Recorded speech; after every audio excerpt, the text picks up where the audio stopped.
So we have curved graphs, quadratic graph, parabola, axis of symmetry. Keywords what we are going to face. Quadratic is when we have power of x as 2, parabolas, and axis of symmetry is basically the center point and vertical line. That is axis. Turning point is the center point. It could be the lower or the upper, maximum and minimum. This Is is the the axis of symmetry and turning point like the same thing?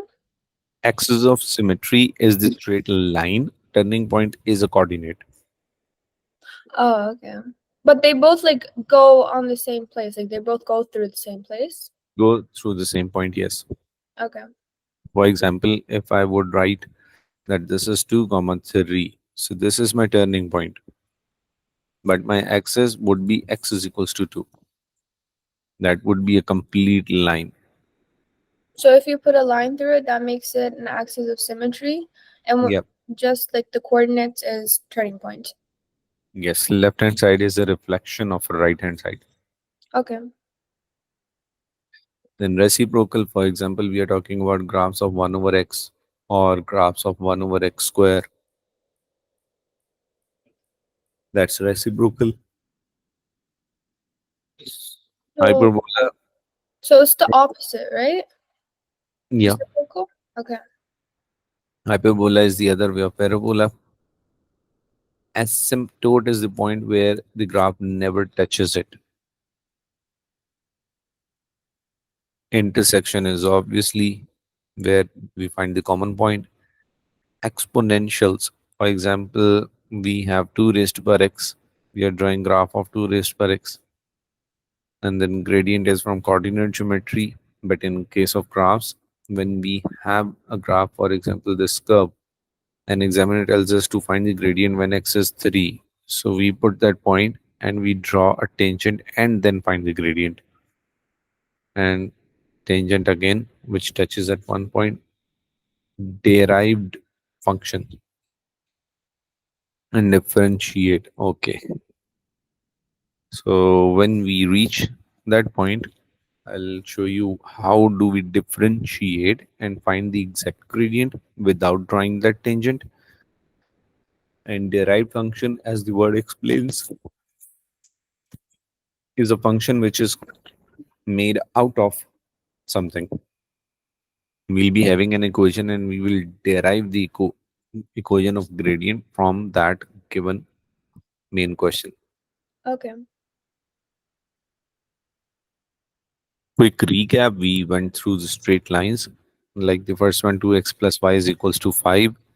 For me, it is more understanding when I make y the subject. So minus 2x plus 5. Now I can see the gradient is negative and y-intercept is positive 5. So positive 5 and negative gradient. So that's the plot and sketch. And then we have another equation, x minus 3y is equals to 6. Two different lines and point of intersection.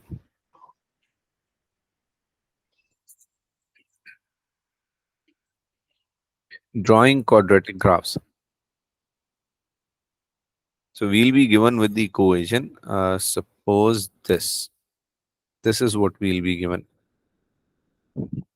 And the remaining is up to us. Quadratic equations, we have x square in terms and higher power. This simplest quadratic equation for quadratic graph is y is equals to x square. Now it says here is a table showing the values of y is equal to x square from minus 3 to 3. Sometimes the examiner would limit us. So we are going to make a table from minus 3 to 3, minus 3, minus 2, minus 1, 0, 1 to 3. Now you plug in minus 3 in x and get 9. And then minus 2, then minus 1, and all those values. Once the table is done, so this is the order: equation, table, graph. Once these three are done, these three will always be there. Then there might be some extra parts, part A, part B, part C. So once done, now I'm going to plot this x minus 3, y 9, minus 3, 9. Then x minus 2, y 4. x minus 1, y1, x0, y0, x1, y1, x2, y4, x3, y9. So we plot these points and then draw the sketch. Another question, y is equals to minus x square. Same thing, we substitute, we find the values and we draw the graph. Next is the axis of symmetry and the turning point. Before I move forward, I would like to do the same on these given sketches. If he is talking about turning point in this case, may I say the turning point is 0, comma 0? Yeah. And in the second case again, that's a 0, comma 0. And axis of symmetry, if I draw a vertical line through the turning point, which in this case is x is equals to 0. So on left hand side and right hand side, that is a perfect reflection of each other. So x is equals to 0 is a line of symmetry or axis of symmetry.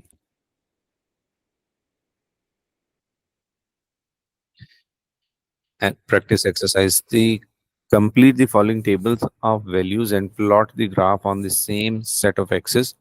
Use values from minus 8 to 12 on the y-axis.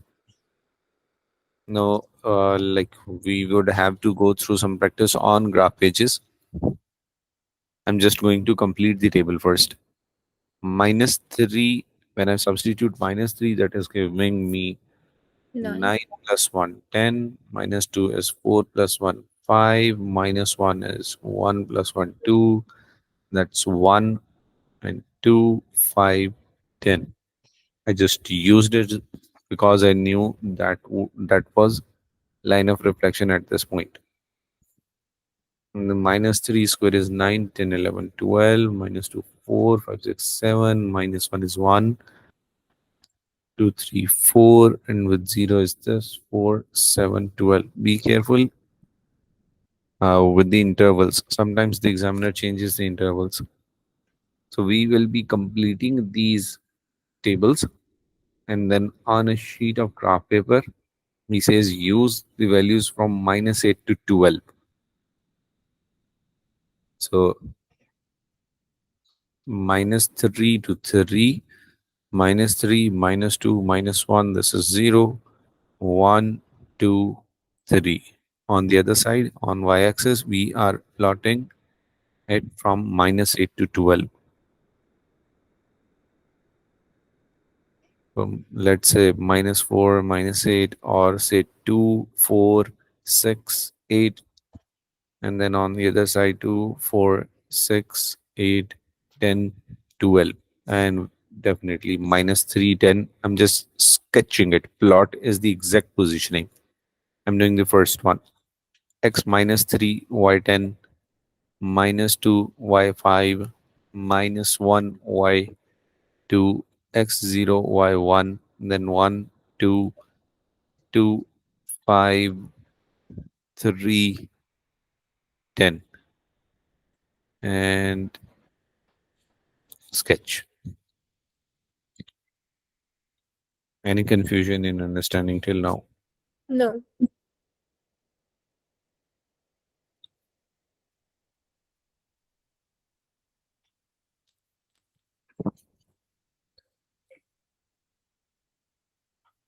Question number 2. Match each of the 5 parabolas shown here to its equation. Before we go into this, we have to understand a basic topic.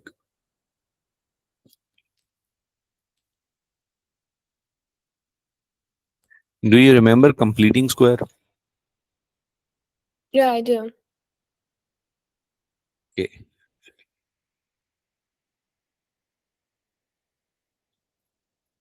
So we had this form ax minus h whole square plus k. Basically, when I make this sketch, this turning point is h comma k. And when a is positive, that's a smiley face. And when a is negative, that's a sad face. So if I say y is equals to x square, I can see that a is positive. So it is a smiley face. When I say that y is equals to negative x square, I can say a is negative and it is a sad face. And what happens when I add k to it? Y is equals to x square plus 1. So basically, wherever it was, let's say y is equals to x square, this was at 0 comma 0, It moves up. it moves up very good by 1 unit. So that's 1. X is 0, y 1. And y is equals to minus x square plus 1 is at x 0, y is 1, but that's a sad face. So this is x 0, y 1. So one thing. And the other thing is definitely when once would have gone through these 5 parts, completing the table and sketching them and plotting them would have a sound knowledge. See, this is x square plus 1. So that's positive and intersecting at y is equal to 1. This is x square plus 3 again smiley face and intersecting at 3. Second one is x square again positive but minus 2. Third one is negative x square plus 1. So negative is sad face and intersecting at positive 1.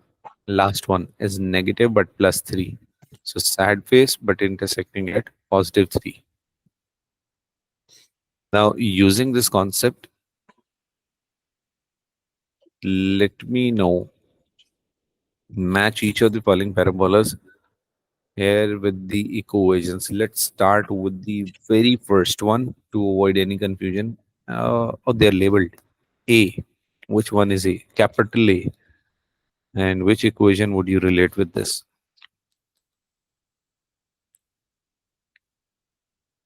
I would say E.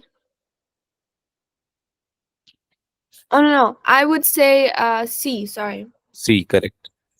So this is capital A. This is C. B, graph B.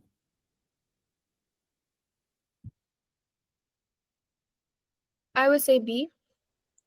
Sorry, say that again. B. B ball. Yeah. Correct. C part. Graph C. I would say A. Correct. Graph D. D. Correct. And then the last one is left. And we'll ask for negative and negative both. E and E.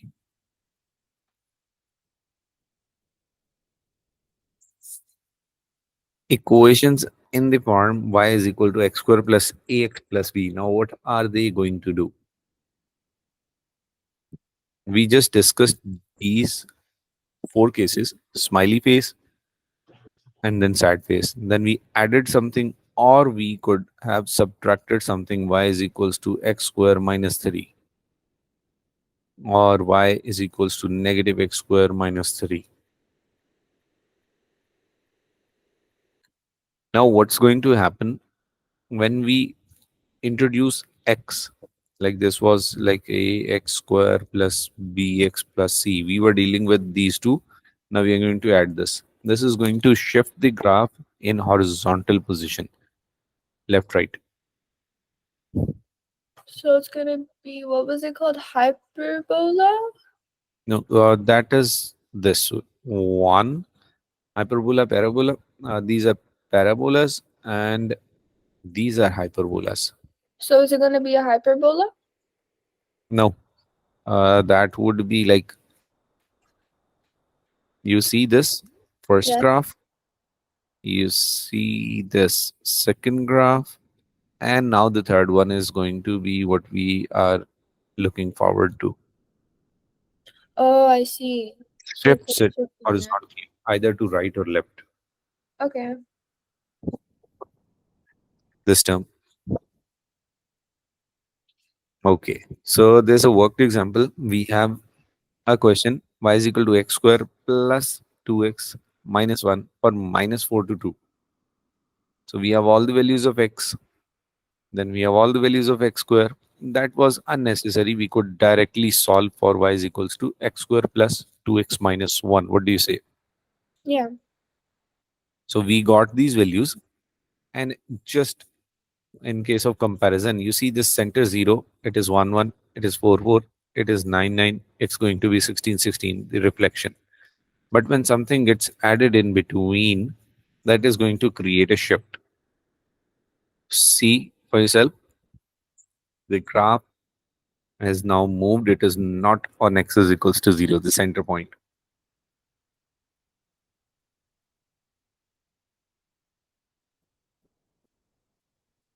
Now, there are two things. One was completing square. I'll go through completing square and then I'll tell you one more method. The second one is easy, but completing square was part of our syllabus. That's why we did it. Sorry, I have a question. Yeah, So, sure. so when it's positive, does that mean that the lowest point, like the minimum point on the graph, is the turning point, or also the line of like symmetry? Yes, And when it's negative, it's the maximum point, right? exactly. Yes. Okay. You see, the equation is x square plus 2x minus 1.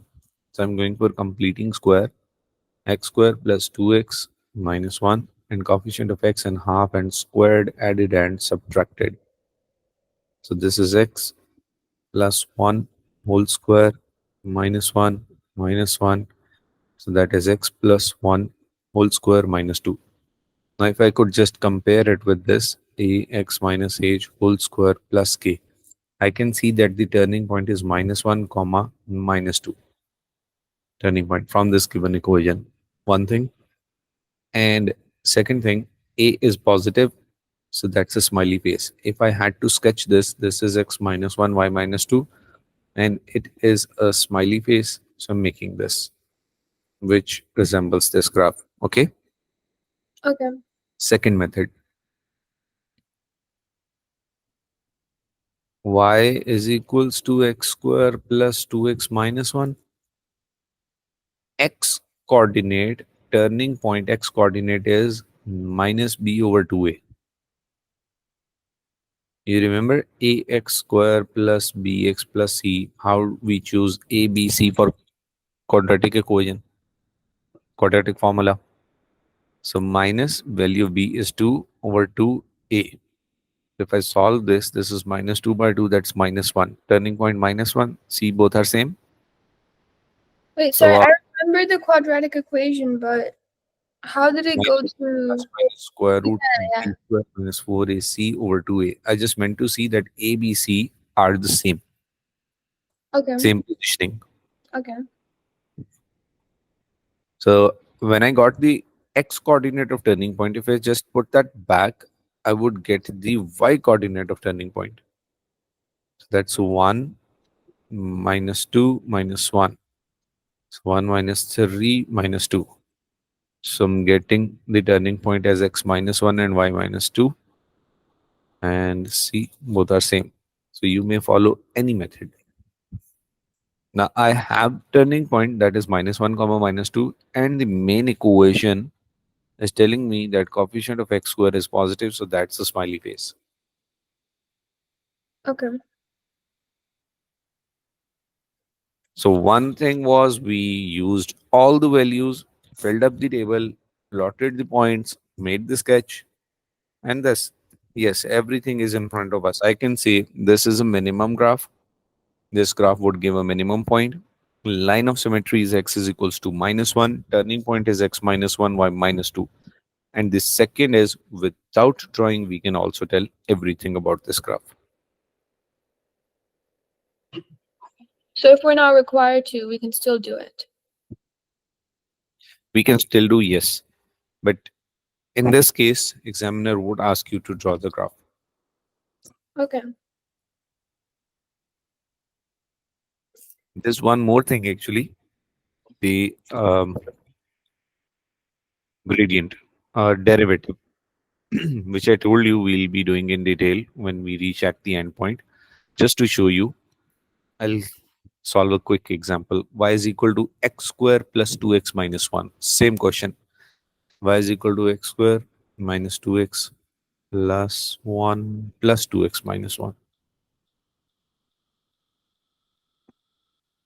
So this is the equation. I'm taking the derivative dy by dx, 2x plus 2. Now at the turning point, gradient is always 0, 2x plus 2.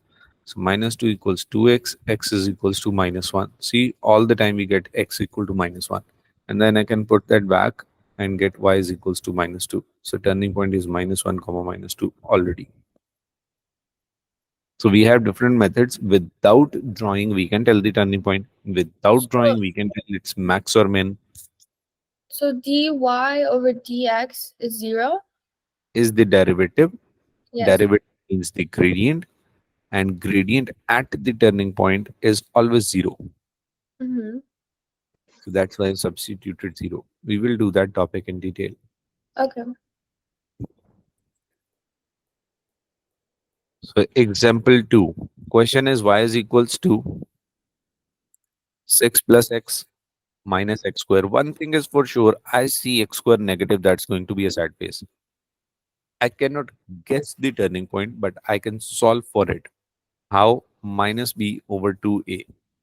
Minus b is going to be 1, 2, and a is going to be minus 1. Any doubt in selecting b and a? 1 for the positive x and minus x for the negative 1. Yeah, Okay. negative x square.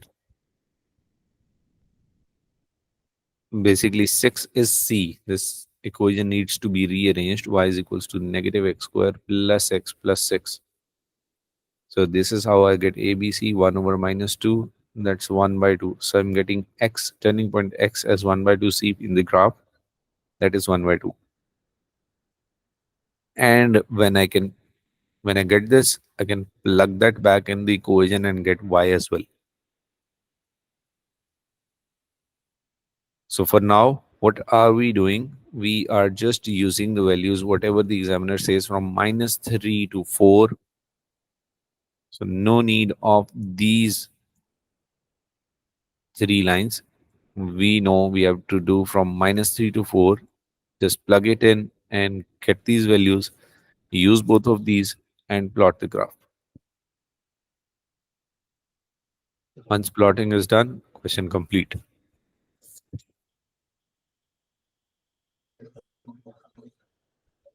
To plot the graph of a quadratic relationship, complete the table discussed, rule the axes and label them. I never mentioned it, but yes, draw x-axis and y-axis and always label them. This was x, this was y. And the difference is the point. It should be completely graduated, labeled axis. Plot x comma y, done. Join the points with a smooth curve, done. Question complete.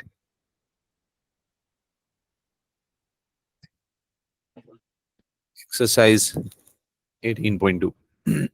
Basically, the book is taking you step by step. That is why the table are very like expanded. We won't need all of these to reach the goal. Construct a table value for this from minus 1 to 3 and use these points and the table to plot the graph. So what I'm going to do is minus 1 to 3. This is minus 1, 0, 1, 2, 3. And I'm using my calculator and the equation given in the question and plugging in minus 1. Bracket minus 1 squared minus 2 into bracket minus 1. Wait a minute, that's x square minus 2x square. So I can simplify it right there. X square minus 2x square is negative x square plus 2.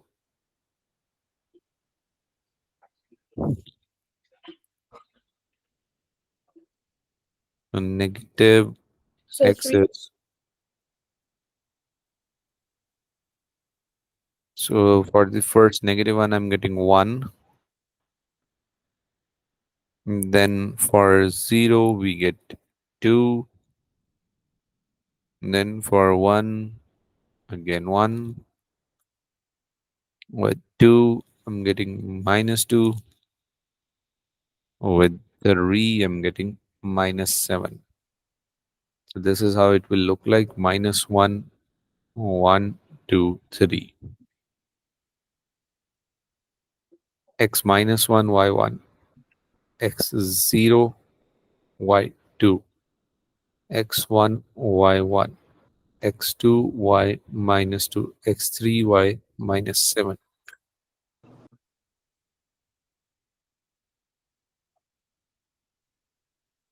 And then a smooth curve.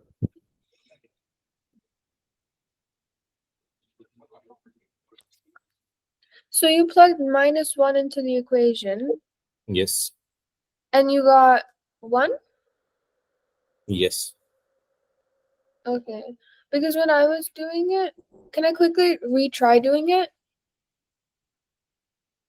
I'll recheck quickly. Okay. Yes, I'm getting 1.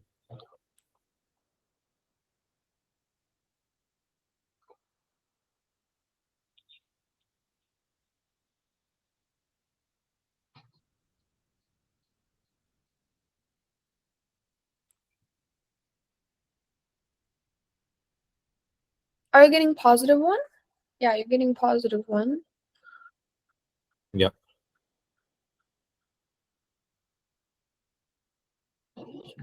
Let's do.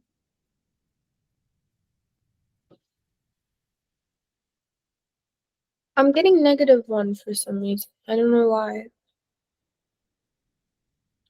For the very first value? Yeah. Okay, see. This is x square minus 2x square plus 2. -1 squared minus 2 into -1 squared plus 2. -1 square is 1. This is -2 plus 2. So we're left with 1. Okay, I'm gonna write the other one, like, the simplified one.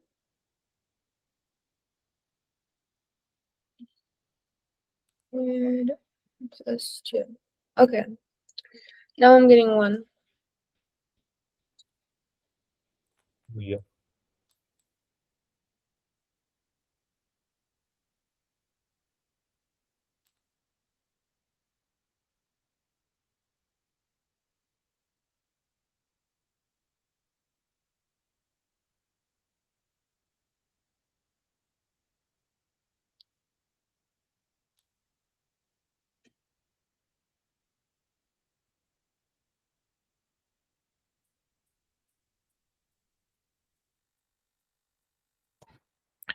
Question 2, same way. Copy and complete the values, then draw the graph. So we just plug in -2, -1, 0, 1, 2, 3, 4, 5, 6, and we get the answers. And we draw them. Question 3, same. Equation points, we draw them. 4, same.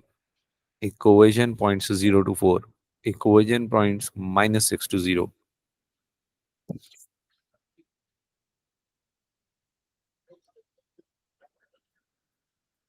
Sketching quadratic function. Indirectly, we've been sketching it. Plotting is the exact labeling of points. And how would we go about this? I think you said like last time 14 to 24, those dates. Yeah. So Those we'll dates. be having these coming next 2 classes as well. That is 10 and 11. Yes. Okay. So,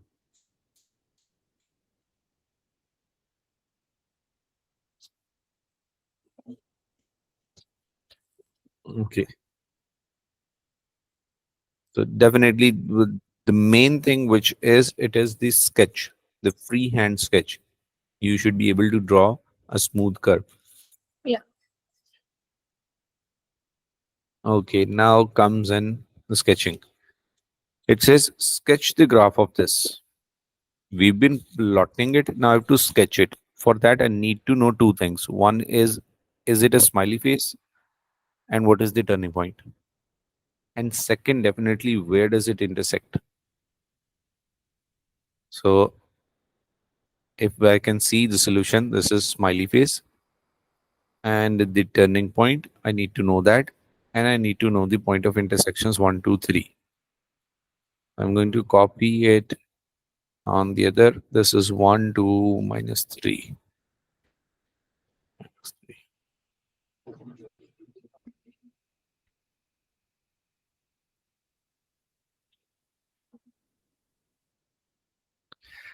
See, this is the equation to sketch. Clearly, we can see this is a smiley face because x square is positive. Now, I need to know the points where it will pass.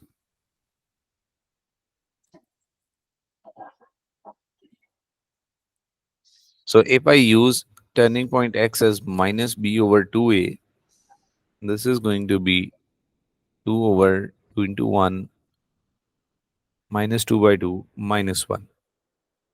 And then I can find the y coordinate of turning point. It's minus 1 squared, 2 into minus 1 minus 3. This is 1 minus 2 minus 3 minus 4. So I'm getting the turning point as x minus 1 and y minus 4. So somewhere here minus 1 and minus 4. Now I have to be careful before drawing that sketch because when I lie at this point, I cannot guess the graph would pass through this position 1. Second is exactly the origin. And third is this point. Like the y-intercept would be positive or negative or what. So I need to know that, which is very easy because we know y-intercept is when x is 0. So coming back to the main question, if I substitute x 0, the equation itself is very easy. I can see that it would be minus 3. So this is minus 1 comma minus 4 and it would intersect at minus 3. Now I can do it with confidence that it is rising to the side and rising to the side. Now I need to know these two new point of intersections. On these positions, y is 0. So x square plus 2x minus 3 is equals to 0. Does it make sense? To find x-intercept, To find x, y has to be 0 y has to be 0 on these points because it is crossing x-axis. on the intersection, right? Yes. Okay. Yes. So x square plus 3x minus 3 is equals to 0. X plus 3, we could have used quadratic formula as well. So anything which suits you. X minus 1 and x plus 3 is equals to 0. And it is either x is equals to 1 and x is equal to minus 3. And for sure, this one is x minus 3 y 0. This is x1 y 0. So there you go. That's the sketch.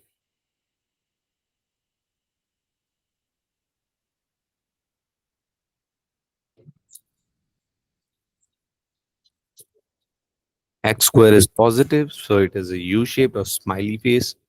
Y-intercept is 0 minus 3. And remember, there's only one y-intercept, always yes. And then we can find the x-intercepts by substituting y is equals to 0.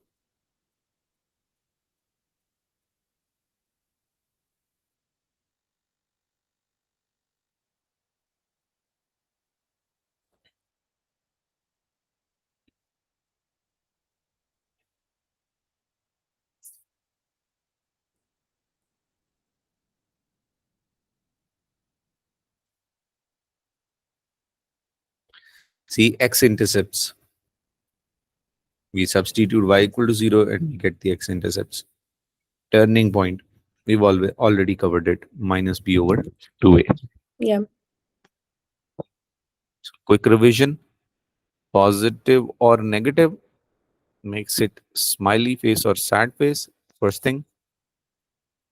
Second, if I need to find x-intercept, I Y put y is is equals to 0. 0. And when I need y-intercept, x is Equation. equal to 0. Yeah. So positive, negative, y-intercept, x-intercept, and turning point. X is equals to minus b over 2a. Once I have that, I can substitute it in equation to find y. Or we can also do the completing square, right? Yes. Yes. That is one complete task, which would be individually, if it would be given, that would be 3 to 4 points. So that's a bit lengthy. But yes, if you're confident, you can always do it. So you're saying that like the completing square would be 4 points? Three Or to four points. 3 to 4 points? Okay. Because in that case, the equation won't be simple as well. Okay. So during this practice exercises, you would know that which method is strong for me. So, like in simultaneous equations, sometimes we go for substitution, sometimes we go for elimination. There will be no restriction in exam. Now, see, he himself is forcing us to learn that method. Find the turning point by completing square. Let's do it. I'm writing this equation: x square plus 4x minus 5.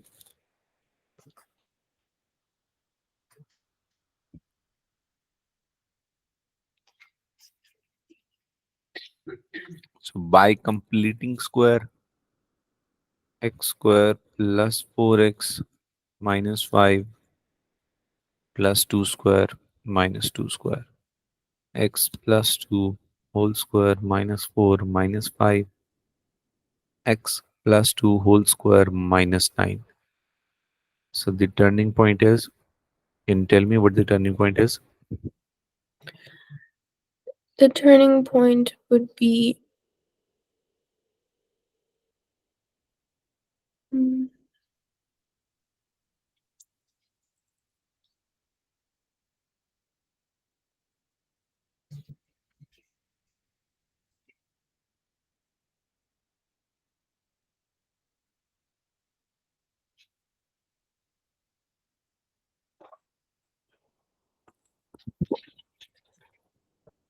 There here at 10.5, लेकिन काम गई थी.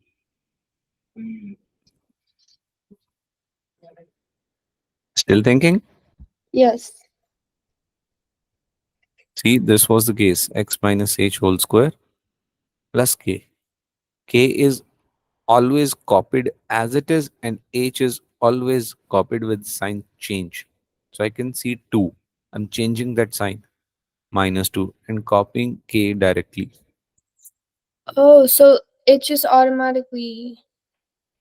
Gives you the Oh, turning, minus 2 and minus 9. For example, you have this equation: x minus 3 whole square plus 7. So what would be the turning point? so it would be -3 and 7. That would be positive 3 and 7. You always change the sign of x. Oh, you do the opposite sign? Yeah. See, that was negative h and this is h. Okay. We always change the sign. X plus 5 whole square minus 7. X minus 5 whole square minus 7. Turning point for the first one. It would be -5, -7. And for the second one, It would be +5 and -7. yes. So in this question, we had minus 2 and minus 9. And that too is a smiley face.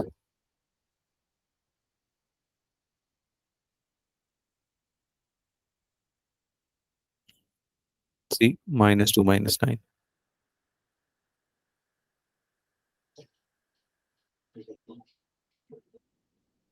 Worked example. Determine the equation of axis of symmetry and the turning point. Equation of axis and turning point. If it would have been only equation of axis, I'll find only minus b over 2a. but he's asking about turning point as well. So it is my choice. I go for minus b over 2a and then find y, or I go for completing square. So x square minus 8x plus 13, x square minus 8x plus 4 square minus 4 square plus 13, x minus 4 whole square minus 16 plus 13, x minus 4 whole square minus 3. So the turning point is 4 comma minus 3, right? Yes. And the axis of symmetry, this is 4 comma minus 3, and the axis of symmetry is x is equals to whatever the turning point of x is. X is equals to 4. That is the vertical line. We'll see the solution in some moments. It says sketch the graph. So I can see that's a smiley face. One thing. I can see this is x positive 4, 1, 2, 3, 4, and minus 3. So it needs to be a smiley face, and I need more space. Okay. On right hand side, I'm very sure, but on left hand side, I'm not sure I should take it from positive y-axis or negative or origin. So I'm quickly checking it. I'm checking at x is equals to 0. So when I substitute x is equal to 0, I get positive 13. So yes, sure, it passes through this point. The sketch of the graph, turning point is 4 comma minus 3. This point is x0, y13, and I can find the y-intercepts as well, substituting it equal to 0. And in this case, those are decimals, so I'm ignoring it. And there you go. See 2.3 and 5.7. How I knew that it was decimal? I saw my completing squared equation and assumed it to be equal to 0. And that was 3 square root.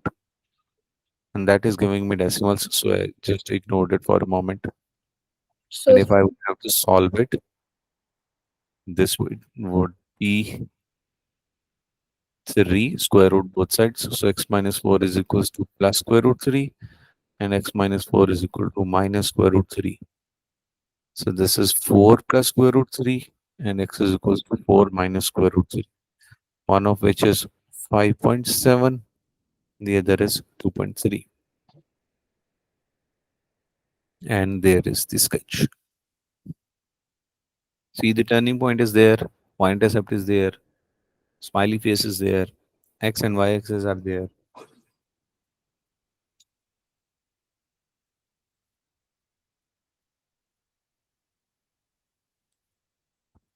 Any doubt? no. Okay.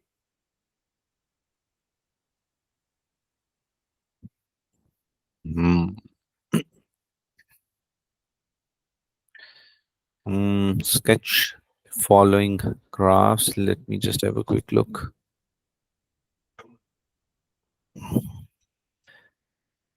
18.3.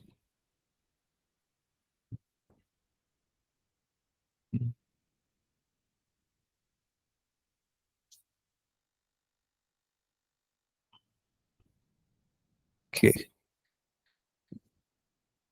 So let it be the first equation. Try that question.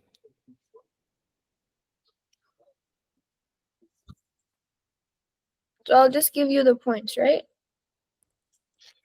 Uh, you actually complete it, like, Yes. and I'll use that software and we can compare. Oh, okay. Or I can like open the key for this book. Both options are available. Okay.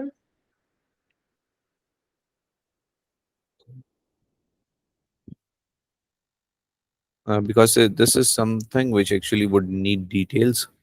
And if I'm also solving in parallel, like that is also third possible solution, which we can do. Okay.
Still doing it?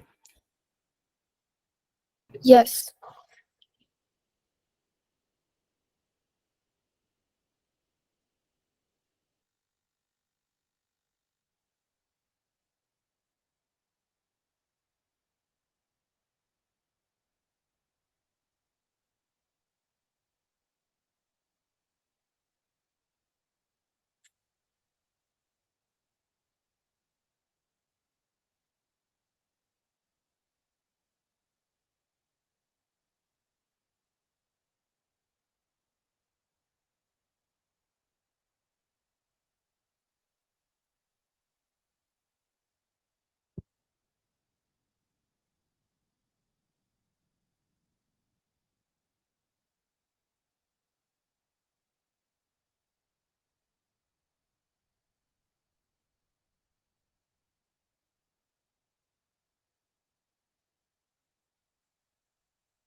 I think I'm a little bit stuck on this question.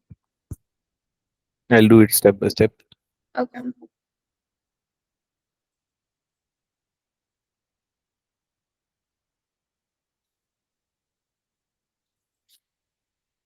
So sketch the following graph: x square minus 3x minus 4.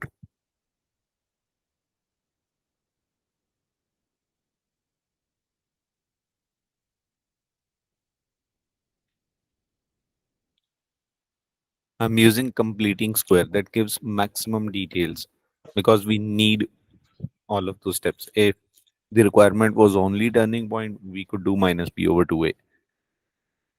So this is x square minus 3x plus 3 by 2 square minus 3 by 2 square minus 4. So x minus 3 by 2 whole square minus 9 by 4 minus 4. X minus 3 by 2 whole square. I'm using calculator at this point. 9 by 4 and 4 are giving me 25 by 4. Now it is our choice. We want to keep it in fraction or decimals. X minus 1.5 whole square or minus 6.25. So I'm going for that sketch. And now I know it is positive. It is smiley face. This is what's going in my mind.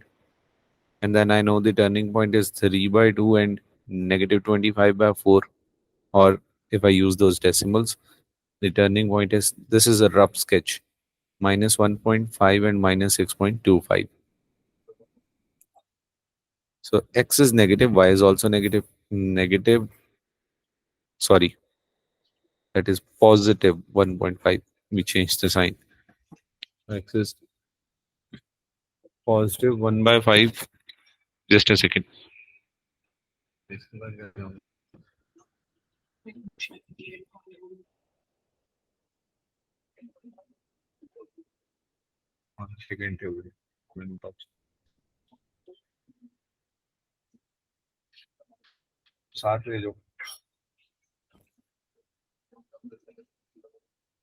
So x is plus 1.5 and y is negative something. So this is just a sketch that this point is negative 6.5. In sketching, we actually do not need detailed uh, intersections like graduated x-axis or y-axis. Now I need to know the point of intersections. So if I put x is equals to 0, y is equals to 0 square minus 3 into 0 minus 4, I'm getting y minus 4. So I know that minus 4 is the y-intercept. So this is my sketch.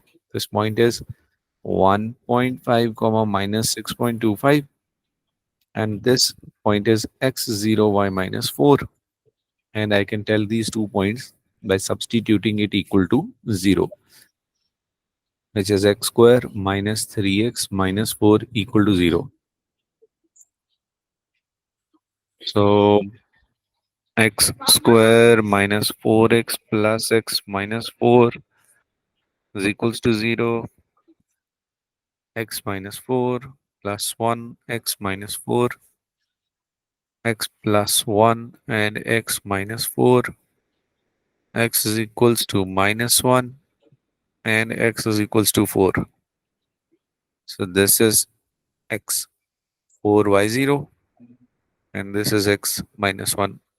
Even if I don't write y0, that is enough. And at this point as well, this is minus 1, this is plus 4, and this is minus 4. This is your sketch.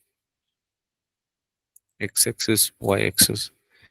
And this is how it looks in the software. So the software is like the actual plotted down version. So it's not like a rough sketch. So it's like the accurate way. Software is just a mean that we could save our time. If it was Yeah. not there, like as you asked me, so I went through it step by step. Software gives me the answer in 30 seconds, Yeah. and like if I have to solve it, I would take 6 to 7 minutes. So that's just a tool that we can solve more questions in our class. Yes, and it helps us like compare our answers.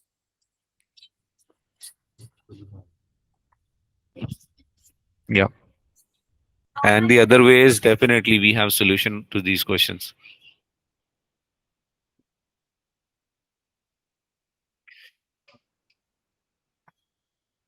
Okay, let's try one more. X square minus 2x minus 7. X square minus 2x minus 7.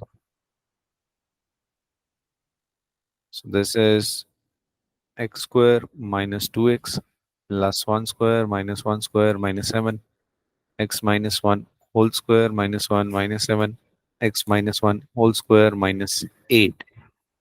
So again, we can see this is smiley face and turning point is 1 comma minus 8. So x1 y minus 8. Now in this case, I'm not checking that what is the intercept because I can see that it would definitely cross through negative intercept because that's too low. The point is too low. So if I just substitute 0 in this equation to find y, I'm getting minus 7. So turning point is 1 comma minus 8. This is minus 8. This is 1. And then the y-intercept is minus 7. And we are left with x-intercepts. To find x-intercepts, y is 0. I'm punching the whole equation in calculator just to save time. Or like let's do it completely. So in this case, I cannot think of midterm breaking. So I'm using minus b plus minus square root b square minus 4ac over 2a. So minus b plus minus square root b square minus 4ac over 2a. So 2 plus minus 7 4 times is 28 and 4 32 by 2. Now those are decimals. So 2 plus square root 32 by 2 gives me 3.8. So this is 3.8.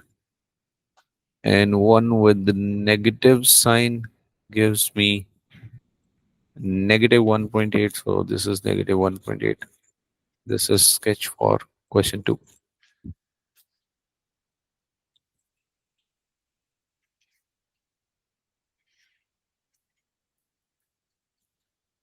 Turning point, intercepts, and there we go. How we find the turning point? Either completing square or minus b over 2a. How we find the intercepts? Once we substitute y equal to 0, then we substitute x equal to 0 to find y-intercept and x-intercept.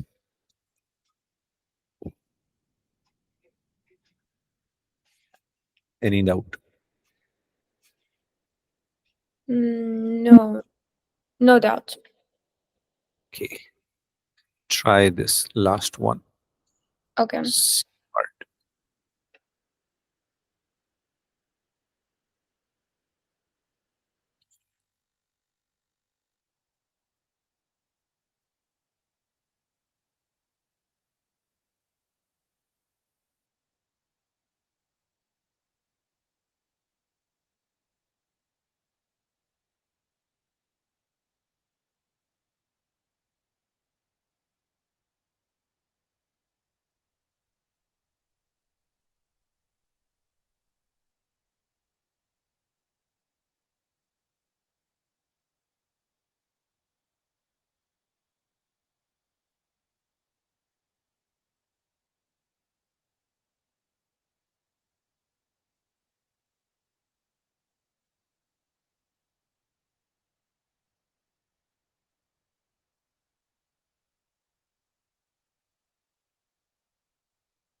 Okay.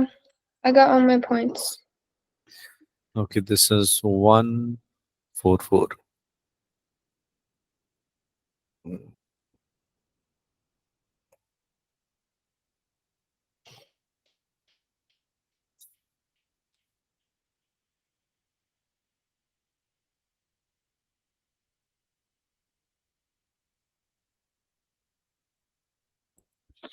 Yeah. So what is your turning point? Mine is -2, 8. X minus 2, y 0. Sorry? That is minus 2 comma 0. Confirm you've done the C part. Yeah, C part. This turning point is minus 2 comma 0. Which method did you choose? Completing square or minus b over 2a? I did completing square. Okay. Let's quickly check that. Y is equals to x square plus 4x plus 4. That is x square plus 4x plus 2 square minus 2 square. Did you Yes. put that negative sign? Yes. And then this negative sign is outside the square. X plus whole square minus 4 plus 4. So this is x plus 2 whole square, and then that's 0. So turning point is minus 2 comma 0, not 8. I think I didn't put the See square this root sign? outside the. The negative sign is outside the square. Yeah, because I kept it in when I was doing it, so it turned into a positive for me. Oh, Yeah. okay. So I that think would, the I other think, term change should be all those values. And what about the y-intercept? I still got positive 4 for that one. Okay. Because you're using the main equation. Yeah. And definitely in this case, there is only one x-intercept, that is the turning point. Yeah.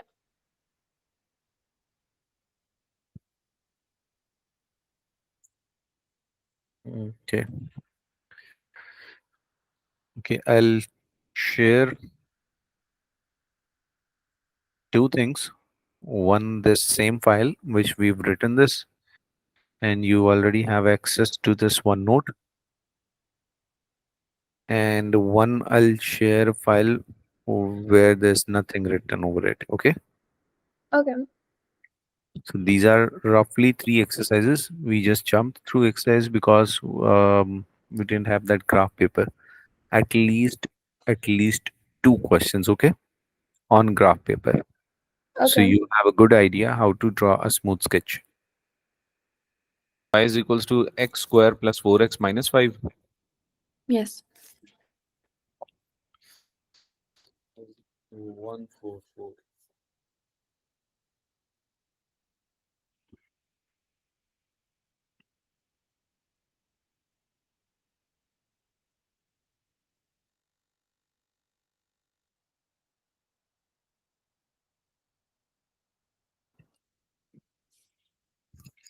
So in order to draw this sketch, I'm going for completing square first, x square plus 4x plus 2 square minus 2 square plus 4. So I'm left with x plus 2 whole square minus 4 plus 4, which cancels out, and I'm left with x plus 2 whole squared. In this case, my turning point is x minus 2 and y 0. And it is a smiley face.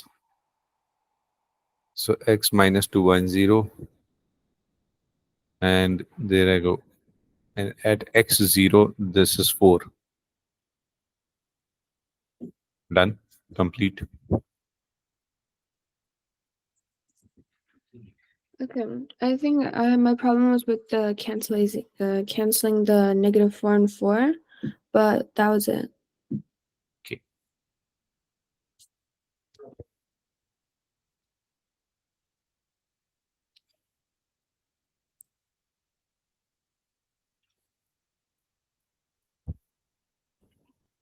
Question number 2. Did we do this? No. Okay. Nadia sketched the following graphs and forgot to label them. Use the information on the sketch to determine the equation for each graph. Okay. So this time graphs are there and we have to write the equation. I'm starting off with B part. That's quite easy. Or let's go in order. First of all, 2a. I can see that it is negative x square. If I write this, y is equals to minus ax minus h whole square plus k. Now I'm going to fill in all the known points. One of the point is x minus 5, y 0. Y is 0 when x is minus 5. And let me reconsider. Because this is a parabola, it is always symmetric. So if you see 5, minus 5 and 1, we can find the midpoint. Minus 5 plus 1 is minus 4. Minus 4 by 2 is minus 2. So the turning point right here is minus 2. So I know this is negative a x plus 2 whole square plus k. First thing. So that And second, formula is just basically the same thing as y completing. equals to. the same thing, right? Yes. Just completing the square. If I would have chosen the right hand side, this is y is equals to minus ax minus h whole square plus k. I would write that the turning point is x 0 and y 4. So this is basically x minus 0 whole square plus 4. And I now need to make sure what a is, either it is 1, 2, or 3 something. So if I can just substitute any point which is like x2 and y0, 0 is equals to minus a x is 2 squared plus 4. So we can solve for that. This is minus 4 is equals to minus a into 4. Minus cancels out, a is equals to 1. So my final equation is y is equals to x square minus x square plus 4.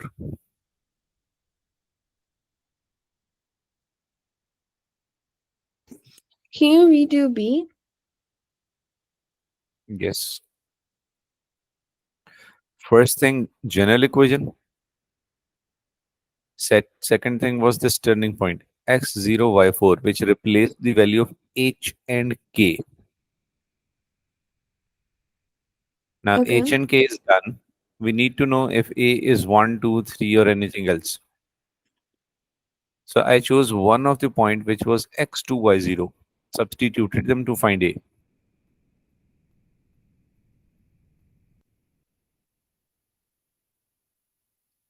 Oh, so H was 0 and K was 4. Yes. And then 2 And minus 0 is 2. And then we complete the equation to get A. Okay. yes. 2a. Now the midpoint is giving me the x coordinate, which is minus 2, and I just replaced it. I'm not sure about k, so I'll have to substitute and find. So let's say I'm using x1 and y0. Y0 is equals to minus a x1 plus 2 whole square plus k, which is giving me 3 square is 9, so minus 9 a plus k is equals to 0, 1 equation. And the second would be using a different point, which is x minus 5 and y0. So y0 is equals to minus x is minus 5 plus 2 whole square plus k. And this is again giving me 9a plus k is equals to 0. Minus 9a plus k. Hmm.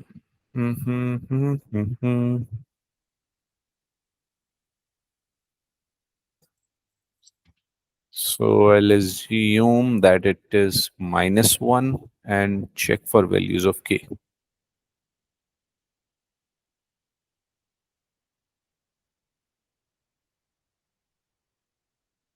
We assumed it's minus 1 because. First of all, whenever we are doing this completing square, when I was doing this 18.3, the coefficient of x square is always 1. The Yes. question is harder when it is 2, because we have to take out like more, other than 1. We have to take out that common first and then go for completing square. So with this sketch, I was not sure that if it is 1, 2, or anything else. So that is why I've introduced the element of a.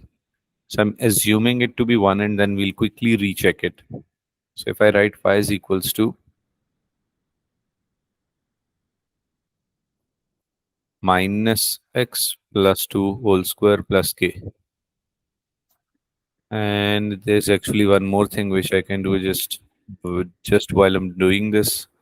I recalled that we have the two factors, one of which is x is equals to minus 5.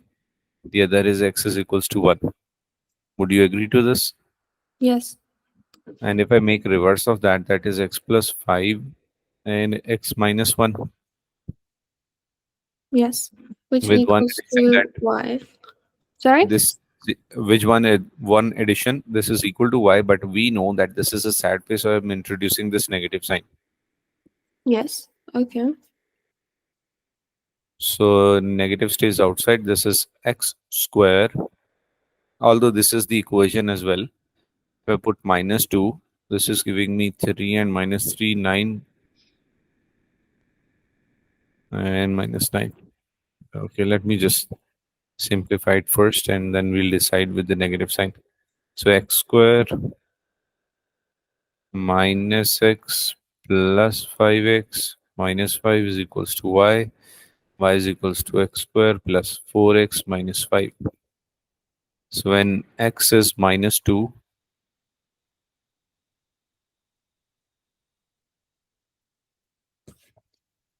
I'm getting 4 minus 8 minus 5. This is 4 minus 5 and 13. So I'm getting minus 9. Yeah. So basically this is giving me minus 10, which should have given me plus 9. So we need to put a negative sign outside that because it is a sad face.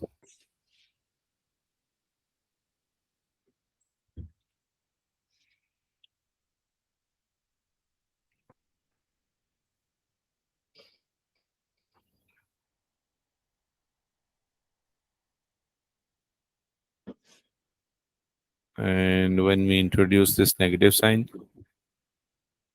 we should get y is equals to minus x minus 5 into x minus 1. And this is giving negative x square plus x minus 5 plus 5 minus x square minus 4x plus 5. And when we plug in 2, this is giving me minus 4, 2 to the plus 8 plus 5, 13. 13 and 4 is 9. So this is giving me x2, y9. So this is the equation. Or even this, in this form. We can write any equivalent form. It just has to include x in it. Yeah, 1, 2, 3, negative x square. Yes. Okay. Now looking at C part, this could be y is equals to, the factors are 4 and minus 1. So this is x minus 4 and x plus 1. So this is the equation. Straight away, Nadia sketch this, use the information sketch and the equation for each graph. And for D part, y is equal to one of the factor is negative 1, so I write x plus 1, and that is 3, so I write x minus 3. This is the equation.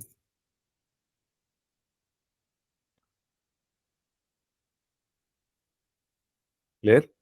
Yes.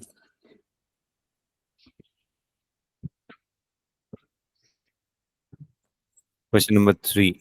Sketch the following graphs. Sketch the following graphs indicates the axis of symmetry and the coordinates of turning point on each graph. Sketch the following indicate the axis of symmetry and coordinates of turning point. Okay, so we could actually do without sketching as well, but okay, if the sketch is the part.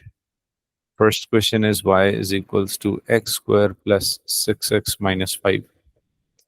So I would do x square plus 6x plus 3 square minus 3 square minus 5. X plus 3 whole square minus 9 minus 5 is x plus 3 whole square minus 14. So the condition was sketch the graph and indicate the axis of symmetry. In this case, axis of symmetry is equals to minus 3 and turning point is minus 3 comma minus 14.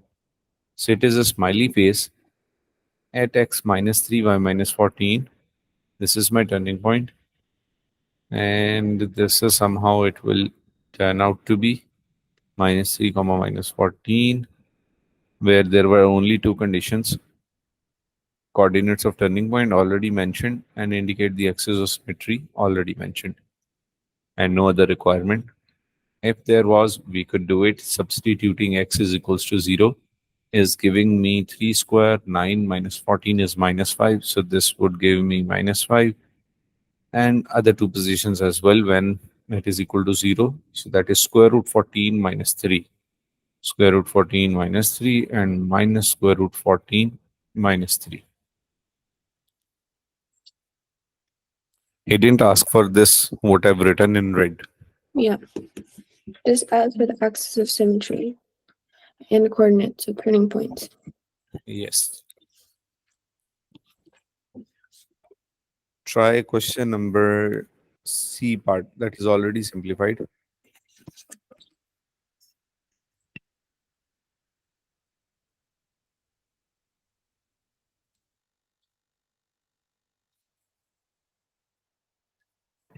So the coordinates are 1, -3, and the axis of symmetry would be 1.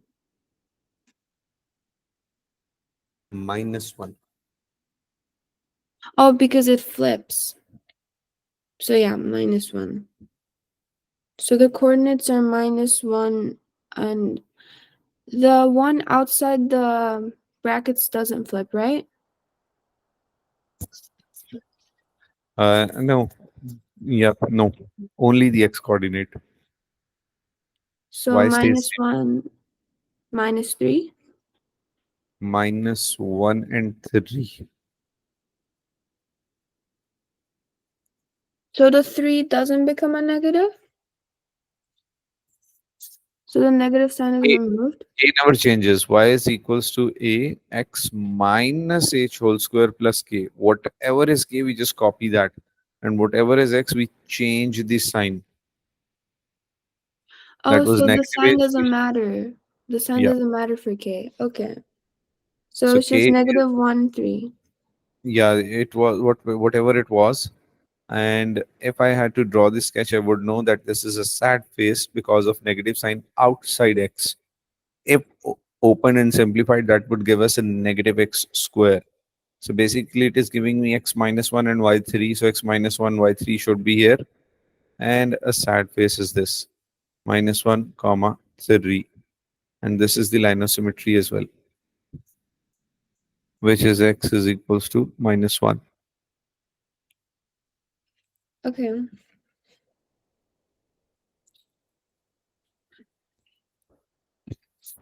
Mm. Let's try.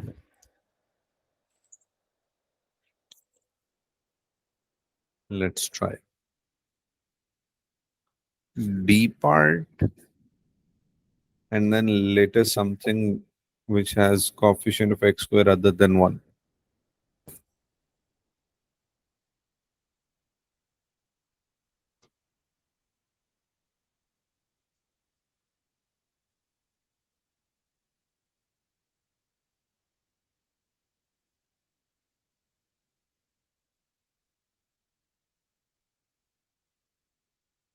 So the coordinates would be -3 and 2. And the axis of symmetry would be -3. -3 and 2. 4.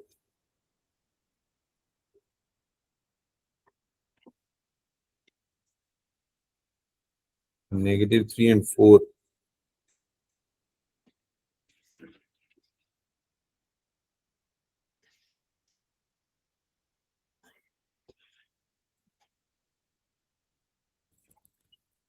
See, this is k and this is x.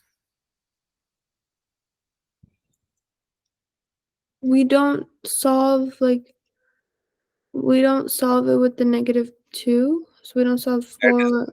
that is just telling us smiley or sad face. Oh, I didn't know that. I thought it was just like whatever is outside the bracket. Even if it's like an equation, we have to solve it, and then that's what it is. That's k. Yes. So is it that way? Or it's just like the equation doesn't matter? It's just whatever is outside. For k, whatever is separate, and for like this -2 or -1 or anything, that just indicates smiley or sad face. Okay. Larger the number, slimmer would be the curve. For example, y is equals to x square is this. And on the same graph, y is equals to 2x square is this. No other difference.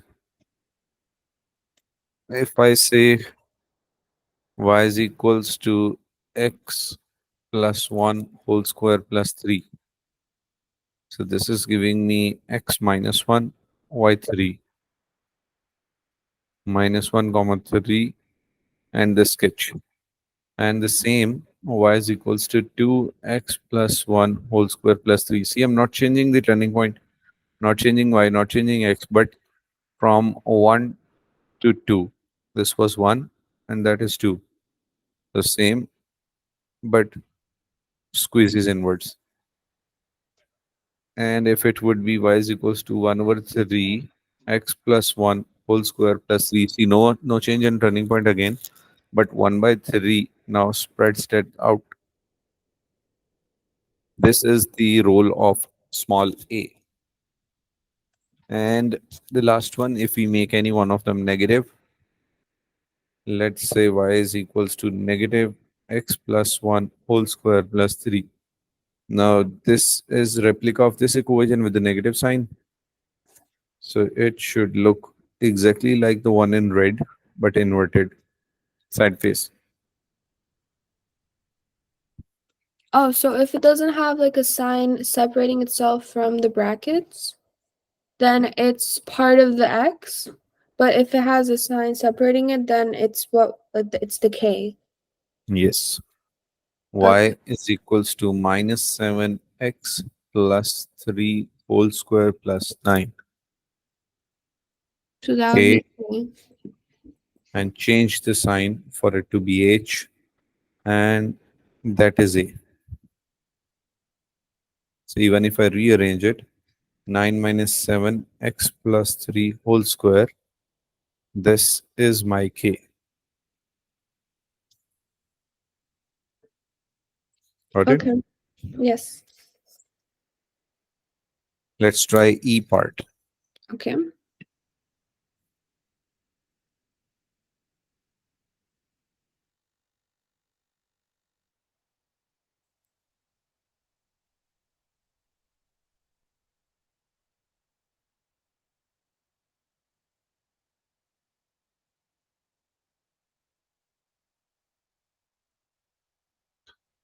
Y is equals to 17 plus 6x minus x square. I'm rearranging it for myself. That is y is equals to negative x square plus 6x plus 17. And before I go for completing square, I'm taking out negative 1 as common to make x square with coefficient 1. Now I'm going to do it inside the bracket. That is x square minus 6x plus 3 square minus 3 square minus 17.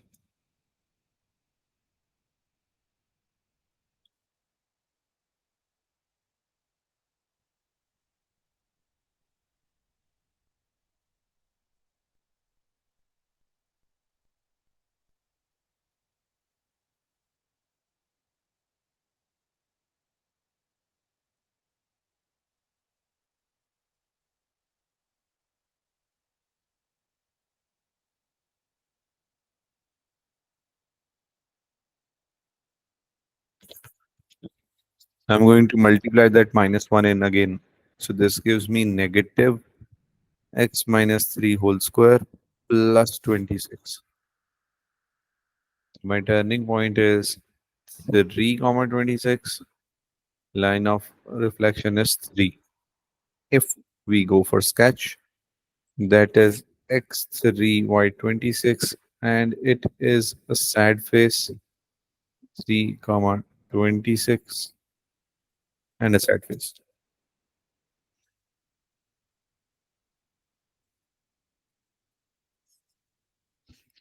Okay. Doubt. No doubts. Try F part. F? Yep. Okay. Coefficient of x is 2. Meanwhile, I'll quickly sketch it on the software.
I got 211 for the coordinates, but looking at the graph, I think I got that wrong. Yeah, that's 2 minus 3. Okay, let's do it F part.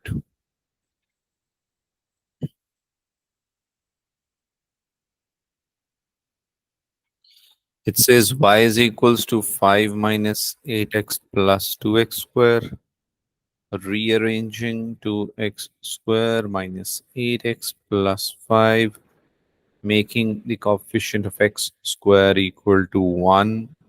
So x square minus 4x plus 5 by 2.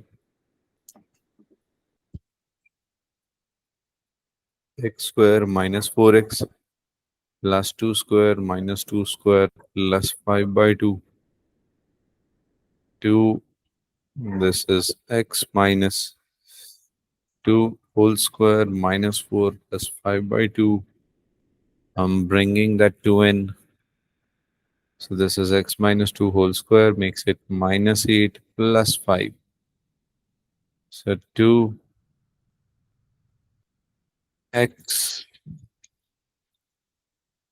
minus 2 whole square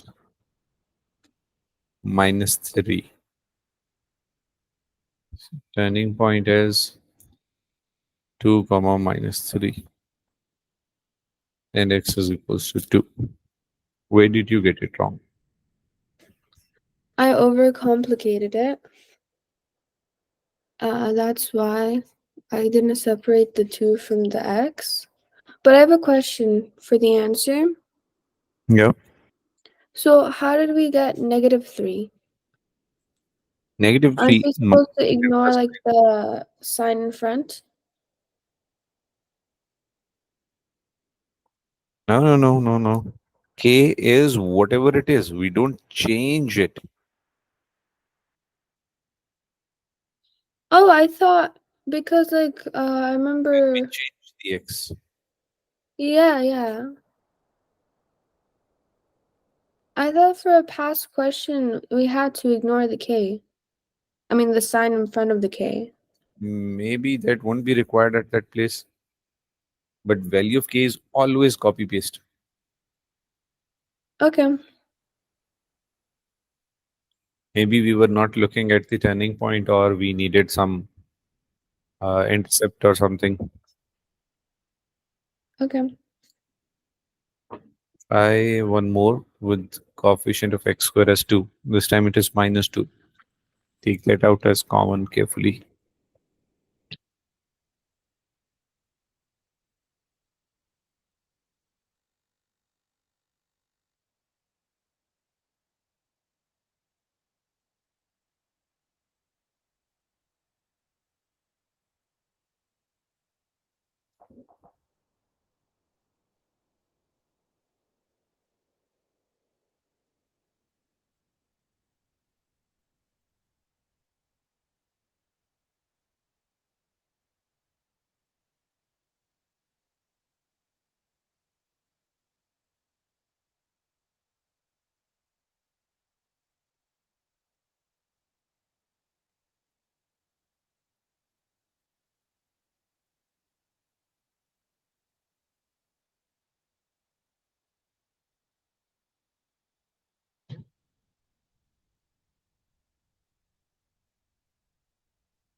I have a problem with like my result.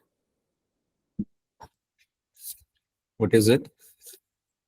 So when I do it, when I like simplify it and complete the square for it, I don't get the k apart from the brackets. So the sign, wait, yeah, the sign is not like apart from the brackets. Okay. So first step, rearrange. Are we same here?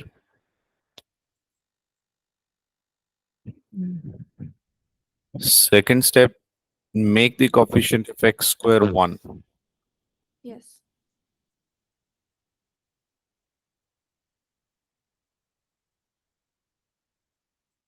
See, are you getting the same signs as well as the value? Yes. Because when we take out negative as common, sign changes. Yes, So I y have is equal to negative. -2. So now we do our steps. Minus x. Now coefficient of x is actually 1. So plus 1 by 2 squared minus 1 by 2 squared and -1. Now we simplify. Y is equal to -2 stays outside. We close these three. This is x minus 1 by 2 whole square. Then I'm opening up this, which is -1 by 4 minus 1 by 2. -2 is still outside. X minus 1 by 2 whole square. And 1 by 4 and 1 by 2 is 3 by 4. Now we multiplied the 2 inside. So when this multiplies here, we get -2x minus 1 by 2 whole square. And when this multiplies here, this becomes plus 3 by 2. See, that's outside the bracket now. So it's 1/2 Turning point, and 3/2. this and this Yeah. is 1 by 2, comma 3 by 2. You just copy the k and you change the sign for x. Okay.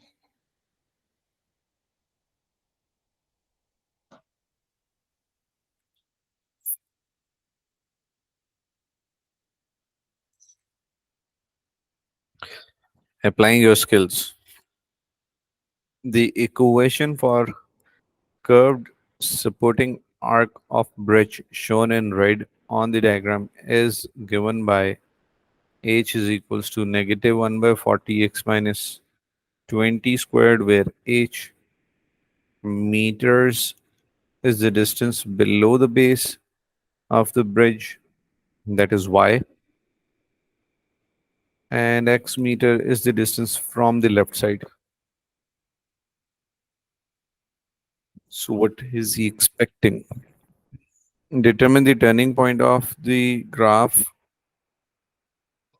of the relationship. So just by looking at this, what is the turning point? It's 20 and -1/40. It's No,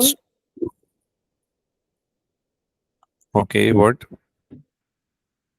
because the 1/40 is not separate from the brackets. That's good. X for sure is 20, right? Sorry? X is for sure 20. Yes. What is y?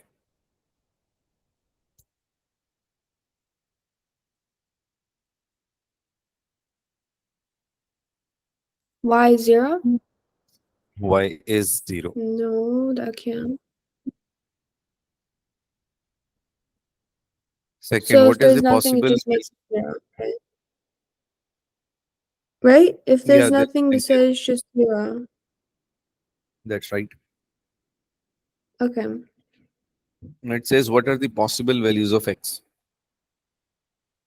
And what was x? X was all these values starting from left.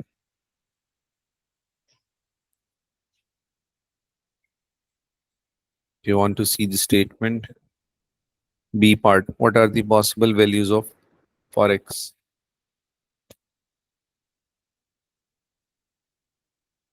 It's up to 20, so it can be 0 to 20. 20 is the turning point. This is x is equals to 20. Oh, so So it's 0 to 40. that's right. So possible values of x are 0 is less than equal to x is less than equal to 40. Determine the range of values of h.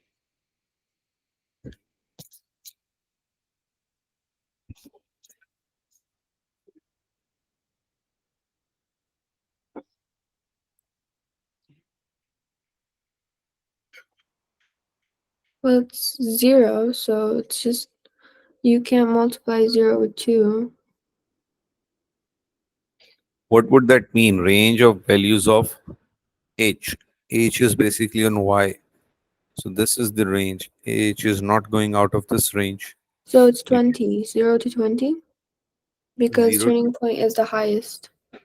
to highest. So that is y0.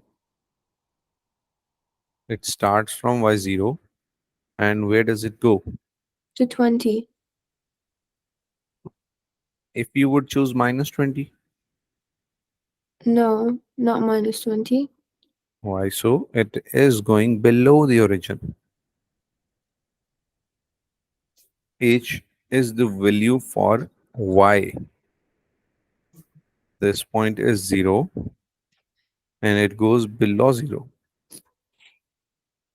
So because it's under the Under the the x-axis. structure, under the structure, even though it's not like wait.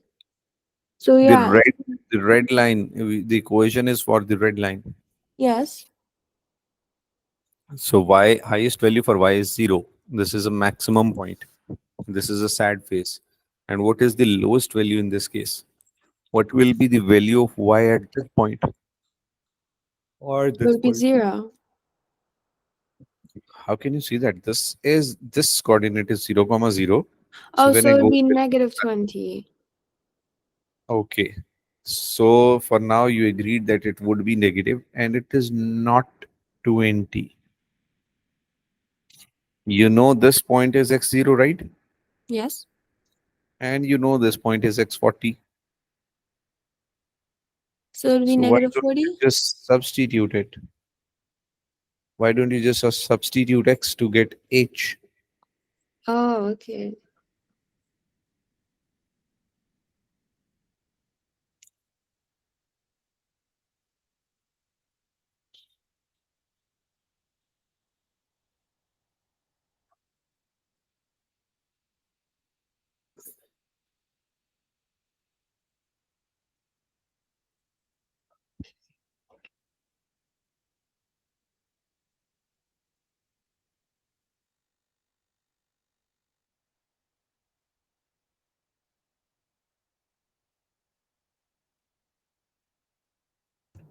Negative 10.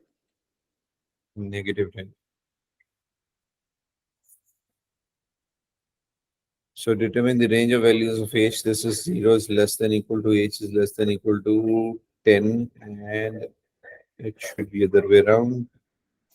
This is 0 and this is minus 10. D part, sketch the graph of the equation within the possible values. It is already there. We just have to label it. So this is 20, this is minus 10, and that's it. Does it make sense? We just needed we just needed 2 points in the turning point. So yeah.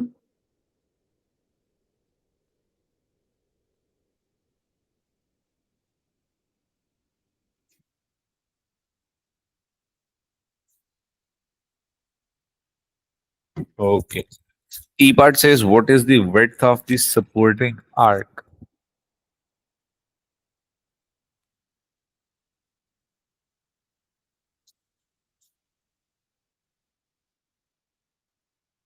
Width of the supporting arc. So it'd be 20. No, 40, sorry.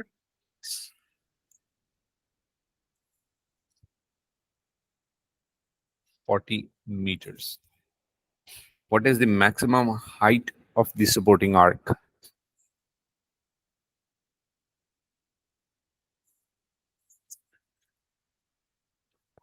10? 10 That's right. meters? Yes.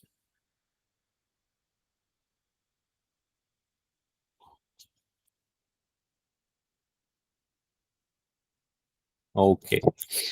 Now there will be graphs which are other than x square.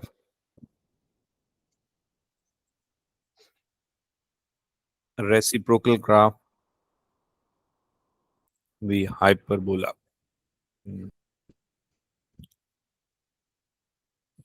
Let's quickly do the sketches first, and then we'll come to plotting. Sorry, is it still visible? Yes. Okay.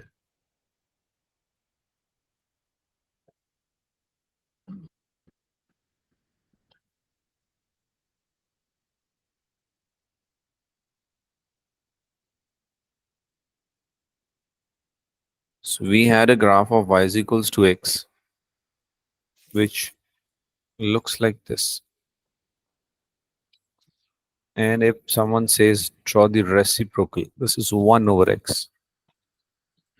Before sketching, what are you expecting? When the value of x increases, the value of y should decrease.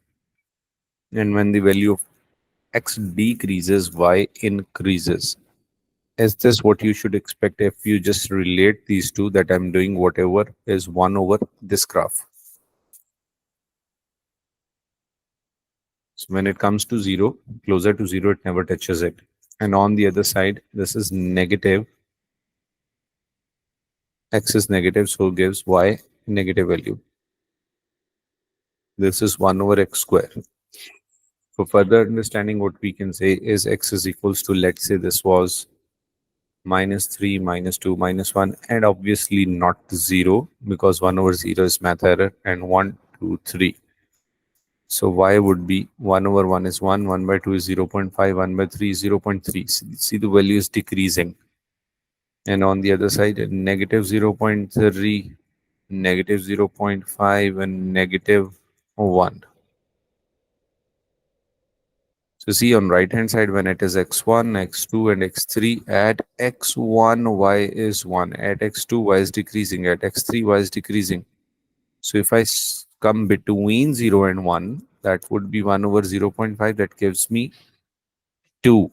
If I decrease the value even more, 1 over 0 0.1, that gives me 10. So it is increasing between 0 and 1 and decreasing after that. So this is the sketch of y is equals to 1 over x. And if someone says negative 1 over x, what would it just do? When you multiply with negative sign, all of the positive values turn into negative, and all of the negative, they turn into positive values. So it comes close to touching the 0, or it Yeah. just maintains like the after a point just the same It distance just keeps away? on getting close, Okay. but never touches it.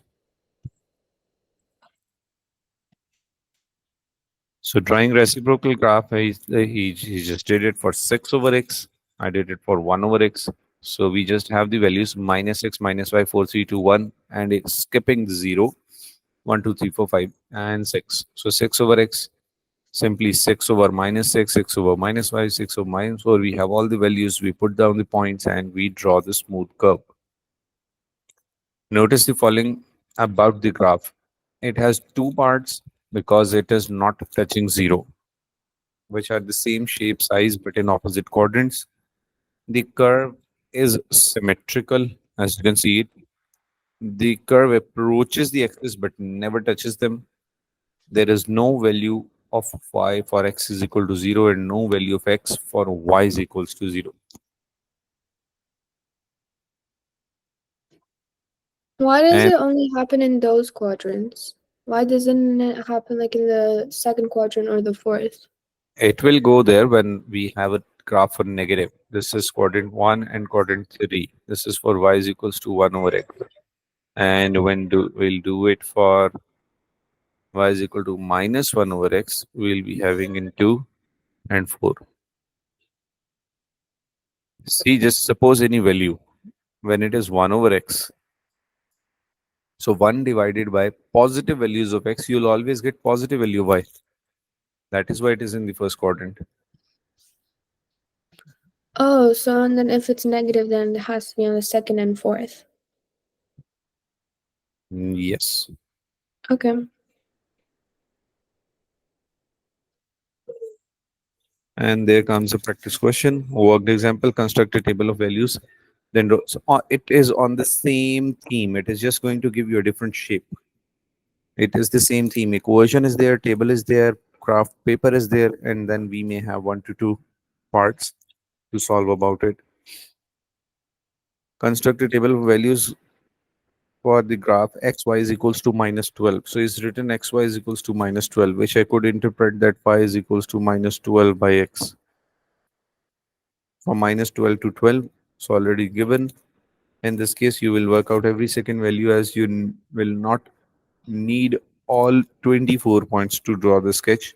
So basically minus 12 to 12 is like he means you can see he skipped minus 11, minus 9, minus 5, minus 3, minus 7. We don't need all the points. You can skip 1 2 points and still get a smooth curve. So minus 12, minus 10, minus 8, minus 6, minus 4, minus 2, 2, 4, 6, 8, 10, 12.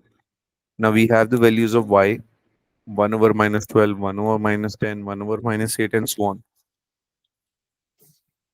So we just put on the dots and draw the sketch.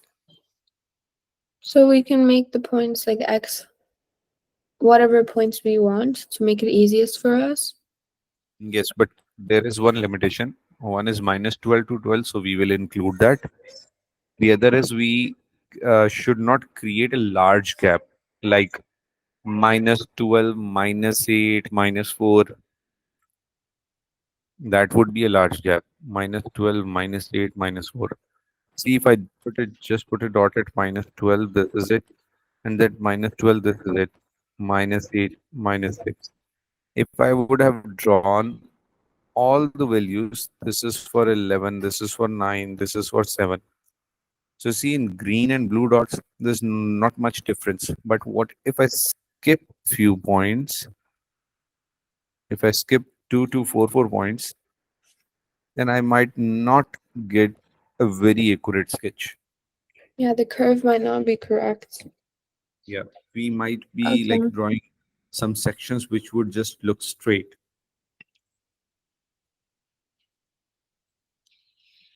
So there has to be like less than maybe 3, less than maybe, yeah, less than maybe 3 Jump gap. of one, even when jump of one when we have a too large range. This was too large, 24 points. But nonetheless, table would be given in most of the cases. Okay. And even many of the values would already be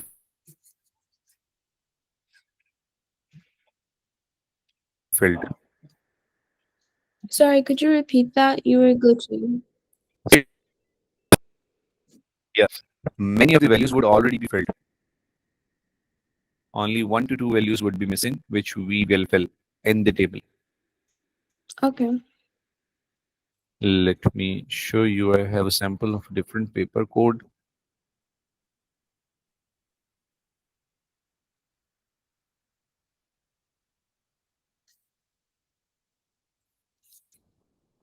See this table? Yes. So mostly values are already filled. We have to do for 7 and 8. Oh, so it's less time for us to complete it all. Yes. Okay. During our classes, we just have to go through each and everything to clear our concept. And during exam, more or less 60% or 70% of data is already filled.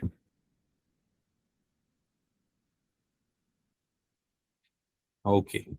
Sketching graphs of reciprocal functions. Before we move on, just absorb these two graphs in red line and understand what this A would mean. This is your equation.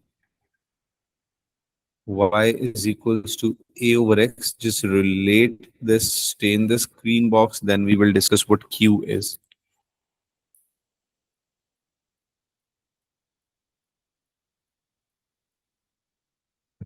So if it's negative, that makes A below 0. So it would be -1. And if it's positive, then it makes A above 0. So that's why.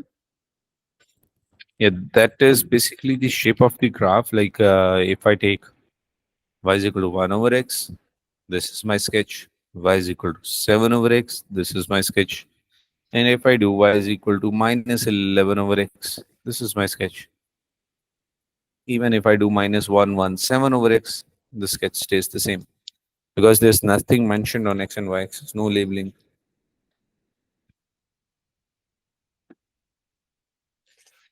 Yes. So if it's negative, it's the second one. If it's positive, it's the first one. Yeah. Now see what this plus q would do to the graph.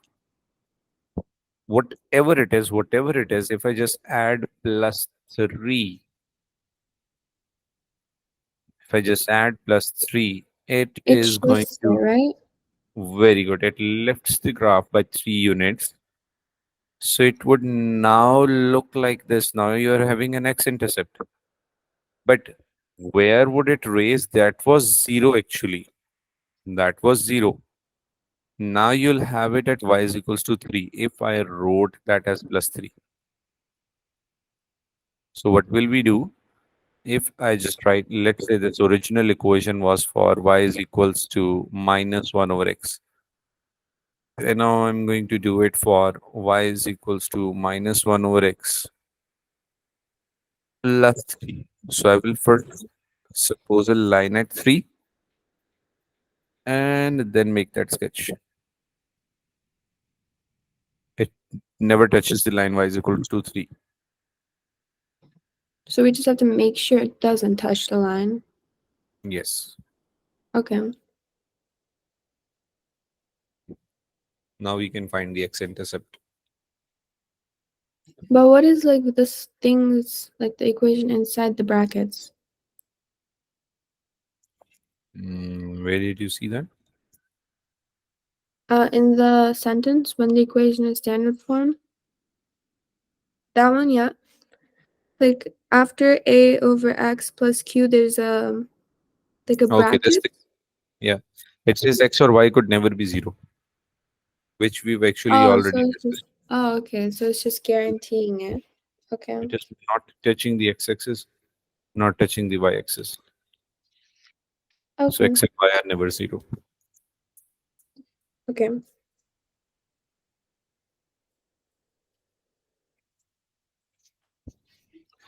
So sketch the graph of 3 over x. Let me just hide that. I can see that 3 over x is basically positive, so I should expect this sketch, okay? And Mm-hmm. then when we are adding 3 to it, I'm expecting it to look like this in green. So this is it at 3. You now this is known as asymptote. Asymptote. We don't pronounce p. It is asymptote. So we have asymptote at y equals to 3, and the other sketches still the same. So the asymptote is the movement. Asymptote is that line where the graph never touches. Oh, so it's the imaginary line. Yes. Okay. Do you know difference between sketch and plot? Yeah, sketch is more rough, so you only take like the most important points, like the intersections, I believe, and the That's turning right. point. That's And right. then the plot is you have to label it all, even on the x and y axis. Uh, If someone would say that sketch the graph of y is equals to 13 over x plus 7, so I'm going to do this. I'm going to imagine a line at y is equals to 7 and just quickly do this thing, and I'm done. This was x-axis, this was y-axis. And if it would have been a plot, that would take a lot of time. X and y, let's say -10, -8, -6, -4, and so on, and with all the values of y. And then we'll plot those values and then draw a curve. And yeah, Yes. intersection. So we are intersecting at on the x-axis. That means y is 0. So if I just look at the equation, 0 is equals to 13 over x plus 7. So 13 over x is equals to -7. 13 by -7 is equals to x. So yeah, this point is -13 by 7. We don't have to memorize the intercepts. We could directly get them by just substituting 0.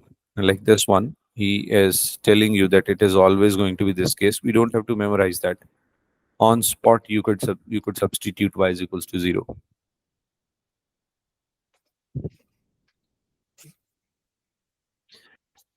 Copy and complete. Now see, same theme. We've been doing this for quadratic graphs. Now we will be doing this for reciprocals. -6. So 2 over -6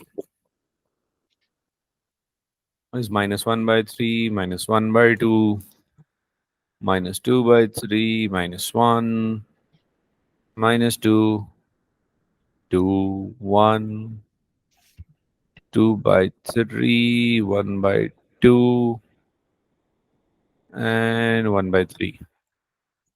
So that's the table equation and table. And It's then just question number 2. substituting. This is substituting, yes. Now question number 2. Sketch and label the following graphs on a separate set of axes. So quickly try for the first one. And I'll use this to show you if we getting the same answers. So you'll go first and I'll do after you. So we're supposed to how much like Just do a rough sketch of y is equals to 3 by x. No table, nothing.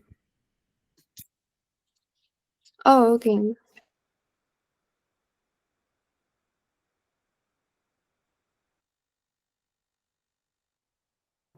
Okay.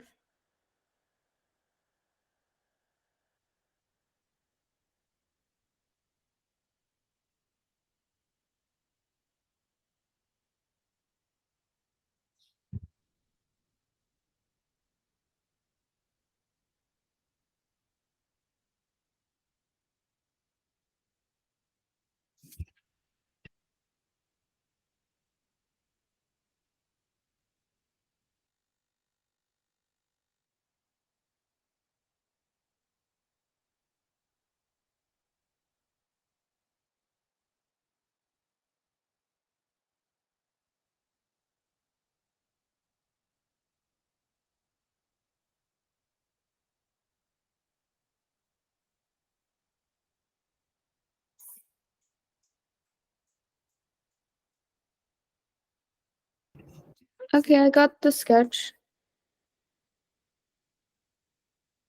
So this was 3 over x. Y is Yes. equals to 3 over x. Looks like this. Yeah.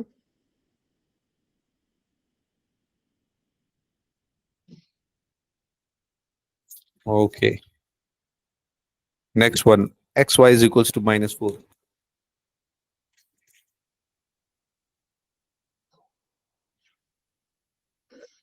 Okay. Done? Yes. So this is basically I'm making y the subject minus 4 by x.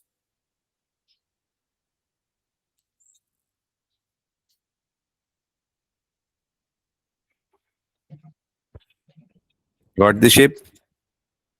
Yes. Because it's negative. Now it is going to change a little. Third, y is equals to 1 over x plus 3.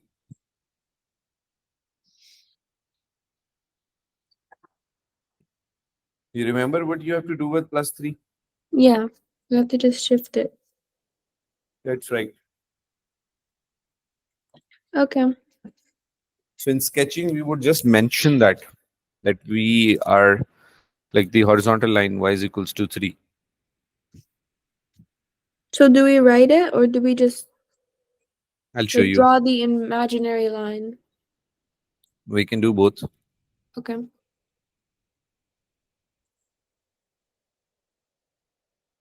So 1 over x plus 3, you see, the asymptote is now the horizontal line y is equals to 3. Let me draw that too. So that's easier to understand. See, y is equals to 3. The green line never touches the black line. So we would do a sketch like this.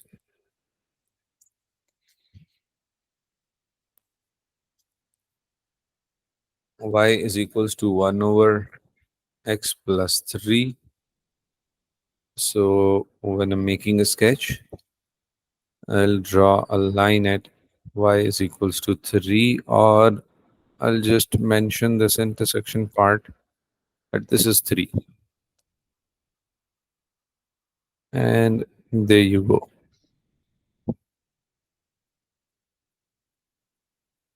Understood? Yes. Okay, do we have anything different? I think remaining is just the repetition. Question number 3. I'll share the missing questions for practice. Okay. A person makes a journey of 240 kilometers. The average speed is x kilometer per hour, and the time the journey takes is y hours. Complete this table for corresponding value of x and y. So a person makes a journey of 240 kilometers. This is the distance, this is the speed, and the time the journey takes is y. So basically distance is equals to speed into time, and distance is already given, which is 240, and speed is x. So 240 over x is equals to y. Now we have our equation and we can just fill that in. Where x is 20, we get the value. When x is 40, 240 divided by 40 is giving me 6. 240 by 80 is giving me 3. 240 by 100 is 2.4. So once we have these values on a set of x's, draw the graph to represent the relationship between x and y.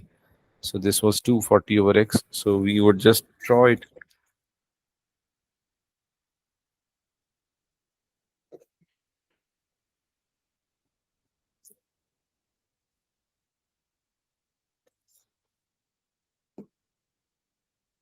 So this is 240 over x.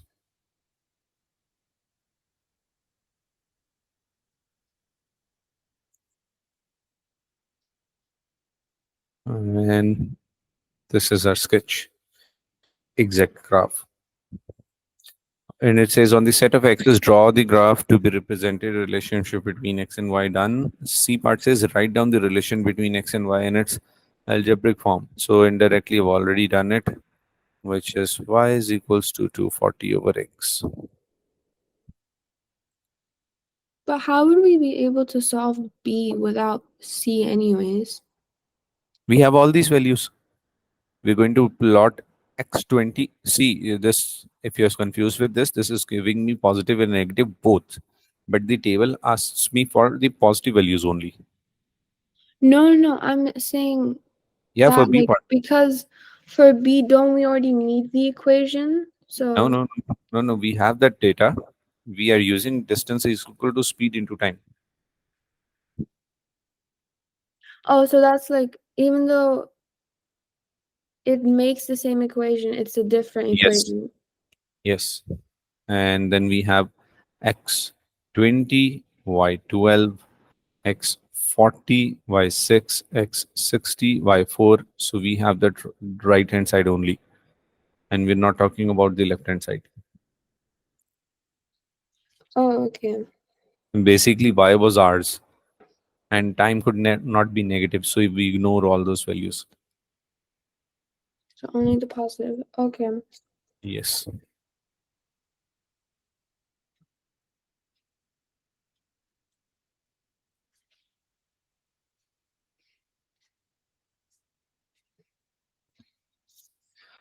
Okay, so we had these reciprocal graphs,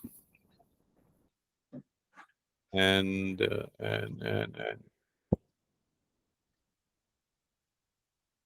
18.3 and 4. So next concept is using graphs to solve quadratic equations. Let's have an example. Now there are different ways to do it.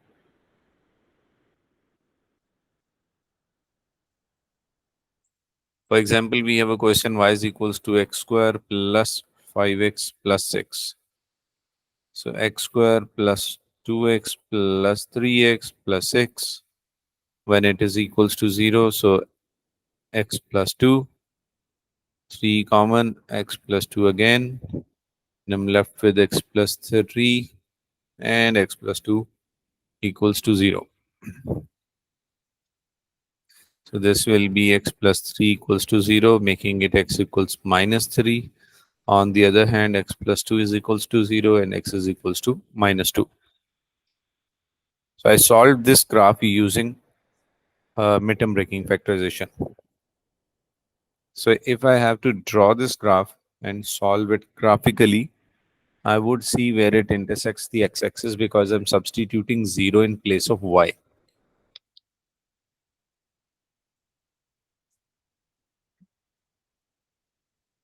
X square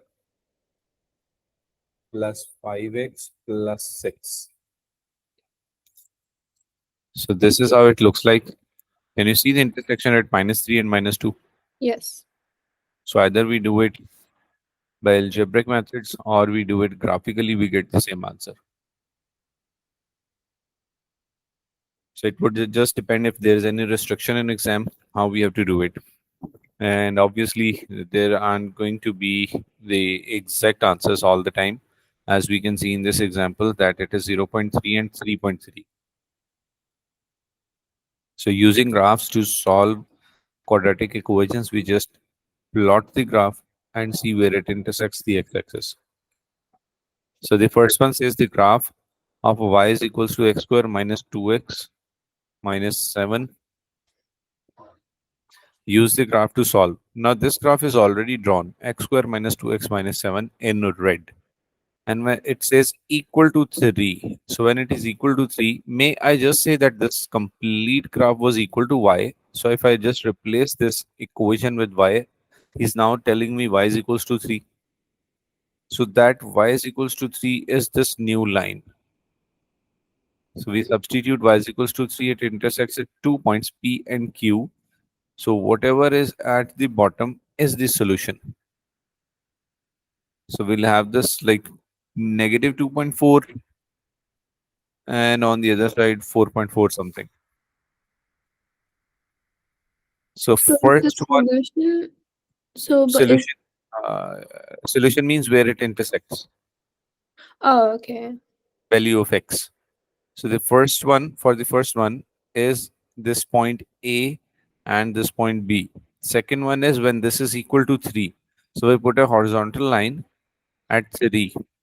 And the third one, when I'm talking about the third one, I'm also looking at the original equation because this is the graph in red. So see, how can I make the original shape again? If I subtract 7 on both sides, so this would be x square minus 2x minus 7 is equals to 1 minus 7, subtracting 7 on both sides. So now left hand side is giving me the original equation and right hand side is giving me minus 6. So we draw a line at minus 6 and find the point of intersections, and the x values are the solution. So this is graphically. I see how it works for like S and T, but like so when we draw the line down, it's supposed to be where it intersects, right? Yes. Where the curve intersects. Yes. But isn't it like more slanted? Because More like slanted. if we draw like straight down, it's a bit like far away from like, for example, A and B. For example, No, P if we draw it straight down. no, first thing, when we draw from straight down, it is not necessary that you draw it. You're just showing the examiner that this is how I'm reading it. We are basically reading the x value of p. P must have the x and y coordinates. Let me zoom in. P should have the x and y coordinates both. So we are just interested in the x coordinate. Oh, so If we're I just showing, okay, that like we so can the, read the graph. yes, so we are just reading that this is the x point where it intersects the PQ line intersecting the graph in red. Oh, okay.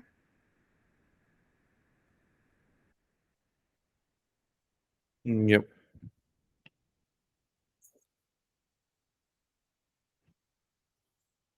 Okay.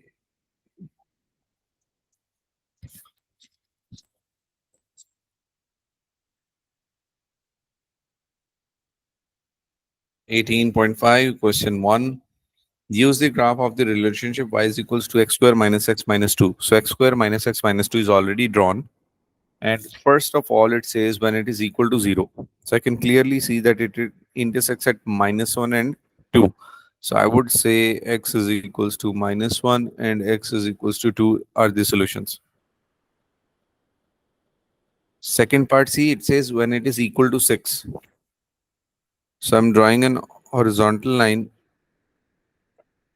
to make sure where it intersects. So it intersects at the second block. This is 3.4. And on the other side again, second block. So that is x is equals to minus 2.4. Clear? Yes. And see the third one. I actually want this equation to be like this first. Only then I can use this graph. This is not for x square minus 6. This is for x square minus x minus 2. So I can see that minus 2 is missing on left hand side. So we subtract minus 2 on both sides. So x square minus x minus 2 is equal to 6 minus 2. Minus 2 on both sides. Now this is the original equation, which is actually y. Y is equals to 4. So we can draw a line at y is equals to 4 and see one is 3, the other is minus 2.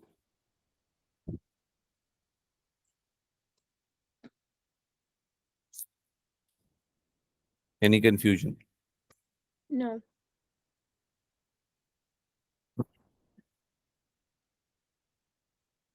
Question number 2. Now the writing task would keep on increasing. And by the way, did you practice on graph paper or software? I practiced on graph paper. Very nice, because you'll be doing on graph paper during exam. Yeah. That's good. Question number 2. Construct a table of values for y is equals to minus x square minus x plus 1 for values this. So I'll do one with you completely. Then we'll use the software to discuss more questions.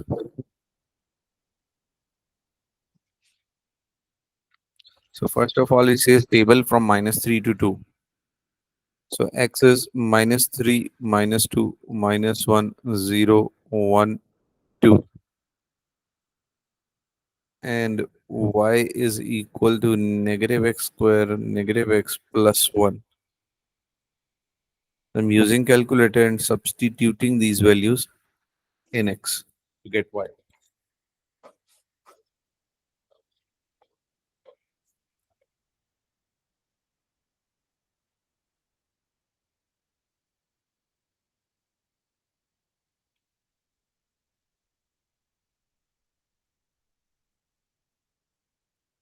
So it's giving me minus 5 with minus 3,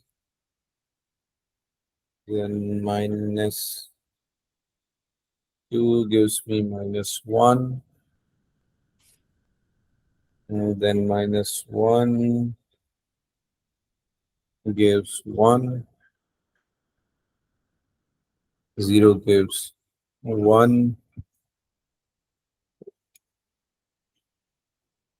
and 1 gives minus 1, and 2 leaves minus 5.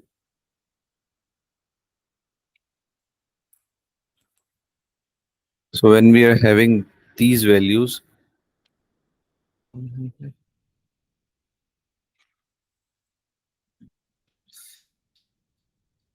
so let's use this dotted page as grid. So x is from minus 3 to 2, whereas y is negative 5 and 1.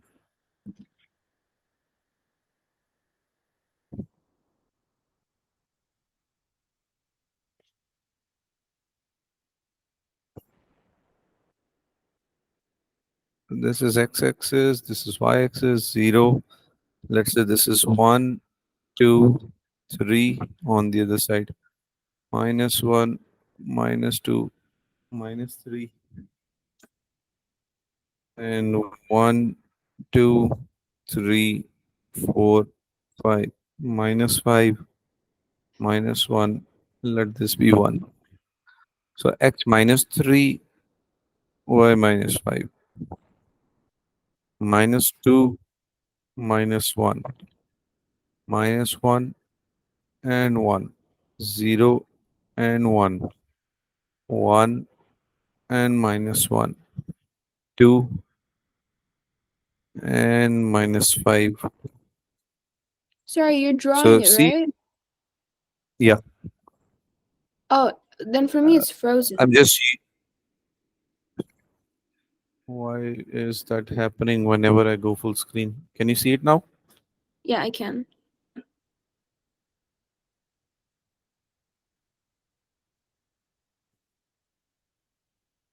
I don't think that's an hardware issue. Maybe it's a glitch, and it's happening in Probably. every class. Whenever I go full screen, I loses it. So, were you able to see this when we were completing the table? Yeah, I saw the table, but I didn't see you drawing the graph. Okay. After the table, I just went to this option and used the square grid as graph paper Okay. and drew this x-axis and y-axis. X was from minus 3 to 2, minus 3 to 2, and y is minus 5 and 1.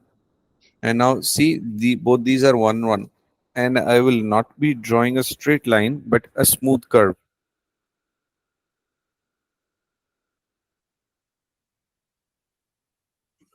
So, and this is not actually up to the mark.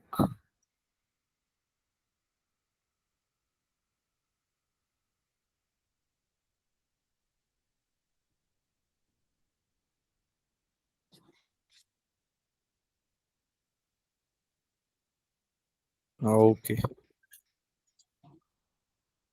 so that's what we'll get.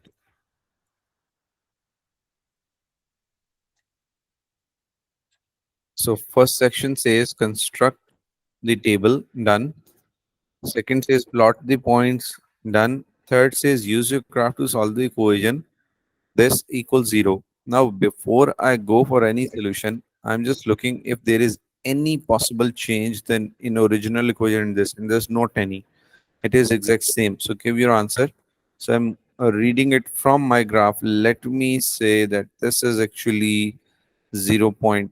7, and this is negative 1.567 from my graph. 0.7 and negative 1.7. Any confusion? So that means that we have to find the intersection Yes. of y. Intersection with equals to 0. Oh, okay. So that's why we just had to see where it would intersect. Yes, Okay. because see the this original question, minus x square minus x plus 1 is equal to y. So if I just replace this complete with y, that is y equals 0. So where is it 0? On the x-axis. Oh, okay. I see. Okay. Now question 3 is exact same thing. Question 2 is something different. And question 5 is also different. Let's do question number 5 together. And leaving this for practice. 5 actually has 3 parts. So that will be more of a discussion. Now it says draw the graph of y is equals to x square minus 2x minus 4. Now, for now, despite going into manual calculations, I'm just using the software. Is it okay? Yeah. Yes, it's okay. So, because we're doing the exact same thing, x square minus 2x minus 4. X square minus 2x minus 4. And this is x. So I'll be going through all these minus 3 to 5, minus 3, minus 2, minus 1, 0, 1, 2, 3, 4, 5, and just substituting all the values and getting the values of y, then plotting those points, and then going for part B. So I'm drawing this, which is x square minus 2x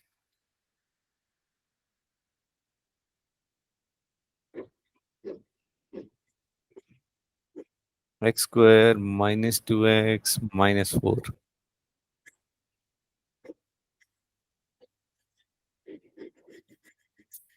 Okay, so when we get this graph, what is my first question? It says x square minus 2x minus 4 equal to 0. Would you help me answer this? It would be the intersection, so it would be around 3.3 and And negative 1.3 as well. okay. Now I would like you to reconsider this 3.3.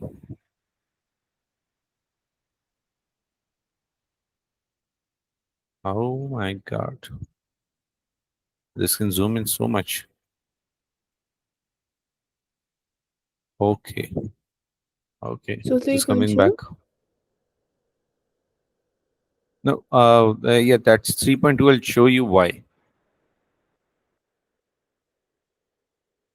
So that is basically between 3 and 3.5, so 3.25. But if this is the graph, like this. Now, see, that's one box. Yes.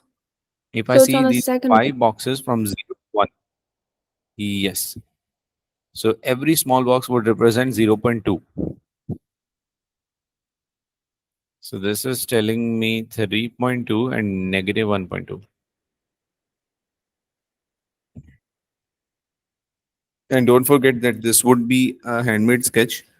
And if you are getting 3 point, even if you're getting 3.4, you will just copy what your graph tells you. And your class fellow might have a different answer, different response. Examiner, how would he grade this? First thing is the exactness of the sketch, the curve. Second is When I'm done with A part, let's say I just shook my hand and it is not in the right place. But for the B part, if I'm reading it correctly, I will get full marks for B part. Yeah, because it doesn't have to do with like how accurate it is. It's just how accurately Yes, you read it from your own graph. that's right.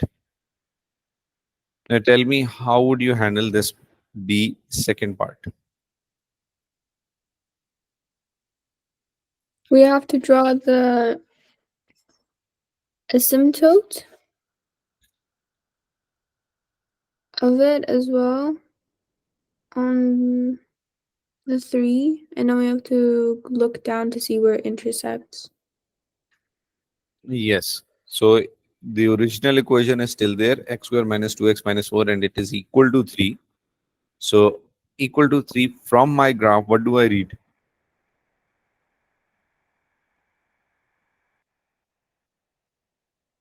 8, 3.8, and Very good. 1.8, This negative 3.8 1.8. and negative 1.8. Very good. The last one equals to minus 1. 3 and negative 1.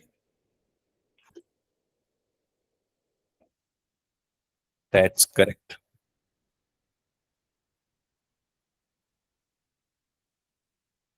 Okay. So these are just two practice questions and no new concept. Now 18.4 says using graphs to solve simultaneous, linear, and non-linear equations. We know what simultaneous equations are, and we did them with straight lines. Now, would you just consider that these were two simultaneous equations, one of which is already given and which we have already drawn, and the other is y is equals to minus 1. So this was one, this was second. We just did it graphically. We could have done it algebraically, factorization, quadratic formula. You could just substitute it like x square minus 2x minus 4 is equals to minus 1, and then rearrange x square minus 2x minus 3 is equals to 0. And we can go for quadratic formula and still get 3 and minus 1, right? Yes. So in this chapter, what we are doing is whatever we know, we are just doing it graphically. So when we have two equations, just like this one, y is equals to 2 plus x and y is equal to x square minus 3x plus 4. So one way is we do it algebraically. Where did it go? I needed this. Like simultaneous equations, that would be y is equals to 2 plus x, and the other is y is equals to x square minus 3x plus 4. So one option could be we substitute y and y. So this is 2 plus x is equals to x square minus 3x plus 4, rearranging x square minus 4x plus 2 is equals to 0.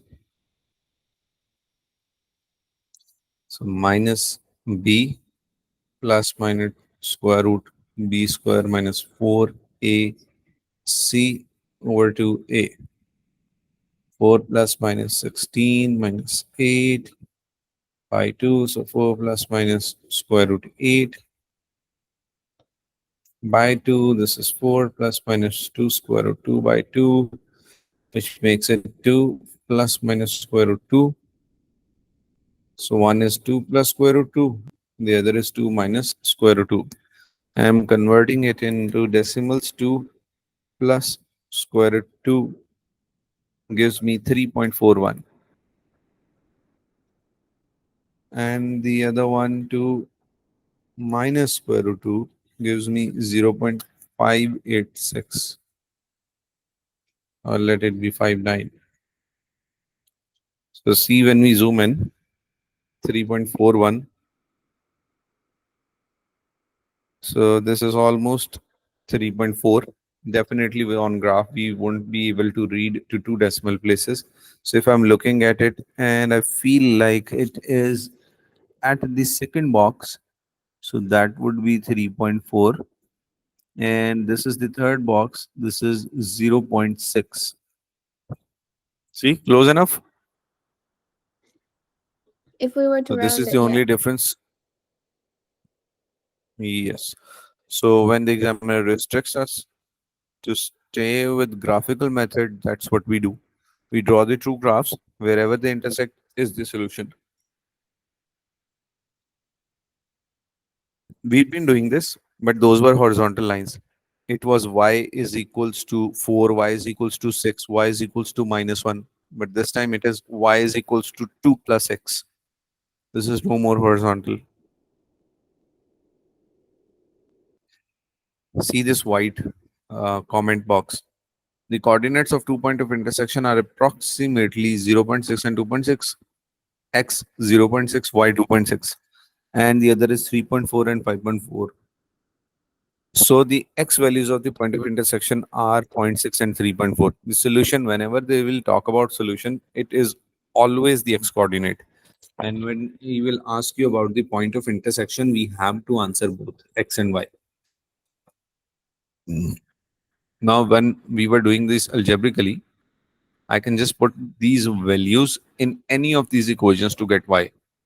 So I'm using the easier one, which is linear part, and that is y is equals to 2 plus x. So I just add 2 to them. I'll get values of x, values of y. So this is 5.41.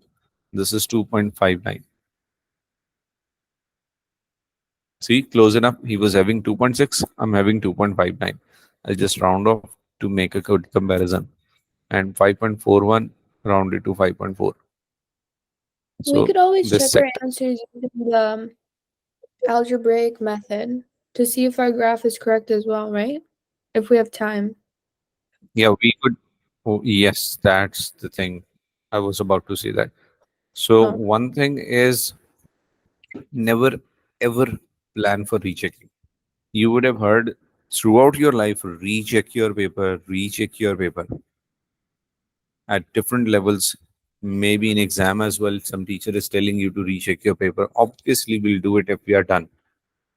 But we would never ever plan for rechecking. What do I mean by that is if your exam is like 50 minutes and you have 5 questions and all questions are equal difficulty level, spend a good 10 minutes on each question,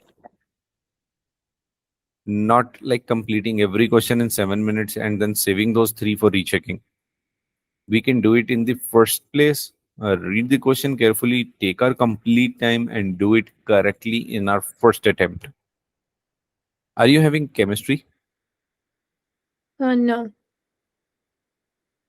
Okay. Physics?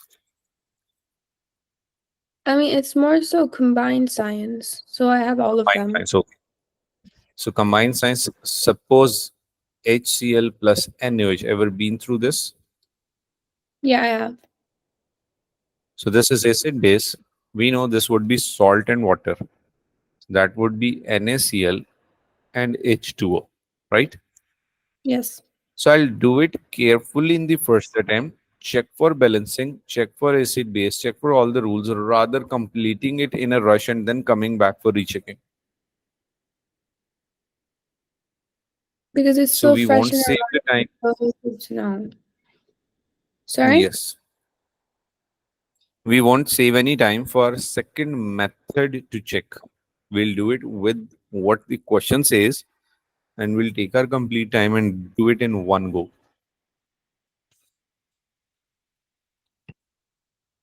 Example 10. The diagram shows the graph of y is equals to 8 over x and y is equals to x for positive values of x. Now y is equals to x is very easy to plot. X1, y1, x2, y2, x3, y3, x4, y4. So we just put only 2 points. One is 0, 0 and any other. It's always better if you go far away. I can see 8, 8, so I'll use 8, 8. Rather be using 1, 1 and setting my scale over these 2 points and getting a slight uh, slip of line. So if I just use 2 points which are further apart, would have less error.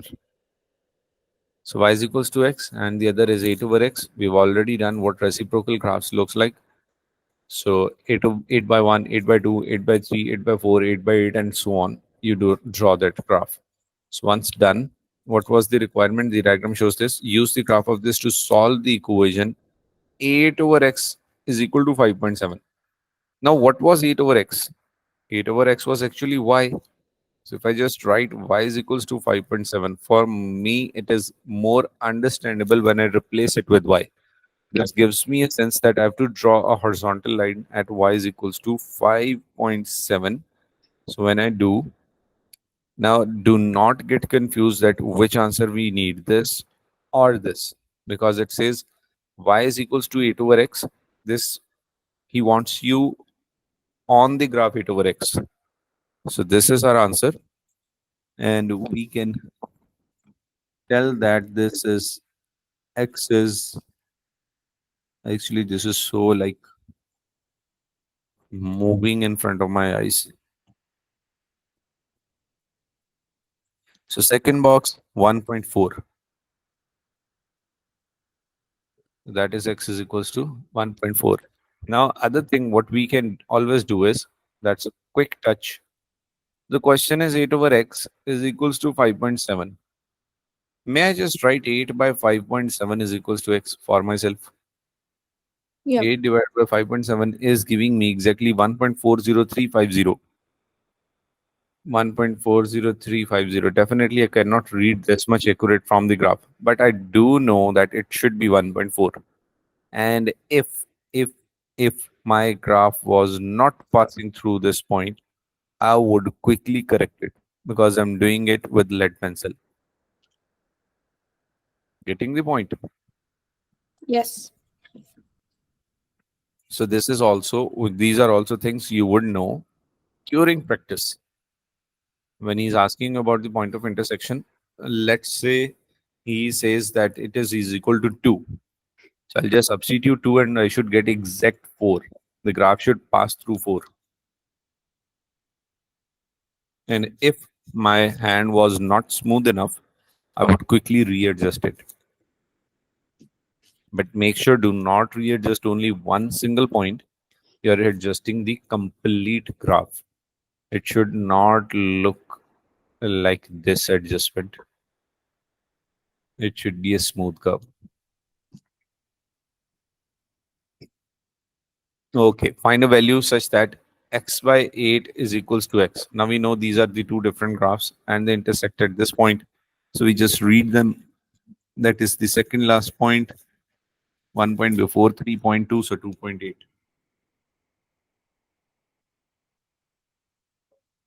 Which could also be done square root 8. Square root 8 is 2.82842. So we'll definitely do this much check and see if we are getting the exact answers.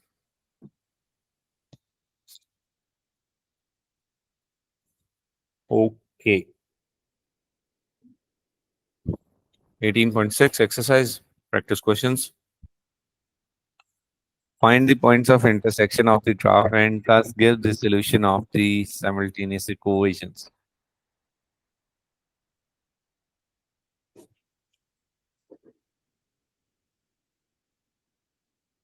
So what do you read in the first one?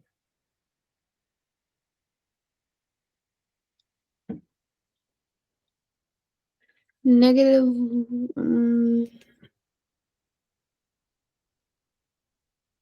That's right, go on.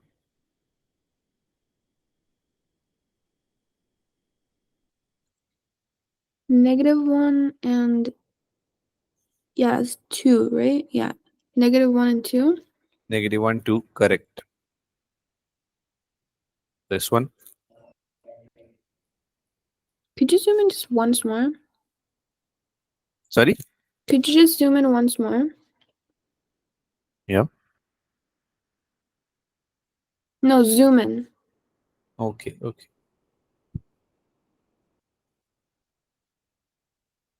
Okay, thank you. That one is 2 and -2. Correct.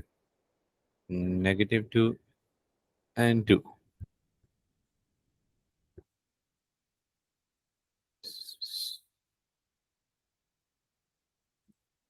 1 and -2. Correct.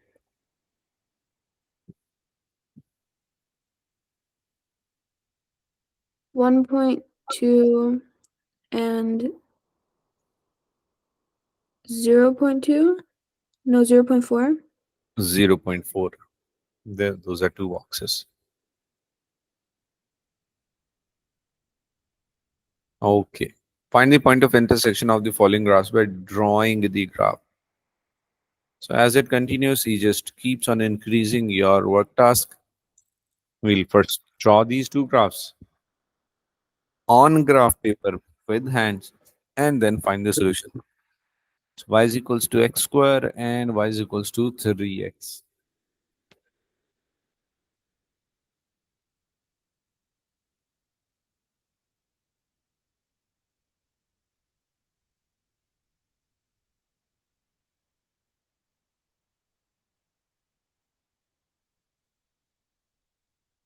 Y is equals to x square and y is equals to 3x.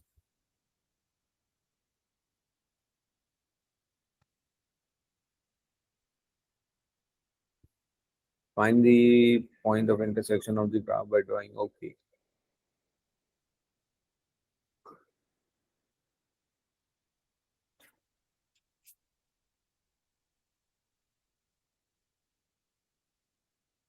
So one is clearly 0, 0.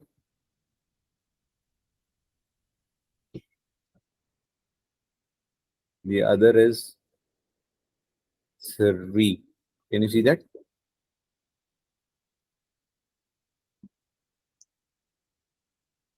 0, 0, and 3. Yep. Yeah, 0, 0, and 3. Yes.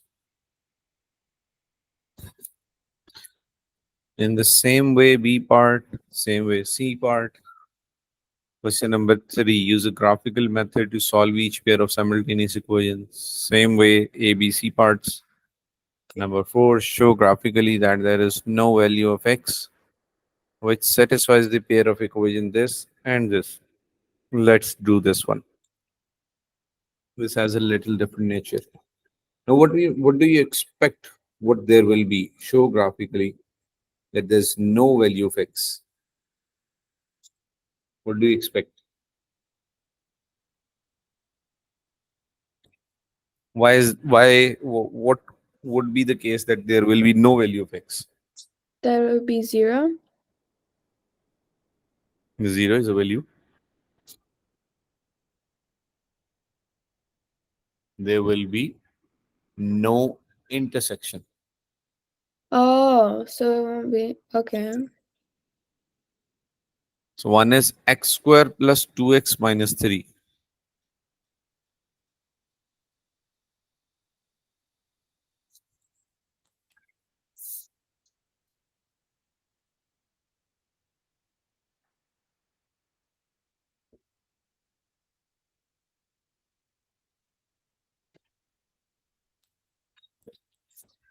One is x square plus 2x plus 3. Sorry. 2x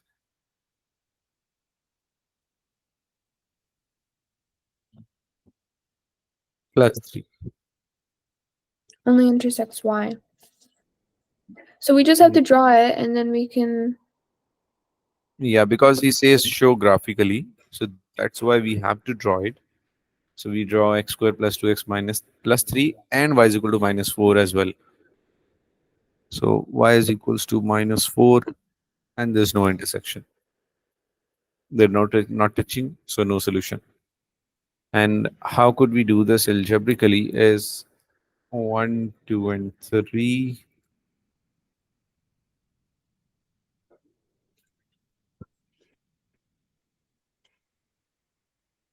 And the other is y is equals to minus 4. So if I just substitute y in y, this is x square plus 2x plus 3 is equals to minus 4.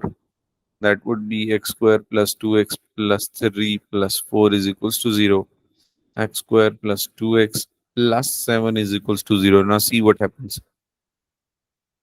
Minus b plus minus square root b square minus 4ac over 2a. So we plug in the values, plus minus b square minus 4 into a is 1 and c is 7 over 2a. So minus 2 plus minus, that's 4 minus 28 square root over 2. Getting the hint what is happening? Minus 2 plus minus square root minus 24 over 2. We're getting a negative value in the root. Not allowed. No solution. No solution, not allowed, rejected, not applicable, any words.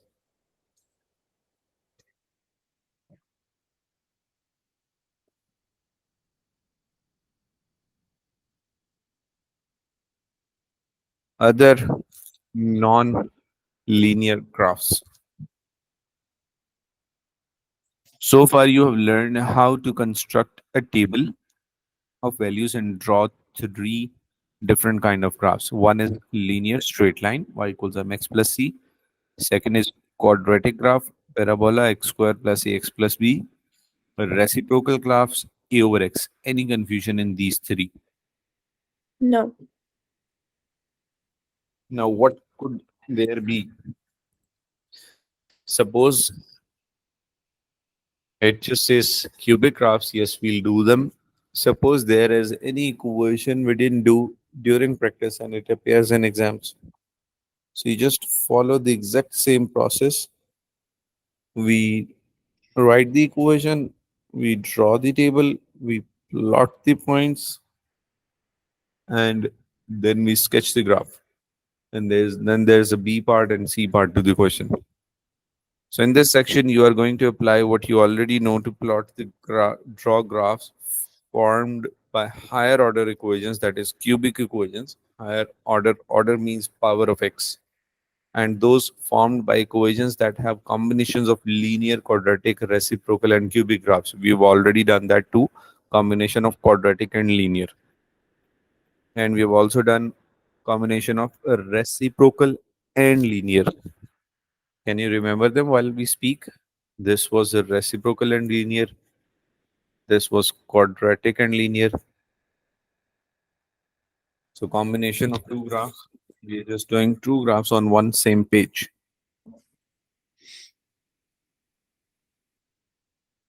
The plotting cubic graphs, they could look like this. This first graph, this is the center point. If you could feel, this gives you a touch of smiley face. This gives you a touch of sad face. Then again, this is the center point. This gives you a touch of smiley face. This gives you a touch of sad face. Now, these two are perfect cubic graphs. The first one is x cubed. The second one is negative x cubed. And what are these? These are due to the introduction of term x square in them.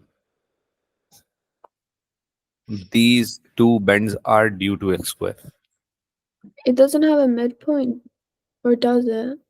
It does, but see, this is its midpoint. But to the first one, it was all increasing to right, all decreasing to left. But in this case, the decreases and increases and decreases. That's why it's x squared. Yes, let me show you.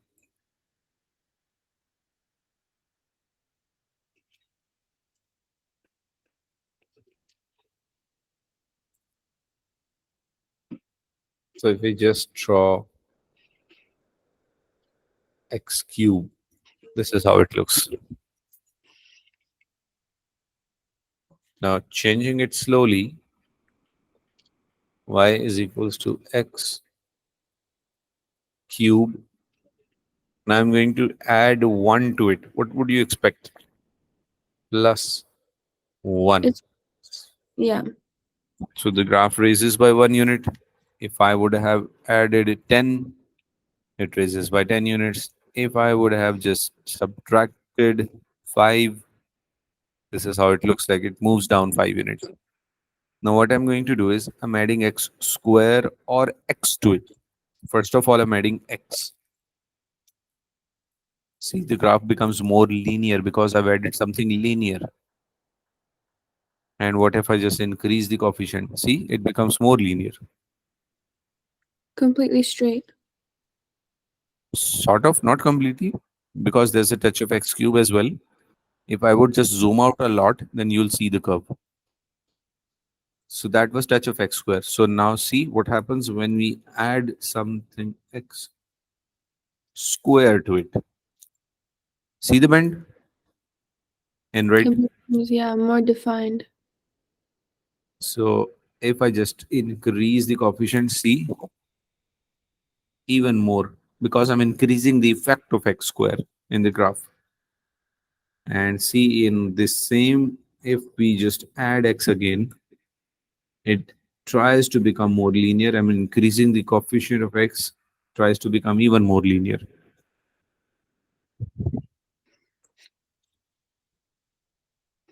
So this is something which we can straight away just guess which graph is this. If match the columns is there, if it says that there are few options, graphs are drawn, equations are given, and it says which equation corresponds to which particular graph.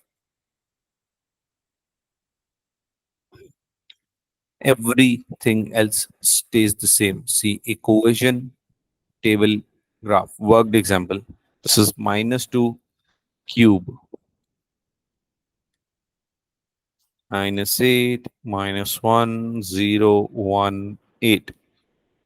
-2 and minus x cube is 8, 1, 0, -1, -8.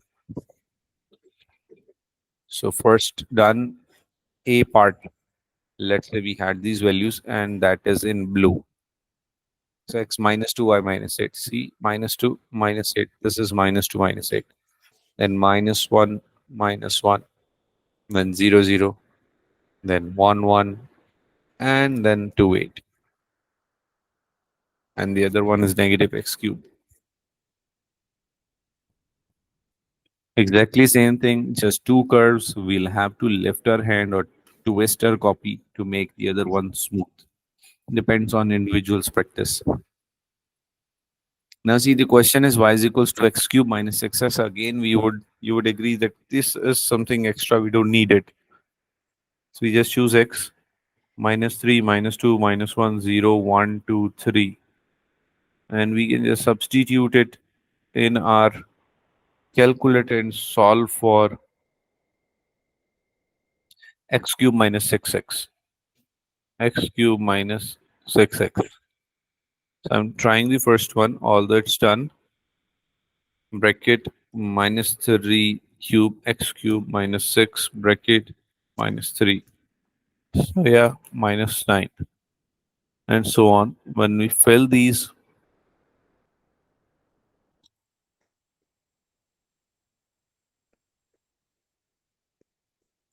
construct a separate table for half of the values.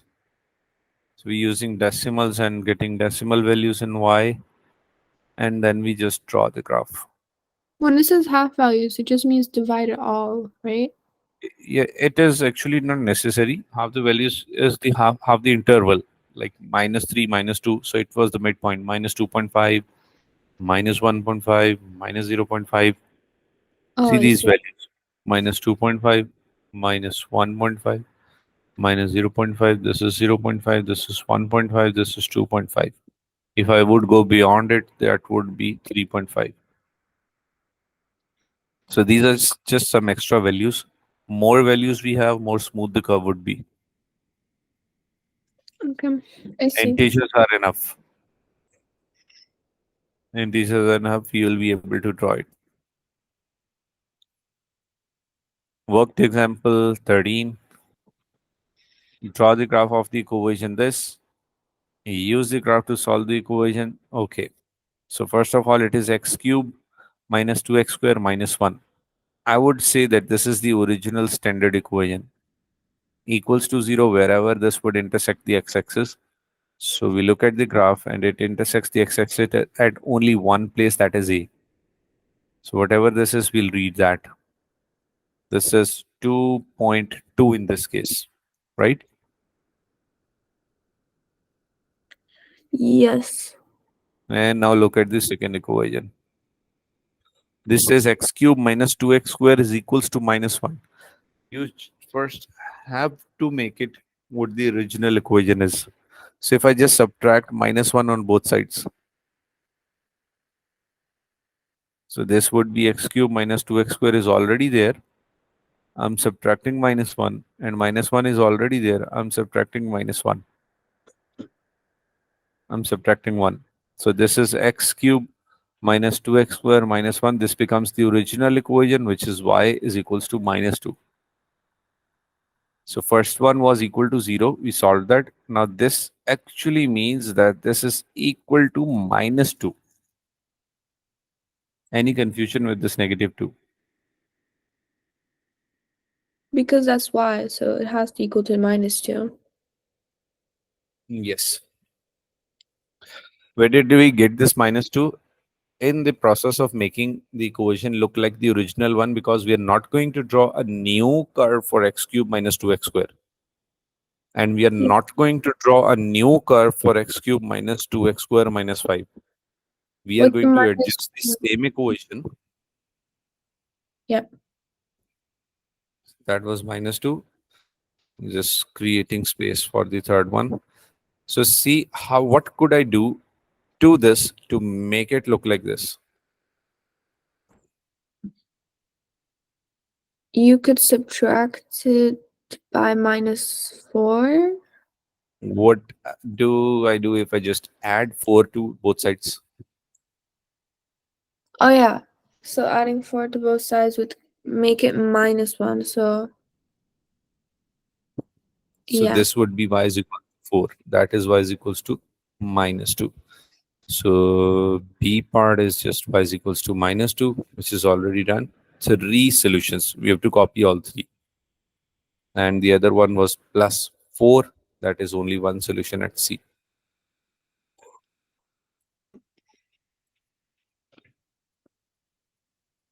Where? Yes.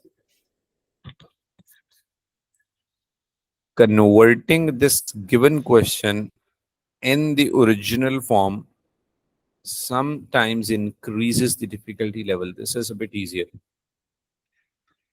Like they're just changing this plus constants minus constants. Sometimes they interfere with that x value as well. Like if you're having x cube in the original and b part would be 2x cube. So we could have to divide the complete equation by 2 to make it x cube.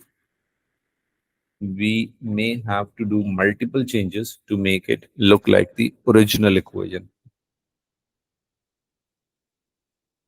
In that case, easier part would be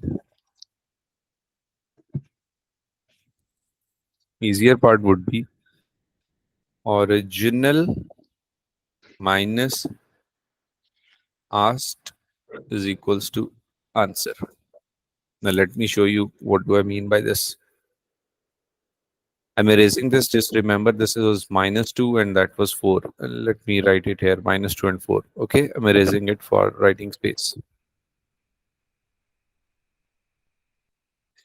Could I just rearrange the second equation and write this as x cube minus 2x square plus 1 equal to 0? You And can. I'm going to fill in my values. Original minus asked is my solution.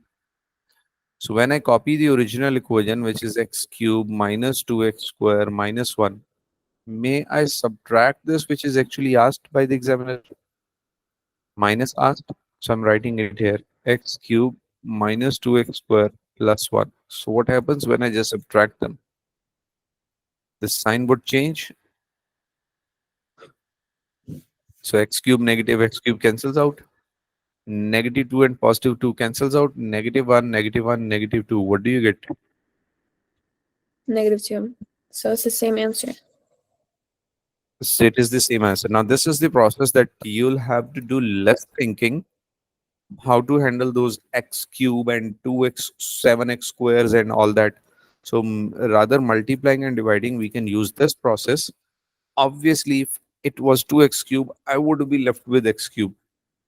So it is not necessary that my answer would always be y is equals to a constant. It may be a slanting line, it may be a quadratic line.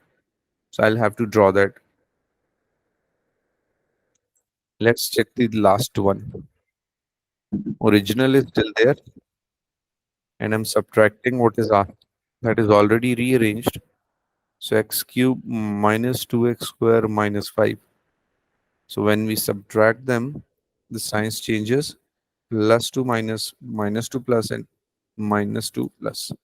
We get rid of this, we get rid of this. So see, minus 1 and plus 5 is giving me plus 4. See that? It always works. What you have to remember is this: original minus asked question.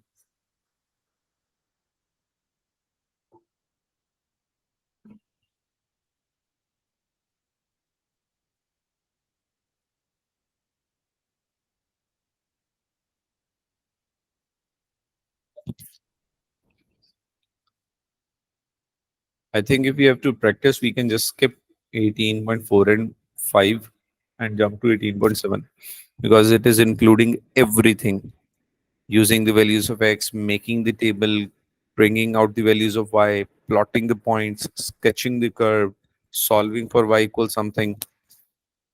What do you say? 18.7? Yeah, like but rather doing all the labor work in these exercises. Yeah, just do it all together. Okay. Yeah, that would sum up all the concepts, and like rather selecting any question from the previous exercises, we can do all these questions. Okay. Let me just have a quick look.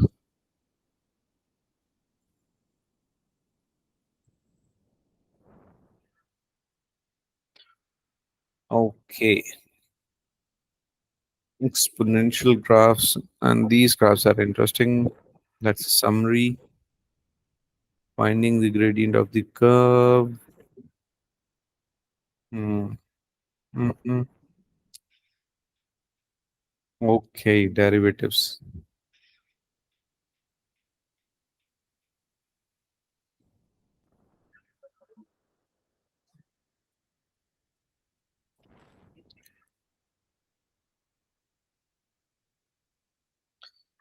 Okay, see what the first question says.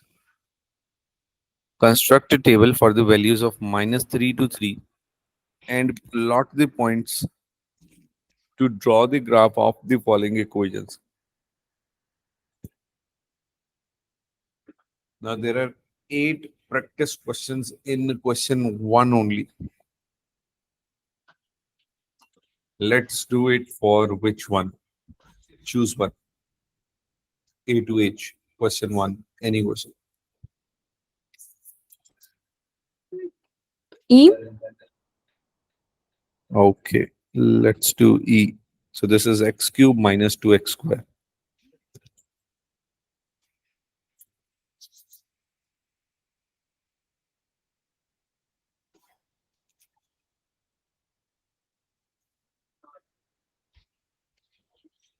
So that is y is equals to x cube minus 2x square, and from minus 3 to 3. Minus 3, minus 2, minus 1, 0, 1, 2, 3. So all we are going to do is substitute.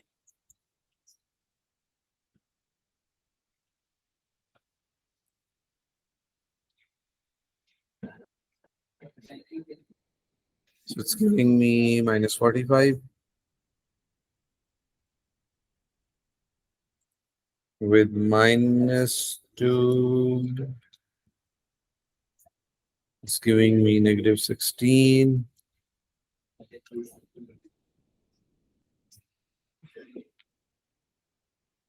With negative 1, negative 3, with 0, 0. And with the 1, gives me -1 with 2 gives me 0 with 3 gives me 9.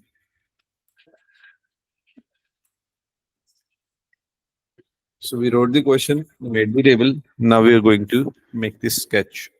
The plot, which would be exact. I'm just sketching for now. So this is -1, -2, -3. Let that be, that is -45. So let's say this is the point -3 and -45 and -2 and 16. And let's say this is -1, -3. And then we have x0, y0. Then we have x1, y -1. And then 2, 0. And then 3, 9. Now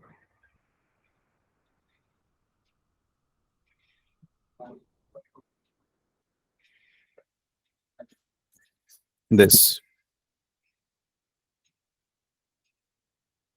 x cube minus 2x square.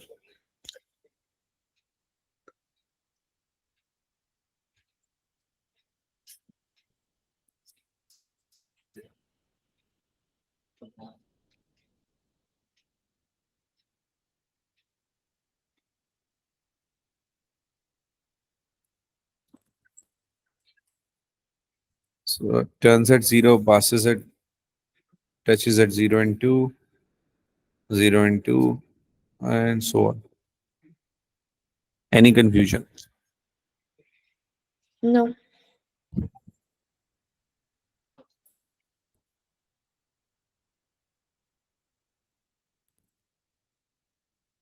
Question 2, copy and complete. You may want to add more rows to the table in the worked examples. We actually don't need them. We can just substitute in the calculator directly.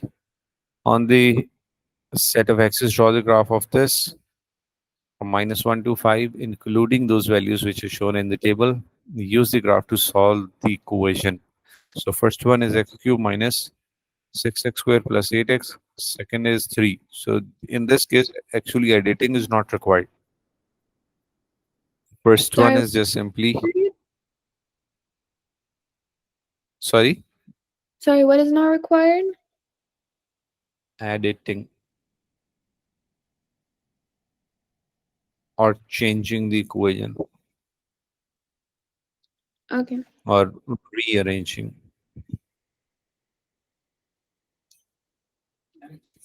Because it looks like the original equation. Yes. Okay.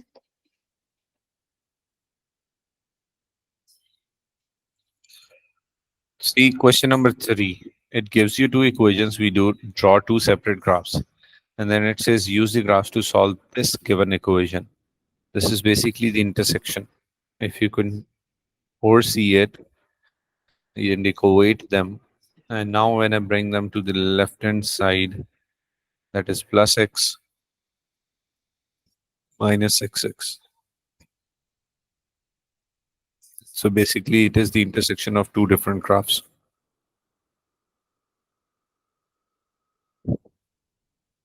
So one, I'll share this for practice. Choose any of the equation in one, then question 2, and then question 3. That would be more than enough. And what does this say? Graph of equation with combination of terms. So basically, the positive and negative sign between them are known as terms. So these are three terms: x cubed by 10 plus x square minus 6x. These are three terms. So combination of terms, complete the table of values. The equation y is equals to 2x plus 1 over x. So we just draw it from 0.5 to 7, get those values, and draw the graph. Y is equal to 2x plus 1 over x. Another So worked it's example. basically substitution and then just Sorry? plotting it. Everything is Yes. basically substitution and then plotting it. Yes.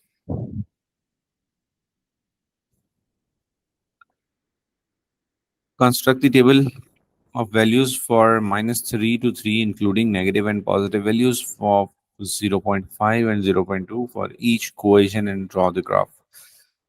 So again, same. A cohesion table graph. Exponential graphs are something when you put a power to the number raised to power something, and still the same process. A cohesion table and graph. So 2 raised to power minus 2, 2 raised to power minus 1.5, 2 raised to power minus 1. Everything is to be done with the calculator. And then you sketch it. Nothing new, nothing new. And These that graph is supposed, questions be for the non-calculator section, or is it only going to be for the calculator section? it could be for both, but the values, if it is in the non-calculator section, would be easy. For example, if you look at this D part, 1D, in this case, the values won't be 1.5 and 0.5 if it is in non-calculator. Yeah, it's going to be easy for us to do it without the Yes. calculator. Okay. Yes. It would be justified.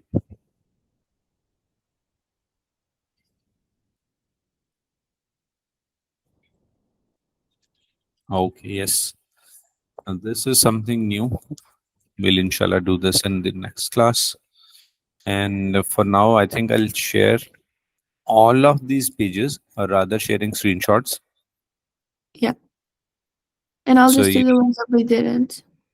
yes, you can do that along with if you wish to go for any sort of revision, you'll just have a complete set with you. Yeah. Okay.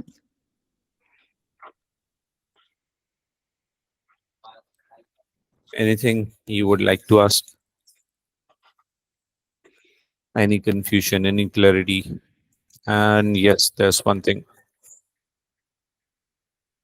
When it is up to us to choose a scale,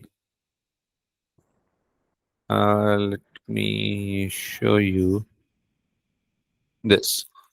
So I just chose to write one after two boxes on both axes. That was my choice. Someone could have done this as well, that this is one, this is two, this is three, like one after one box. So whenever it is up to us, we always choose that scale which should at least cover more than 60% or say about 70% of our page. So I'll choose that scale. For example, on y-axis, we are drawing from, let's say, 2 to, or -2 to -12 to 2. So I may write 5 here, I may write -5 and -10 here. This is one choice. The other is we may start from 1, 2, -1, -2, -3, -4, -5, and covering it up till the bottom to -12. So this one would be, let me just change the border. This one would just waste the page and the graph will complete in this, and everything, the bottom of the graph page is empty. Are you getting it? We just have to cover the maximum area. Oh, okay. So how many graph questions will we have? Because we have to use a new page for each In one. exam, Yeah. one. One?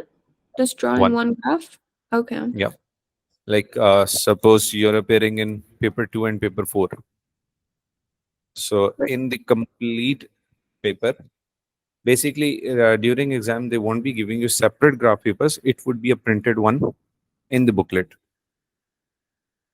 Okay. So Printed one in the for book, each the paper, question. one?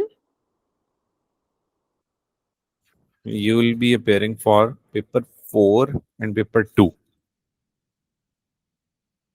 Paper 2, Oh, yeah.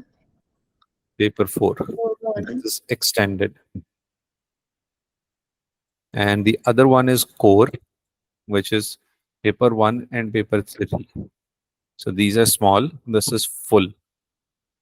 You're appearing for extended IGCSE full. 2 and 4. Both papers calculator is allowed. And if you get question of graphs in both of them, maximum is 12 marks. And in paper 2, if you get a small question, that might be 3 to 5 marks. So in one paper, there's going to be one question. Other than that, a slight touch of graph could be there, like 1 mark, 2 mark. Yeah. Okay. For Because we example, have to just reading of the values. yeah. Yeah, Okay. this topic is somehow like uh, frustrating, I would say, that Hmm. it is actually repeating itself. Equation table graph, and all that stuff. So that's why I mentioned that labor work.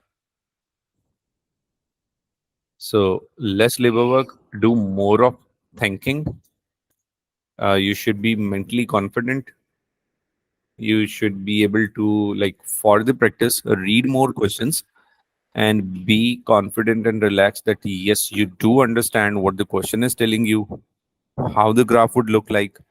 For your original practice, try at least minimum of 2 questions for the cubic one. So you have a good practice of drawing the sketch, drawing the curve. Other than that, use any software or maybe the same one. And while you're typing in, you would already know the graph should look like this. To Okay. check it or just before?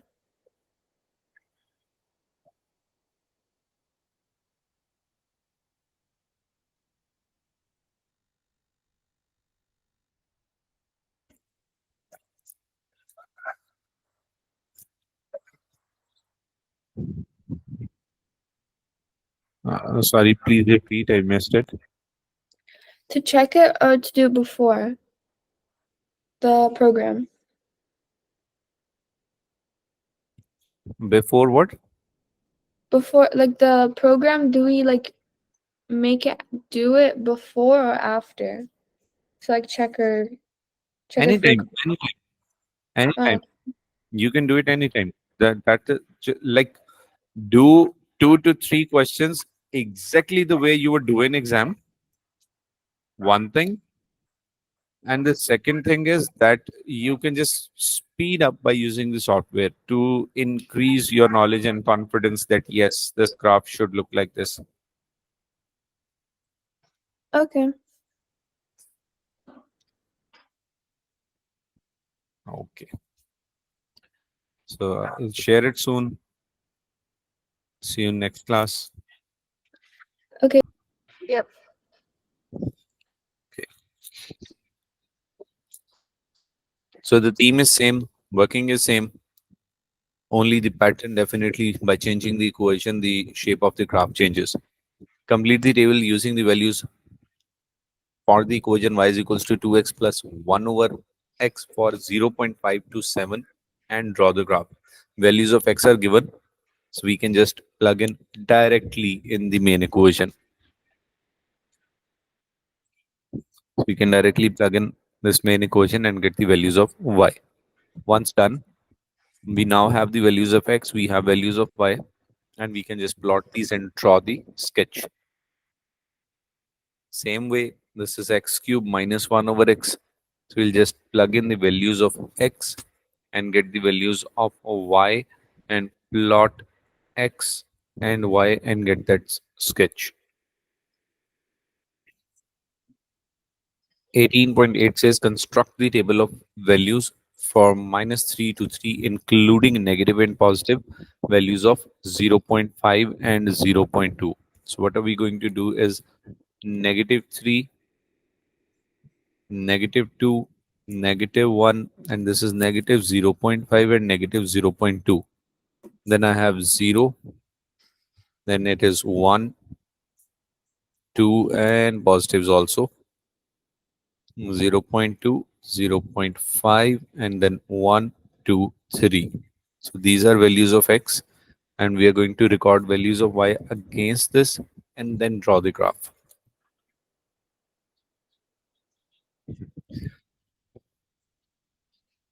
So that would be just a simple sketch. Now, what is next is exponential graphs. We will have x in powers. For example, I have y is equals to 3 raised to power x. And when x is equals to 1, Or let's say, let's try negative also. -3, -2, -1, 0, 1, 2, 3. And this is y is equals to 3 raised per x. We know when 3 raised per 0, that will be 1. 3 raised per 1 is 3. 3 raised per 2 is 9. 3 raised per 3 is 27. On the other side, when I write 3 raised per minus 1, remember indices, this becomes 1 by 3. So this is 1 by 3, 1 by 9, and 1 by 27. We can also have these values in decimals when we go in detail. Now we can sketch this, plot these values, and sketch. So one of the example, complete the table of values y is equals to 2 raised to the power x. Now if we just have to sketch, this is always going to pass through 1, because at x 0, y is 1. So it is always going to pass through 1. So we can always sketch this. This is x0, y1, and the graph will always look like this. To left it falls, to right it rises, but it never touches the x-axis. Now B part says from the graph you can see that x is equals to 2.5, the value of y is 5.7, or 2 raised to power 2.5. So whenever the examiner, obviously, let's say in this case I say that find the value at 3.5, we do not have that in the graph.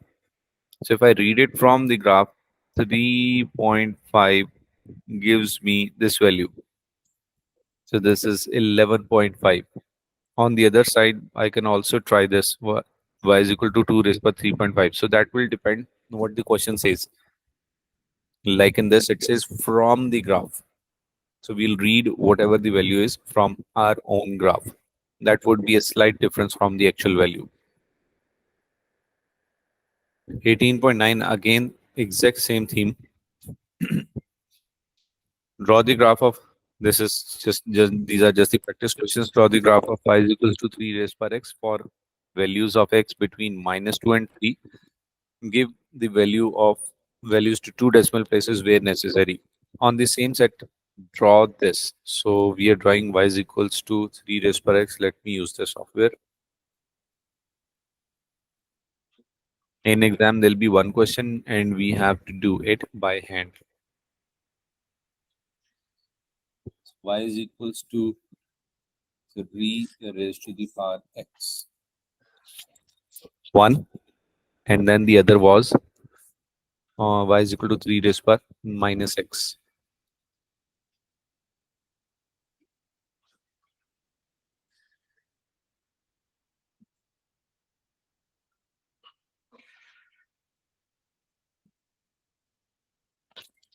See the difference? Green one is with positive power and red one is with negative power. Yes. Then it says what is the relationship between these two graphs. So if I just see this, may I say that they are a reflection of each other in y-axis, or may I say line x is equal to 0? Yeah, they're a reflection of each other because they're the same thing, just opposite sides. Yeah.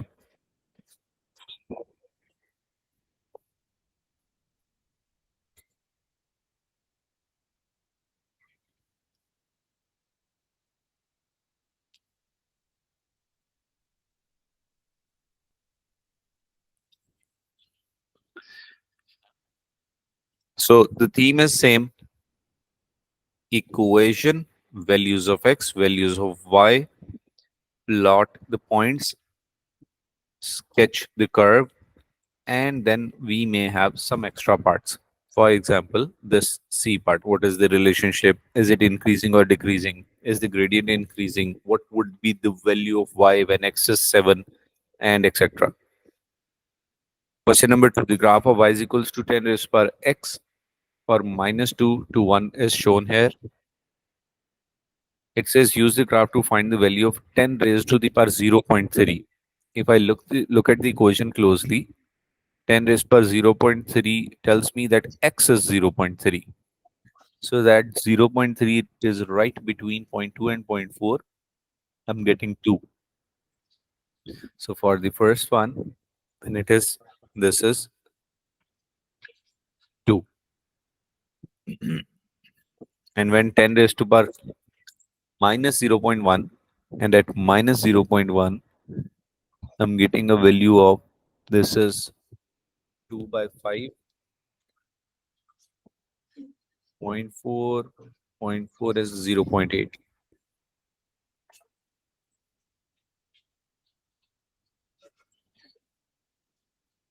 Copy the diagram using tracing paper and draw the straight line graph that will allow you to solve the equation this. Okay.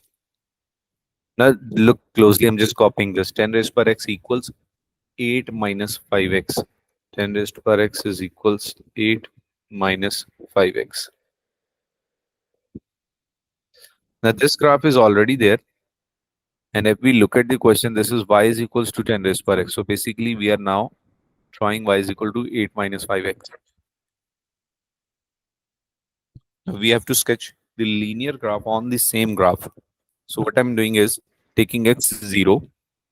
So when x is 0, 8 minus 0, it is 8. X 0, y 8. And then I'm taking x1. When I substitute 1, this is 8 minus 5, 3. So at x1, y is 3.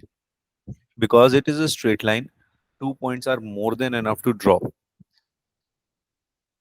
At the very moment, I'm drawing it using a software, so my hand is a bit shaky. In exam, these 2 points are enough to use a scale and pencil and draw the line. So I might need few more points to be more accurate. So I'm using few more points. And let me get my calculator.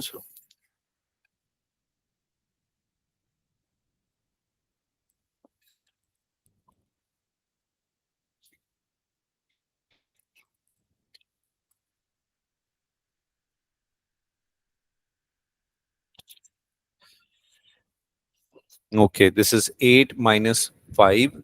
And in place of x, I'm changing the values. I'm using 0.2 and I'm getting 7. At 0.2, I'm getting 7. Then at 0.4, I'm getting 6. Picking up the trend, I got these few points, and now I may draw the line, which would be little better. Okay. So they asked us to draw the sketch on the same graph, done. And copy the diagram in tracing paper, draw a straight line graph that will allow you to solve this equation. Now, if I just don't give you the graphs and I tell you to solve this, 10 raised to power x is equals to 8 minus 5x. We haven't read any such thing which will solve this graph. Logarithms can. On the other part, this equation. On the other part, graphical method is the way left behind. So if you see the point of intersection, this is right here and 2 points. Now I know these are 5 points. So 0.2 divided by 5 gives me 0.04. One of the boxes 0.04. So 0.6 plus 0.04 times 2, and I'm getting 0.68. X is 0.68. And from the same graph, the point of intersection, the second point is 4.8. So 0.68 comma 4.8 is my solution. Any confusion? No.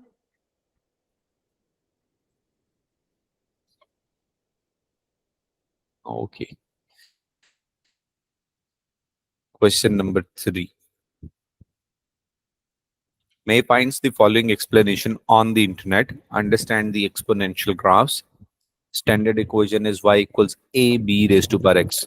Now see the difference which we've done. There was no way, right? We've done like y is equals to 3 raised to power x, y is equal to 2 raised to power x, y is equal to 3 raised to power minus x, but nothing is being multiplied with 3. So what if I do y is equal to 2 into 3 raised to power x? Would make no difference. Whatever the value y was, this is now just being doubled. For example, if I was taking 3 raised to power 1, first it was 3, now it is 6.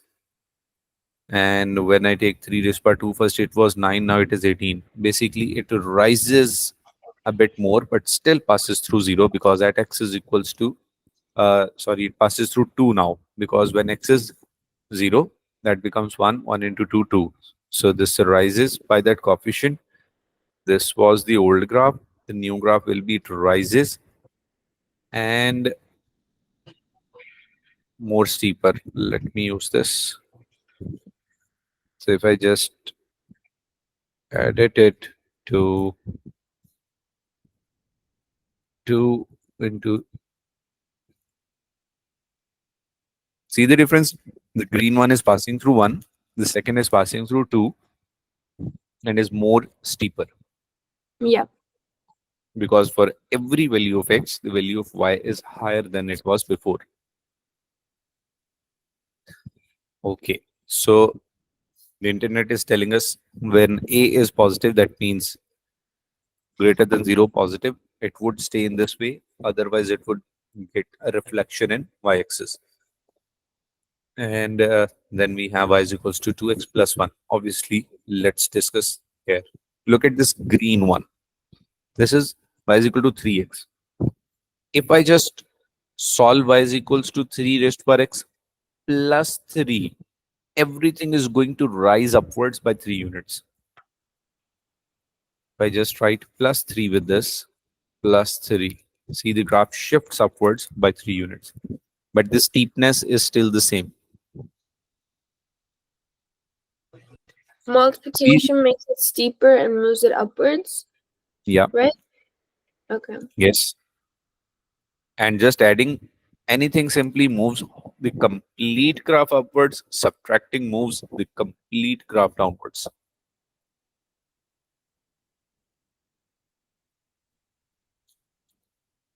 So y is equals to abx. We studied the function of a, we studied the function of q, and b is what we've already been doing. Now see where the asymptote moves. The original graph was, let's say I'm talking about y is equals to 3 raised by x. The original graph was passing through 1 and having asymptote y is equal to 0. Now see what happens. If I write y, let me use different colors. If I write y is equals to 2 into 3 raised per x. Now it passes through 0 to, is more steeper, but the asymptote is same. And when I try y is equals to 3 raised per x plus, let's say 4. So when I've added 4, the original graph was in blue. This is 2, this is 3, this is 4, and this is 5. When I'm adding 4, it passes through 5. Looks exactly like the graph in blue. It is just being lifted 5 units. First, the asymptote was y is equal to 0. Now the asymptote is y is equals to 4. See, this is 4. It raised the graph and point of intersection is 0, 5. Now, when it was 1, asymptote was 1 unit below that. And asymptote is still 1 unit below that. Does it make sense? So when it was 1, the asymptote was 1 unit below it. And when it's 0.5, it's 0.5 units below it. Yes. And this is, sorry, in red. This also raised it. So it became y is equals to 1 asymptote.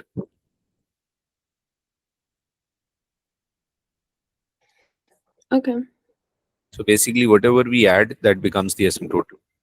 If we are adding 4, 4 becomes the asymptote. If I would have written 14 here, this would have been 15 and asymptote would have been 14. Okay. Now, bacteria is being multiplied. If that is 2 raised to power something, so obviously 2 raised to power 0 is 1. Then 2 raised to power 1 is 2. 2 raised to power 3 is 8. 2 raised to power, these are like, this is already written. So 1, 2, 4, and 8 with value of t 0, 1, 2, 3. These are the results.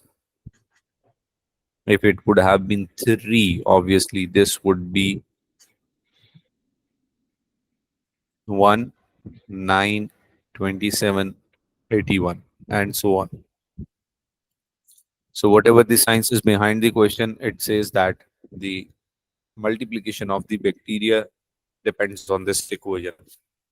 So P is equals to 2 raised to power T. So we draw the graph at time 0, it passes through 1, and to right, it keeps on increasing. And we are not taking it to left because x-axis is time in this case, and time cannot be negative. Now it says how many bacteria are there after 1 hour. So at 1, we will just read the value of y. B part says how long does it take for the number of bacteria to exceed 40 cells. So this is 40, and roughly it would take, like, these are 0.2 boxes. So 60 into 2 by 5 is 24. So 5 hours and 24 minutes. 5 hour 24 minute, or 5.5 hours. Almost like 5.5, half of that. C part says how many cells will be there after 6 hours. So when x is equals to 6, y is somewhere around 64 or 62. It is 62, more close to 62. It's at hour. Could you scroll up? Yeah, sure. So it's at hour 6, isn't it? Like, so it's one box above, right? Oh, At okay. 6 hours, this is the intersection.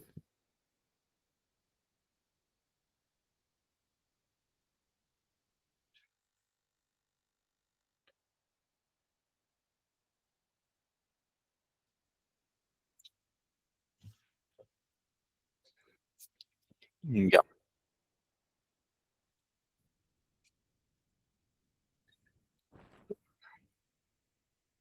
Then it says, what would you expect the population? When would you expect the population to exceed 1 million bacteria if it continued to grow at this rate? So 1 million. Now, if I'm talking about this, I would write 2 raised to power t is equals to 1, 2, 3, 4, 5, 6. Now, because my graph has some limitations, I'm going to try a large value, 2 raised to power, let's say, 999. And I get a math error. 2 raised to power 99 is a very large value. So I'm coming down to somewhere 25 is again giving me a very large value. 15 is 32,000 something. So I'm trying 20 exceeds 1 million. 18 hours is still not 1 million. 19 is half a million. 19.5. So basically between 19.5 and 20. So I would just say 20 hours. After how many hours? At 20 hours, when I try that 2 raised to 20, I'm getting 1048576.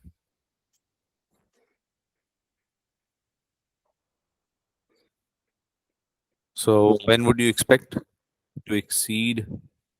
It continued at this rate. So around 20 hours.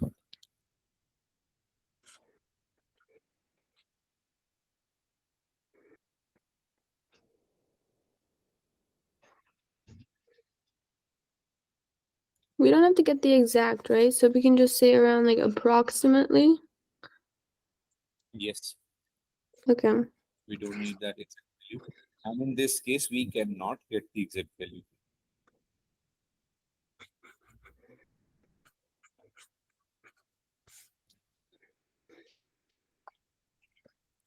There is one method, those are logarithms. But obviously, we have to stay in the boundaries of our syllabus.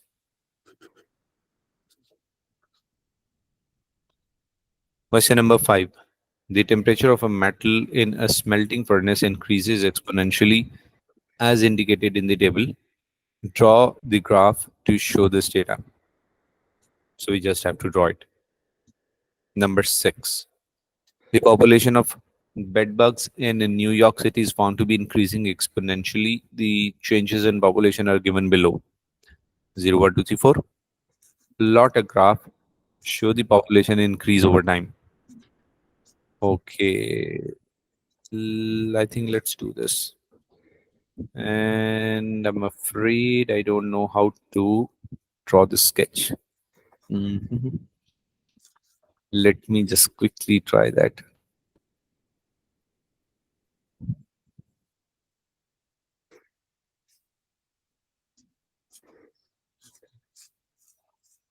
One, 2, 4, 8, 16.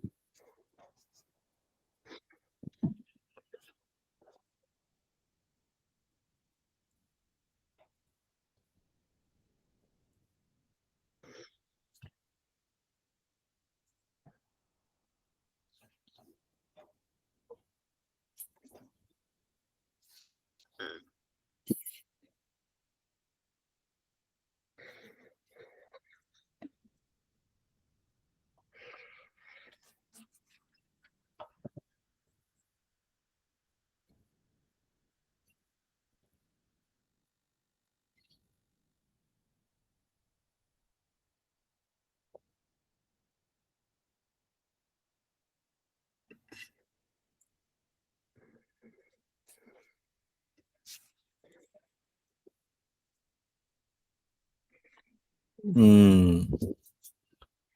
Okay.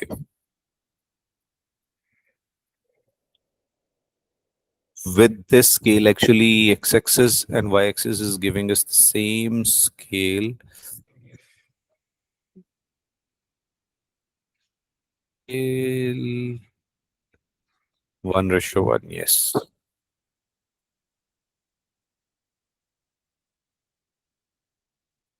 Okay.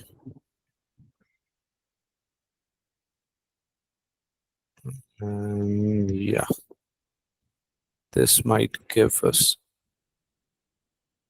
some better impression.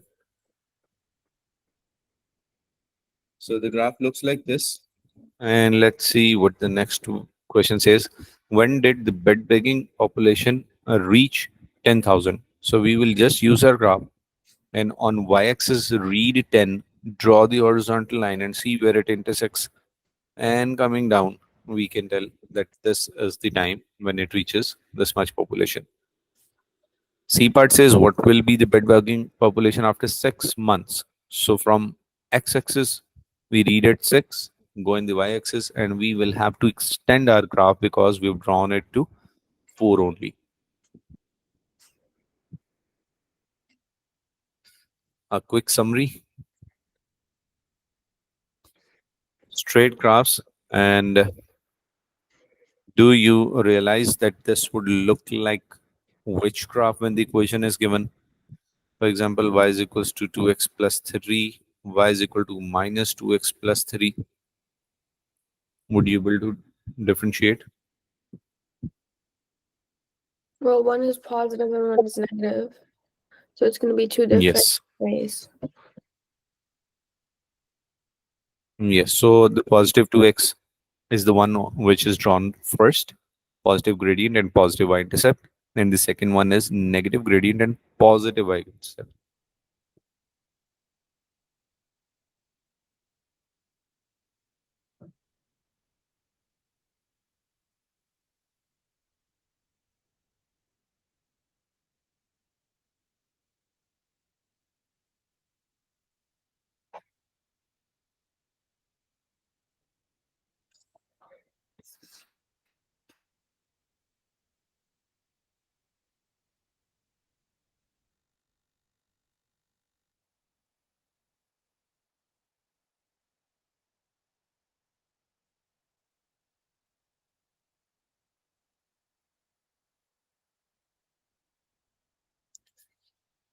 Okay.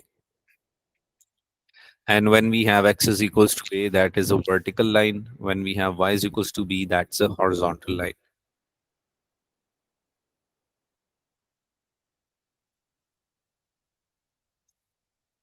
Parabola y is equals to x square, positive smiley face, negative sad face. So this would be y is equals to negative x square, and obviously something is being added. That is why it is raised from 0 comma 0. And on the right, this is y is equals to positive x square, and something is being subtracted. That is why it is going down. And we may say that this is 2 or 3, anything, because scales are actually not graduated. And when we have y is equal to ax square plus bx plus c, when you add a constant, if you forget about this, when you add a constant, this rises up. And when you add bx, that actually adds the touch of x, and it actually tries to flatten the curve. Let me show you.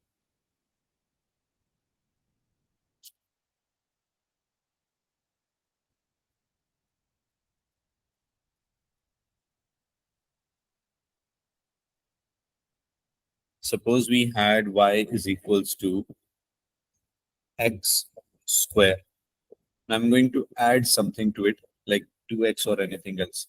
So let's say this was y is equals to 2x square, and now I'm adding something plus 3.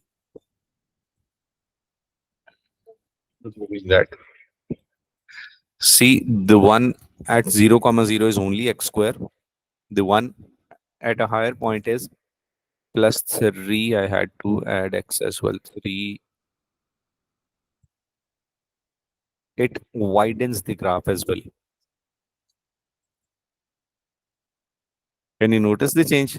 If you see 0 0 and this 3, see how much wide this is at 3 units above the main point. So if you climb 3 units above the main point, that expands a bit more.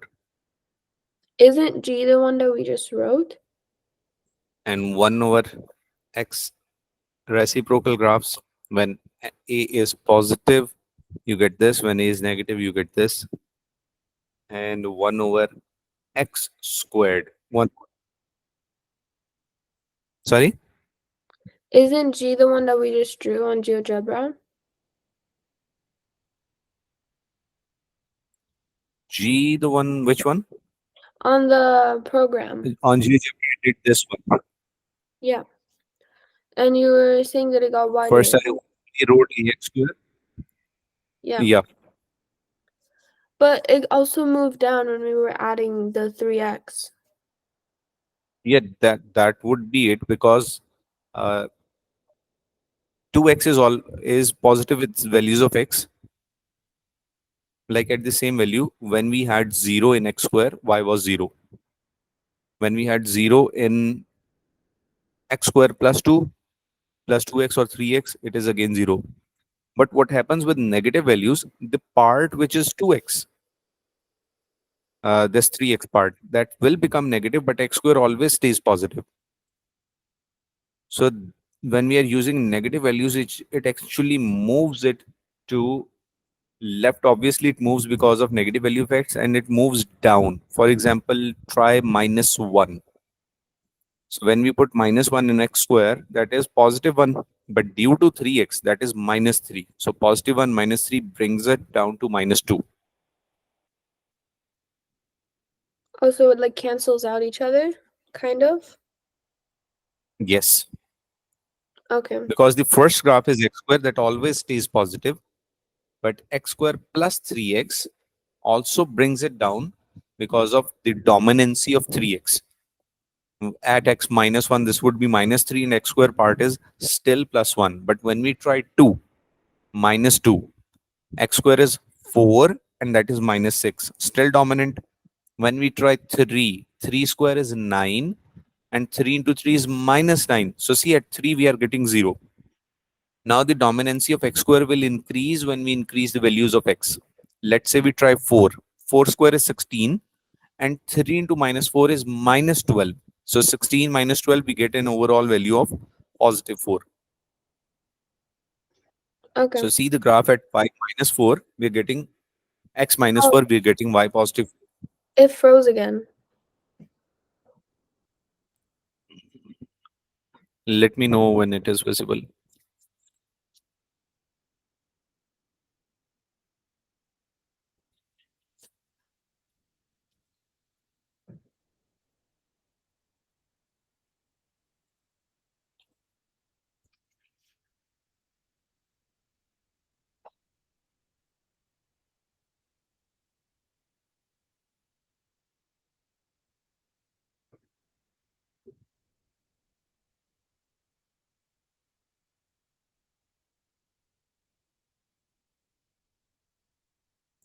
Can you see it?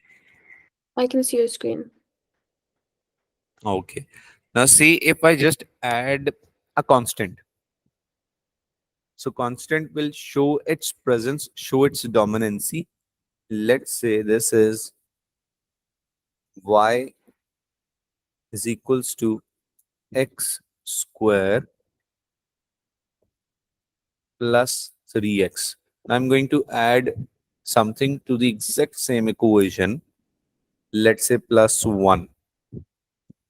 You see now plus 1 is showing its presence. It raises the graph. Now if I just change this 3 to 5, see what happens. X square is not changing. The shape is not changing. But that 5x, 3x, minus, let's see, I use this minus 5x. It moves to right. So if I use like only x, it does that. And if we change this coefficient of 2x square, now see, this would get a little slim. You see the change? Doing that Mm-hmm. again. So it becomes slim. So basically 6x square means the dominancy of x square is increasing. If I would just say 16x square, it increases even more. And if I touch that constant plus 1 and I'm going to change it with minus 11, see the dominancy.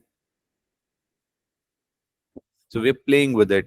This x was moving it left and right. I'm going to make it positive so it moves to left.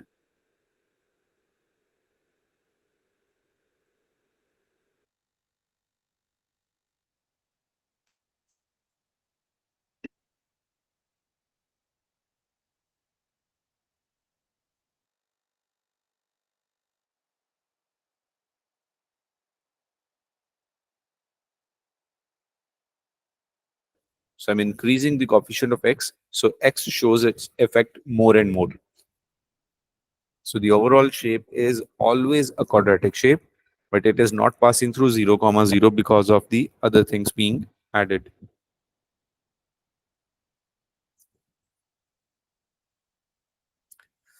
1 over x square. 1 over x square. So when it is positive, you get this graph.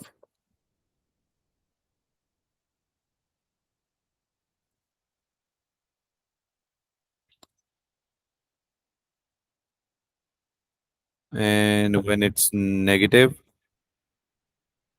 you get this graph.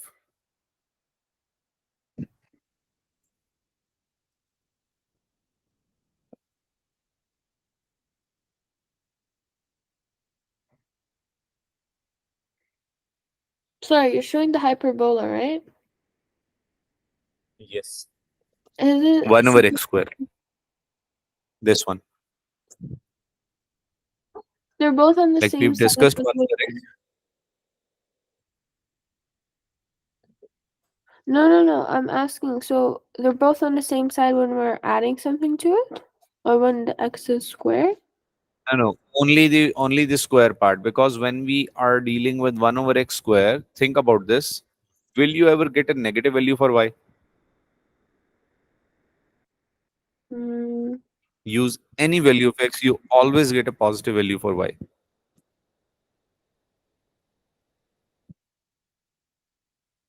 Because x is squared. X1, x2, x3, x4. Then we have x minus 1, minus 2, minus 3, minus 4. But y is always positive. And yeah. when we do y is equals to negative 1 over x square, we always get a negative value for y. That is why they're both on same side. Oh, to show that they're both negative. Yes. Okay. See, y is equals to 1 over x square. And comparison between 1 over x square and 1 over x is just that square would be a bit deeper because squared values are more and 1 divided by a larger value gives you lesser value y. Y is equals to 1 over x. See, just see the first quadrant. Blue is more deeper. And what happens when you put a negative value? It would just reflect in the x-axis.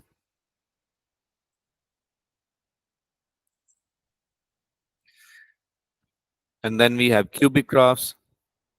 This is a perfect cubic graph, and these are because someone just added x squared to it.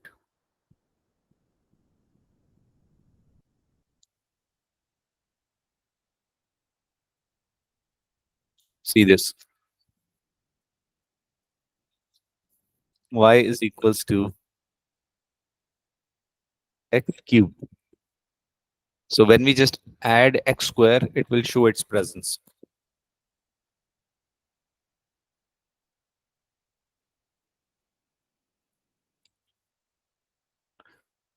Sorry, I have typed x. So x is a straight graph. See, it made the cubic graph a bit straight. So if I add x square, it shows its presence by making those curves. Now I'm increasing the coefficient of x square. See, the dominancy will increase. See that? It becomes more It is more overall a curved. cubic graph, but Yeah. more close to the quadratic graph.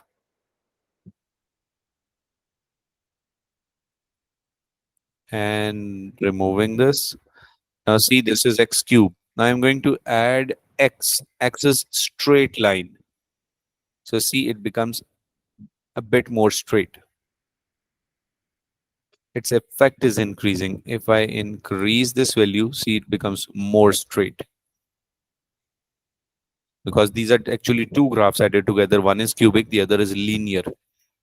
So we have a large constant with linear, it dominates.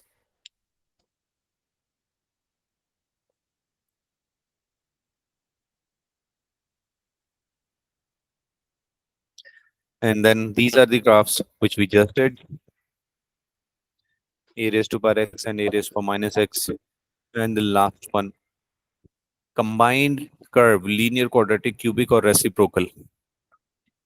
So ax cube plus bx square plus cx plus d over x plus e. So whatever it would be, it would show its dominancy, its effect. It is not passing through 0 because we have d over x in it. Because at x 0, it will become undefined.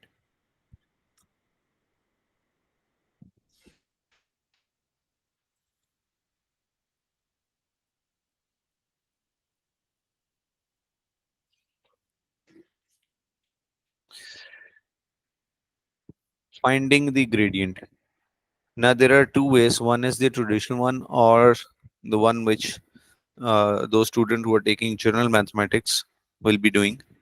We have to do that as well, drawing the tangent and finding the gradient. And the second method is more accurate, which is differentiation. So we will learn differentiation and learn to find the exact gradient. If I'll just sketch a new one.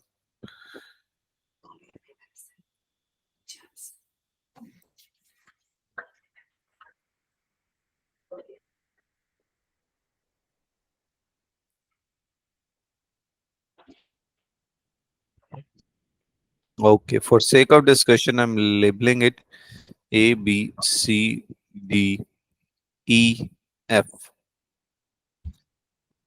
May I say from A to B,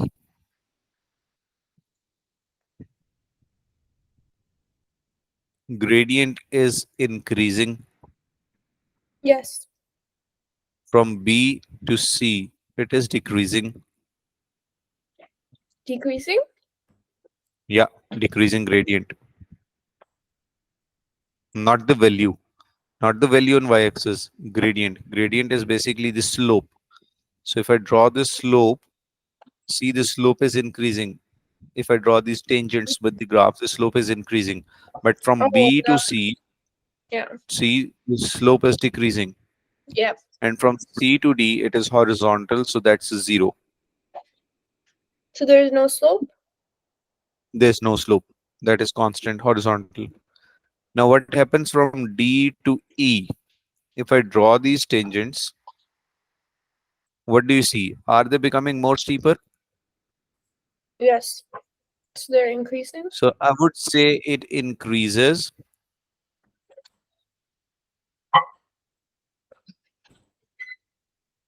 but they have a negative value. So they It is increase. steeper. Yep.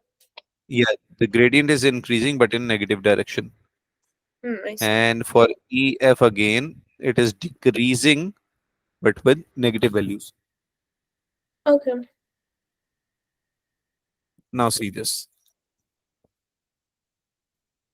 Height and distance. First part is steeper, it is getting steeper. Then it is horizontal, somehow sort of horizontal, so we say level. And then on the right hand side, it is again steeper, but with a negative gradient.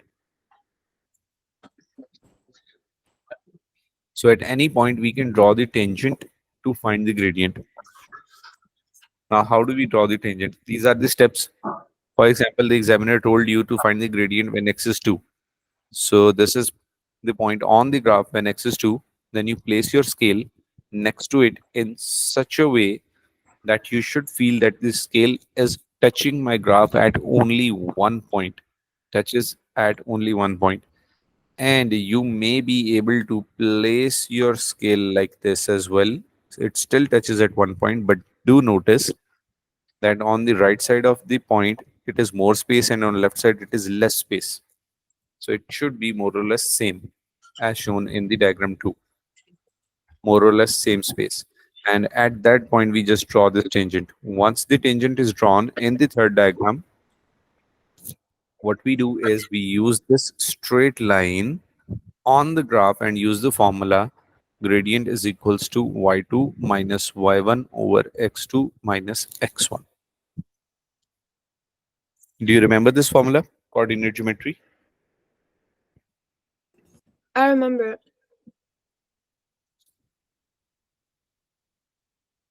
Very good. So we'll draw that sketch, we'll draw that tangent and find the gradient. This is graphical method.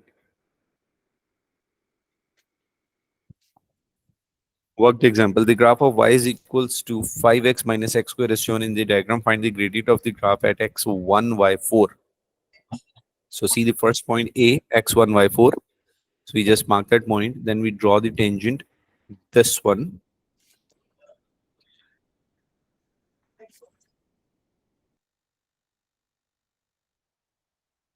numbers, and they should be maximum further away from each other where possible.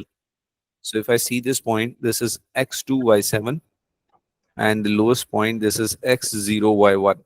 So y2 minus y1 over x2 minus x1 is 6 by 2 and the gradient is 3. In the same way, point 36, so x3, y6, and we draw the tangent, and then we again choose two good points, integers, and further apart from each other.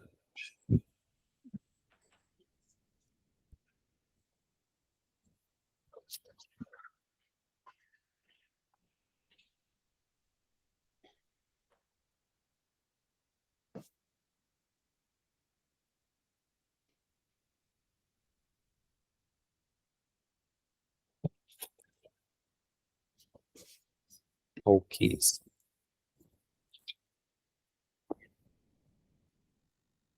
Another worked example. Try this. What answer do you get?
Could you help me with this one? Okay. Oh my God. No, that's clear. We just want to find the gradient. The graph shows the height. Let's say the sketch is done, and we have to find the gradient at point A. So what happens? We draw a tangent at point A,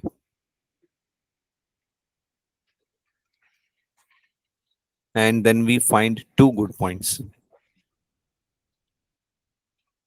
Choose any good point on this black line, the tangent.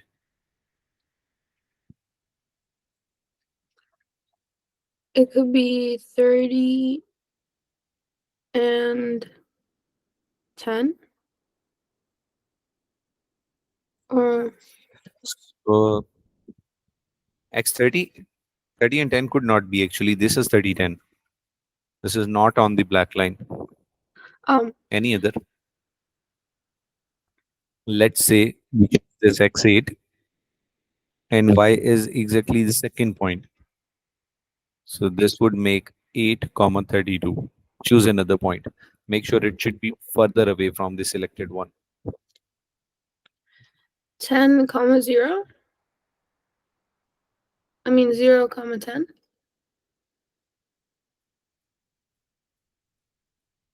X0, 10, yes.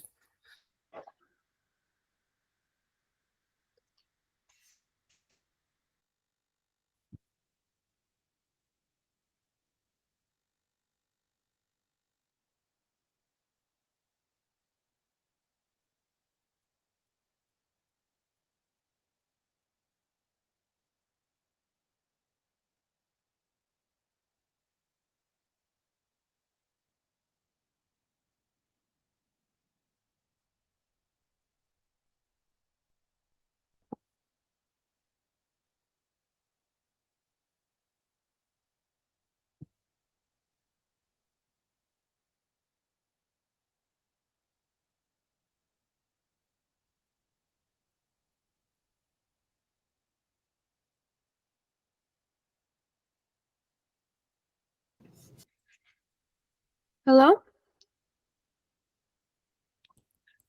Yes, I can hear you. Okay. You were frozen for a little bit. Hmm.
So what is the value you're getting?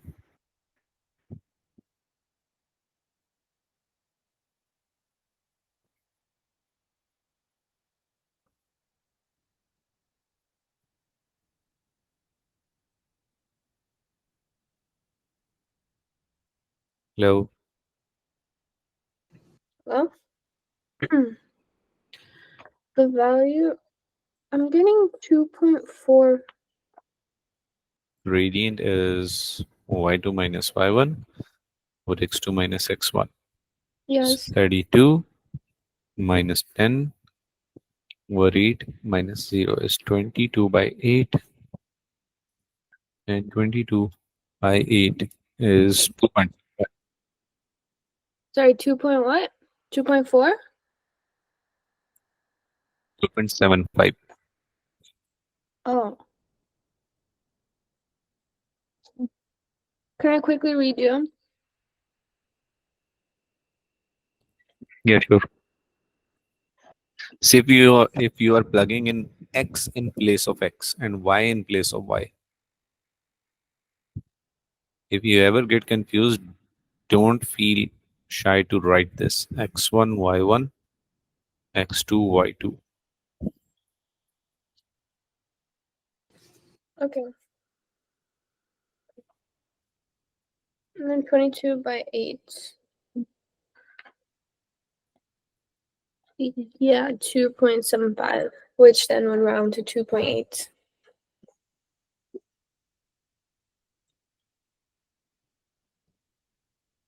Yes.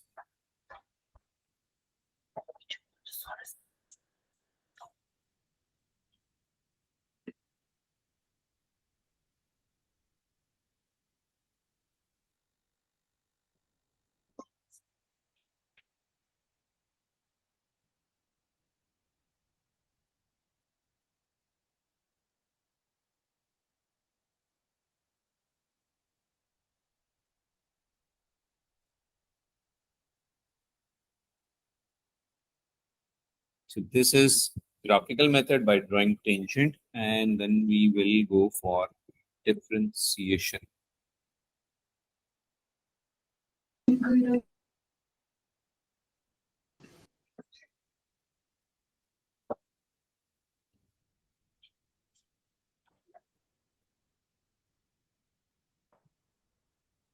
You're frozen again.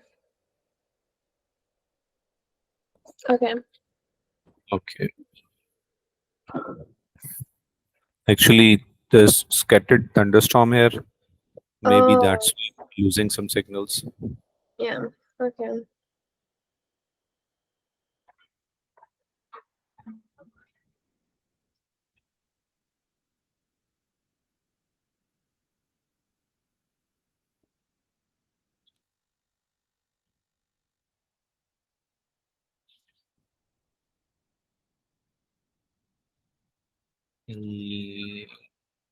Check. Have you ever done differentiation first? Differentiation? No.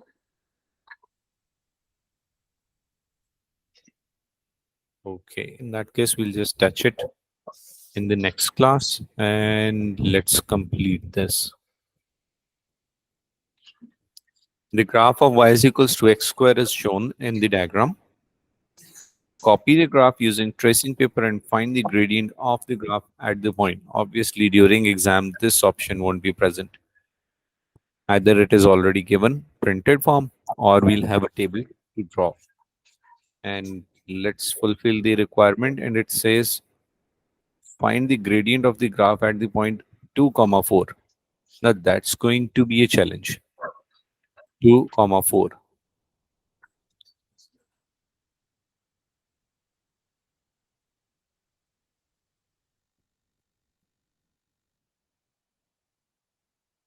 So x2 by 4. Now this is the point. Now we have to draw a tangent first and then find the gradient.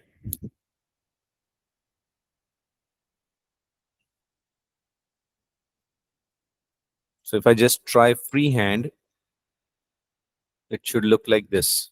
And then we will find gradient. So I'm using this again. I think there is like a ruler in the thing that you're using to draw. Is it? I think so. Because I've used that one before. This is basically Microsoft Edge. I don't think there's a ruler because these are the complete controls. Page view, draw, highlight, eraser, and that's it. Okay. Maybe not. Tools. Maybe there's another software you're talking about may have a same interface. I think I thought this was Adobe. That's why. Oh. Okay. So this is my graph, and I need to tangent at x2 and y4.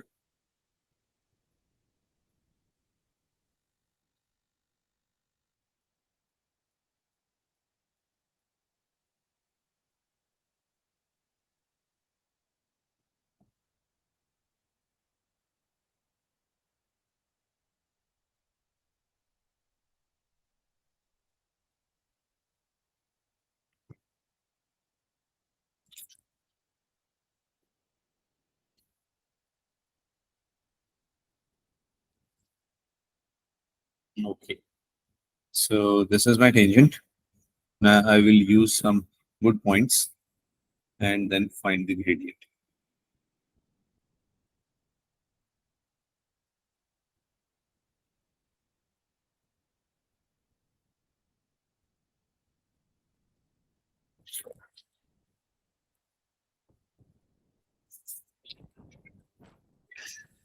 I can see this one very good point at x3 and y8. What do you say? Yep. And also 0, 0. 0, 0 is on the graph. We I need mean, on the 1, 0. 1, 0. Yeah. So x1, y0, and what was that? That was x3, y8. So find the gradient.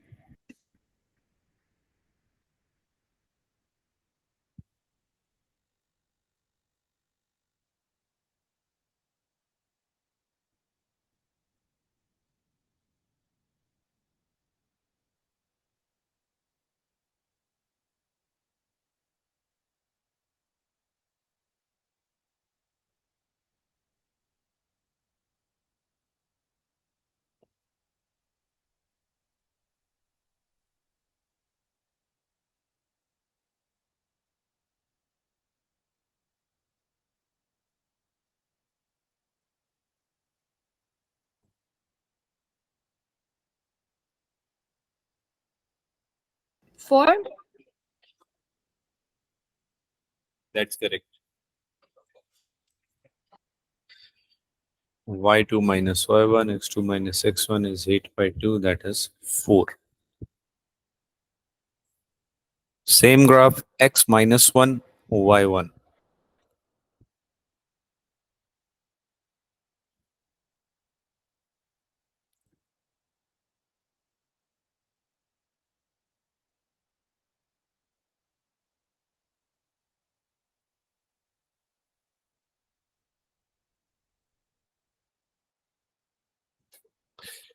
Why is he not drawing the tangent, tangent, tangent?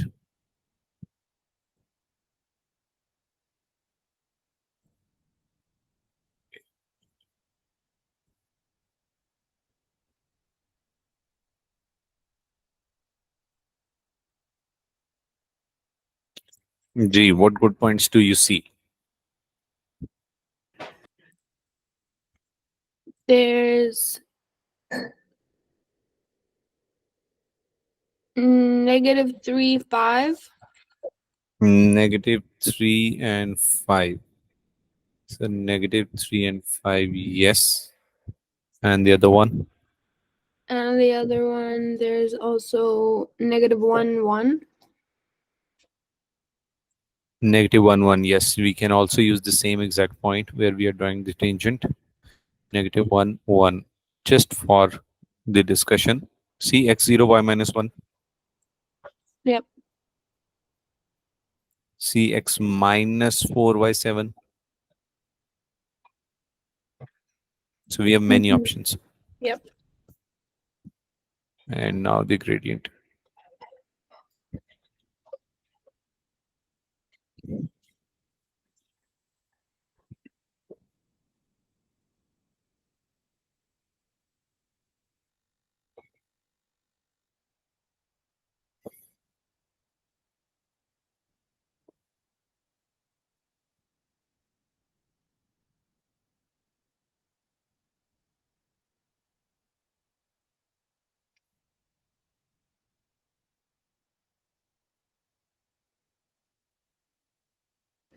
-2.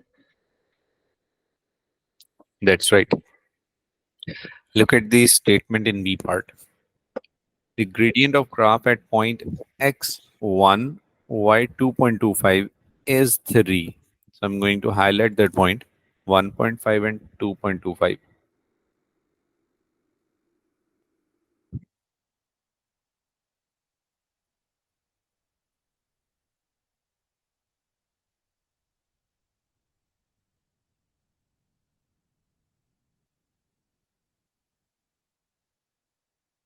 $1.5 2.25. It says the gradient at this point is 3. And he's asking about the coordinates where the gradient is minus 3.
Hello?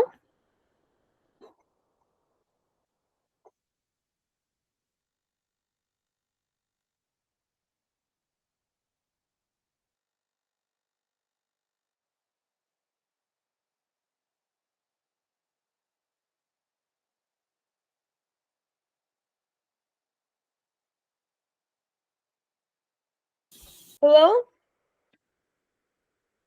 Yes. Okay.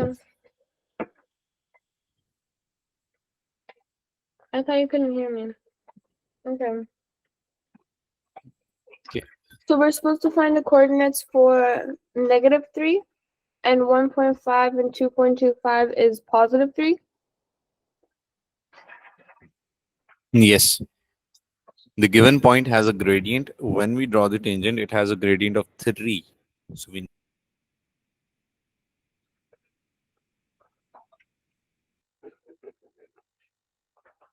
this graph, if I draw this sketch, this is y is equals to x square. And at this given point, at this given tangent, it says gradient is +3. So obviously it has to be a reflection to make it -3. So it's the Would same you for agree? negative. Yes. Yes, because we have this rise over run, which makes it 3. So it should be same on the other side with the same rise and same run, Just but with negative. the negative sign, because this way it is positive and this way it is negative. Yep. So it has to be -1.5 and y stays the same.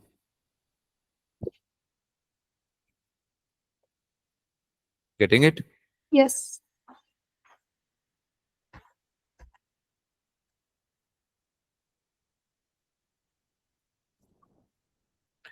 Question number 2. The graph shows how the population of a village has changed since 1930. Copy the graph using tracing paper and find the gradient of the graph at the point. Now this time I think GeoGebra will also be unavailable because there's going to be a lot of points. So we are using the same page, or we can have a print for practice. Copy the graph using tracing paper and find the gradient of the graph at point x 1950, found it, and 170. So this is the point. Now I will place my scale at different places and keep,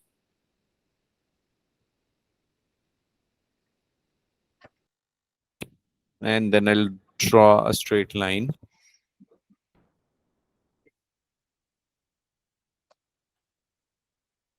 and I'll draw a tangent and see if it meets the requirement. This is obviously a freehand straight line.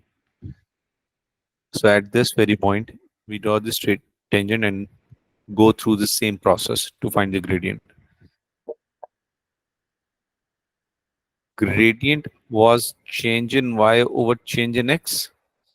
We see change in y is population and change in x is the passing time, and I can see the gradient is negative. Population per unit time. May I say this gradient is telling me the rate of decrease of population? Yes, because it's negative.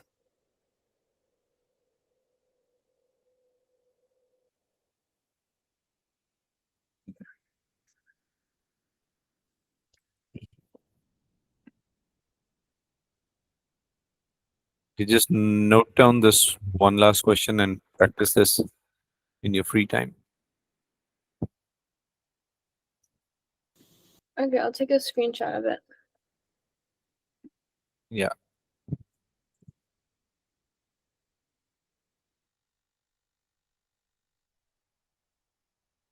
Wait, could you zoom out?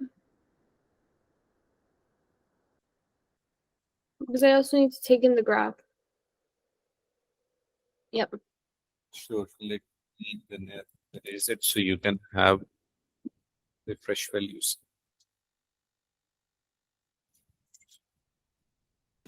Okay, got it. Yes. See you next class. In next class, we'll first discuss this question. And then this would be the last topic, probably derived functions. And that's a very good measure to find the gradient without drawing the graphs, without drawing the tangents. This is basically algebraically. A quick look, differentiation and practice. And yes, yes, yeah. There are two concepts, but you won't need to draw graphs after we've done this topic for gradients. Okay. Anything you would like to ask? No. See you next class. Take care. I've already drawn two different graphs. One is x cube over 10 and the other is 6x minus x square. So basically we have drawn these two. Where these two are intersecting is the solution. Now see, I'm taking everything to left hand side. X cube over 10 plus x square minus 6x is equals to 0. See if it picks the same shape. It does. Or just imagine that I've just copied this question which I've encircled in red. X cube over 10 plus x square minus xx. Now if I take these two on the other side, so x cube over 10 is equals to 6x minus x square. Now basically I have drawn this curve in part 1 and this curve in part 1. So where they are equal, where they intersect each other. So at that point when they're intersecting, that value of x is the solution. Okay.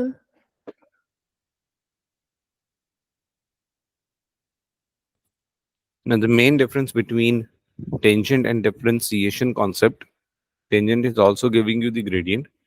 Differentiation is also giving you the gradient. Tangent is an estimate and derivative gives you the exact gradient.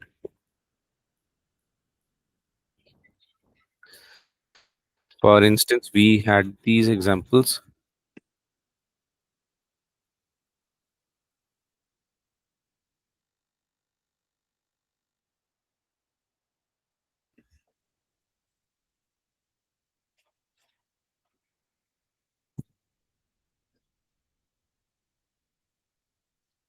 I have this curve, let's say a cubic curve.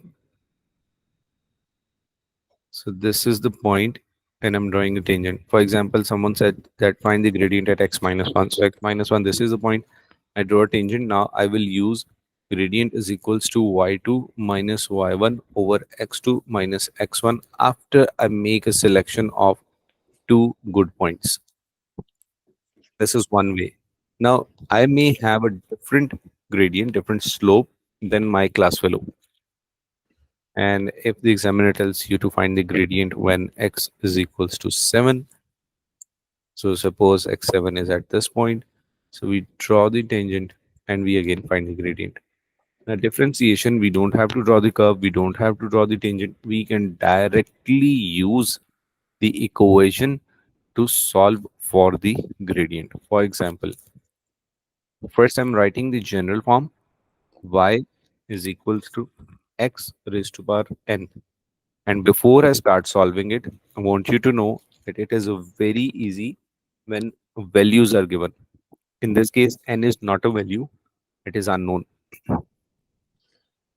Differentiation is basically derivating with respect to x. So I'm writing d over dx with y. So I'm derivating y with respect to x, and on right hand side, what happens? So You finding x, kind of? we're going to find the gradient. Okay. So we bring the power down and multiply with it and reduce one from power. This is done. Derivation is done. So this is the general form. Now, if I do it with the numbers, that is going to be easy. Y is equals to 2x cube. So step 1, dy by dx, what did we do? We bring the power down. So 3 comes down, gets multiplied with 2x and power less. So this is 6x square. Multiply the power down, reduce 1 from power. Multiply the power down, reduce 1 from power. See, y is equals to x square. So dy by dx is equals to bring the power down and reduce 1 from power. Derivation is done.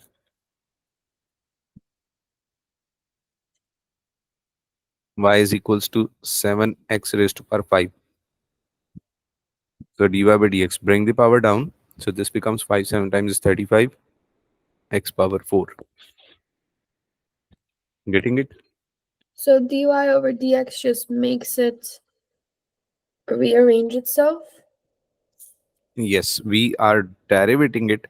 We are finding a new expression which gives us the gradient. I will find the gradient and you'll know the difference. Coming to the basic one back. Let's say y is equals to x square. So if I draw the curve, this is it. Now someone is asking me to find the gradient when x is 1.5. So I'll go at this point, draw the tangent and then find. One way, the other way is y is equals to x square, just derivate it. So dy by dx is 2x. Done. Now I'm going to find the gradient at when x is 1.5. So 2 into 1.5 is equals to 3. My gradient is 3, which is 100% accurate. And this gradient might be 2.9 when I find it. That will not be 3 in any case. So it's That would more accurate with the equation. Yeah, it's better with the equation. Definitely, if the examiner says use your graph, we will draw the tangent. And on the same question, if the examiner says on the same question, find the gradient when x is equals to 7. So dy by dx is equals to 2 into 7. The gradient is going to be 14. But what do I have to do on the graph? I'll have to draw the tangent again.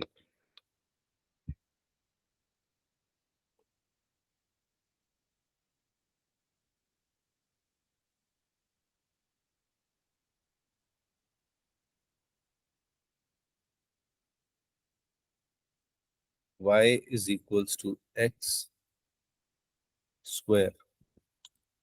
See, this is the graph. If I am going to find the tangent at x2, mm,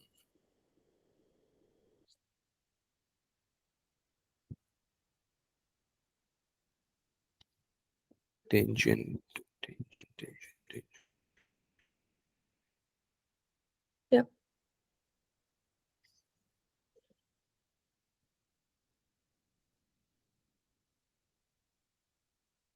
Mm, tangent is this. I remember that I drew it once. Okay, if I just click, okay. You see this tangent? Yes. If we use this, we can find the gradient, and that will be 4. You see, one good point is a itself, the other is x1, y0. See, rise over run 4 by 1. This is 4 as gradient. So if I use this equation only, I'm substituting 2. So 2 into 2 is giving me 4. And if I use 7, that is giving me 14. So now let me do it at x7.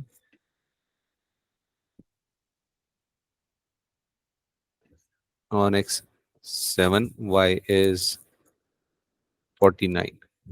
So see this new tangent. If you find gradient, you will get 14.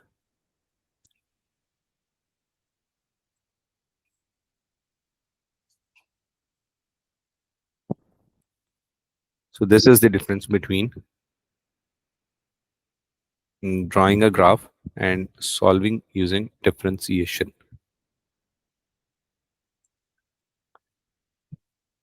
Let's do it step by step.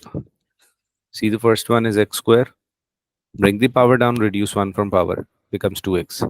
This is x cube, bring the power down, 3 comes down, and 2 is left behind.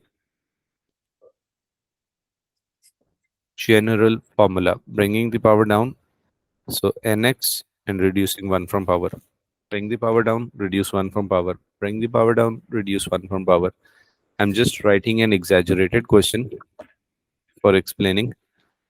Let's say we have y is equals to 3x6 plus 4x5 minus 7x2 minus 3x minus 1. So what I'm going to do, bringing the power down. 6 3 times is 18 and reduce 1 from power. Plus 4 5 times is 20, reduce 1 from power. 7 2 times is 14, reduce 1 from power. Minus 3 into minus 1 is plus 3 and reduce 1 from power.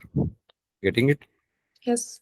And whenever we have a constant, suppose this, for example, y is equals to x square plus 7. So dy by dx would be bringing the power down, reducing 1 from power, and constant is actually 0. Differentiation of constant is 0. Because imagine there was x with 0. So when we bring the power down, that becomes 0. So if we have this constant here, that will be 0. Differentiation of constant is 0.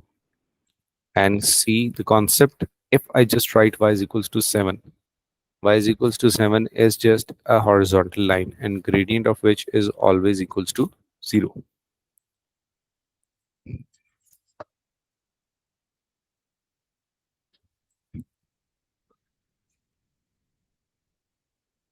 Okay, worked examples. For the curves, with the following equation, find dy by dx. So this first one is given, power down and 1 less than power. Any confusion?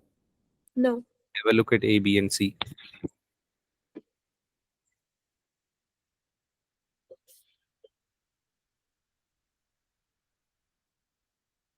They're all clear. All good? Yeah. What would be the answer for D part? D would be negative 18x squared. Okay.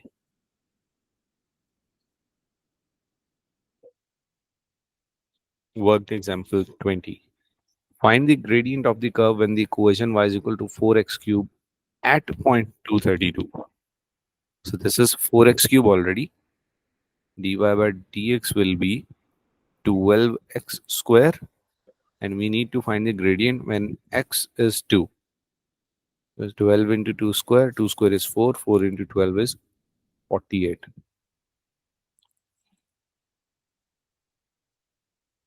Clear? Yes. Okay. Exercise 18.1. For each of the following, find dy by dx. So we're just simply derivating. Answer for the first one is 4x cube. Try B part. B. B ball. C. 6x to the power of 5. To the power of 5. Next. 9x to the power of 8. B part. 12x to the power of 2 squared. Elephant. Yeah, 24x to the power of Correct. 1. Correct. 49x to the power of 6. 49x 6. Let's see question number 2. Find the gradient of each of the following curves at the point indicated.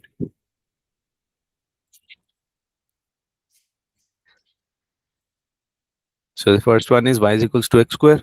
What will be dy by dx? It would be 2x to the power of 1. 2x to power of 1. And what will be the gradient when x is 3? It would be 6. You see the difference between graphical method and differentiation. For, Differentiation, for y yeah, is equal to x square, at x3, the gradient is 6. You did it in seconds. But graphical method, you will have to draw the complete graph and then draw the tangent and then find the gradient. And if in the same question examiner says also find when x is 5. So in graphical method, we'll have to do this struggle again completely. And in this case, you just plug in 5 and you'll get the gradient as 10. it's a lot easier. Yes. Try B part. So the derived way would be 3x squared, and it would just be 3. It will be 3. E part. Negative 9x squared, and the point will be negative 36. No, negative, yeah, 36. Okay. Y coordinate is actually given just to confuse. We're not using it. We Mm-hmm. only need x coordinate for the gradient.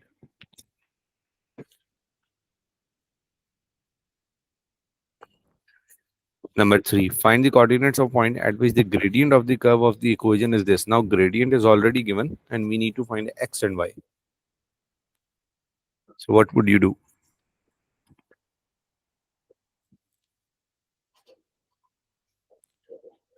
So we'd have to like reverse the derivation. So it would just be See what's given? the gradient is given. So we need to find so it'd be 6x. Yeah, that's it. Yeah. So 18 is equals to 6x. Does that make sense? dy by dx is the gradient. And x is 2. X is 3. Oh, sorry, yeah. X is 3. So when x is 3, what is y? When x is 3, then 9, 27. So 27. So the coordinates are 3 comma 27. 27. Now differentiating sums and differences. So basically what we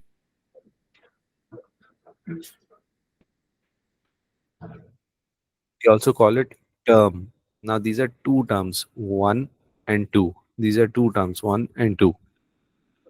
So he's increasing the terms, everything else stays the same.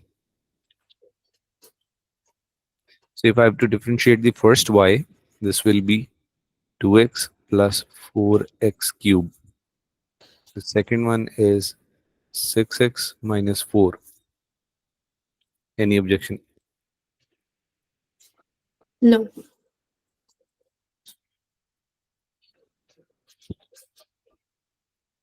Okay, one other way is just separating it. We won't be going in that detail mostly. Like y is equals to 4x cube. When we differentiate it, this becomes 12x square. We can write that as sum. Actually, that is not needed.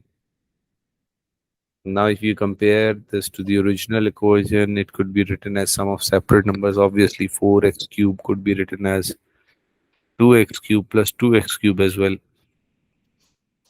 So you can see that each term has been differentiated independently. So if we get this, that's the same story. So how to deal with more than one term? A part, 7 4 times is 28, 1 less than power is 6. 6 3 times is 18, 1 less than power is 5. So 2 into 8 is 16 by 3x, 1 less than power, minus 4 5 times is 20, x 4.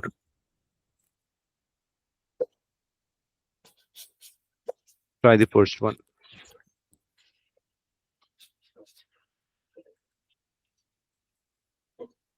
6x. The first one. Oh no, 9x. No, that's a positive sign, and we are differentiating. Power. 9x to the power of 8. See, y is equals to x4 plus x raised to power 5. Differentiate the first term. dy by dx is 4x cube, and differentiating the second term is 5x4.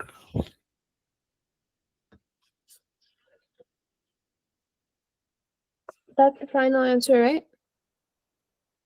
Sorry? That's the final answer, right? 4x The cubed final plus answer is 5x4. Okay.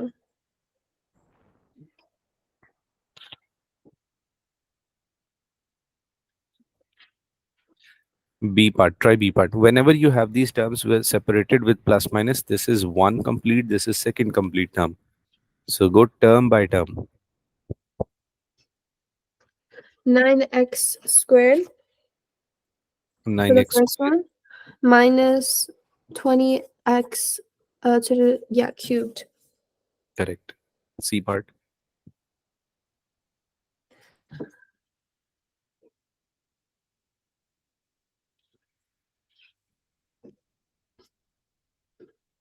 dy by dx.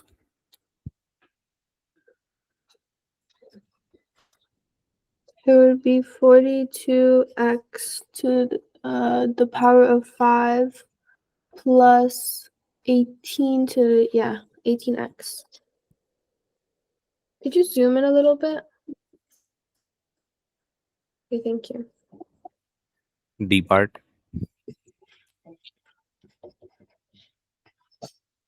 1/27x. No, we bring the power down. 3 gets multiplied with 1 over 3x square. So 1/9x. No. This cancels out. You're left with only x square. But what about, so the 1 doesn't count? Let me use this space.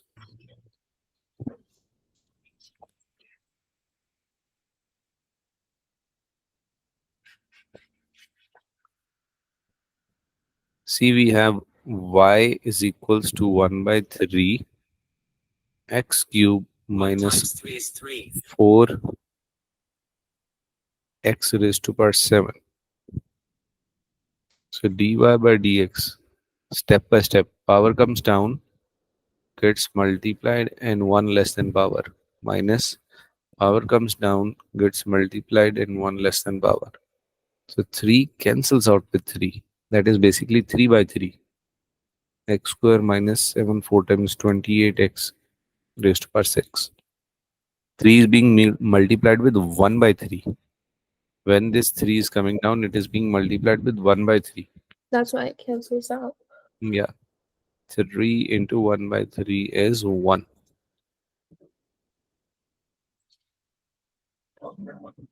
Because it's 3/3, which equals to 1. Okay.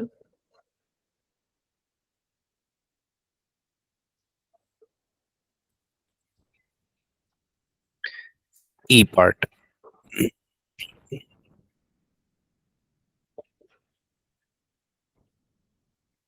30x to the power of 4 minus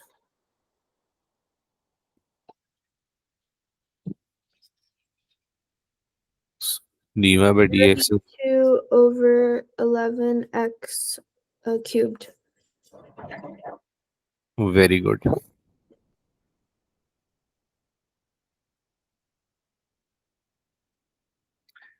F part. Y is equal to minus 7x square plus 3x6. Negative 14x plus 18x to the power of 5. Correct. Garden.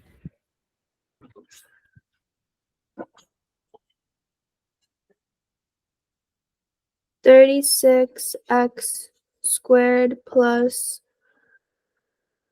16 over 3x to the power of 7. Correct.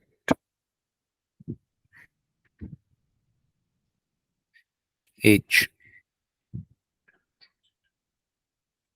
Negative 120x to the power of 11 minus negative 80x to the power of 9. 120x 11, 80x 9.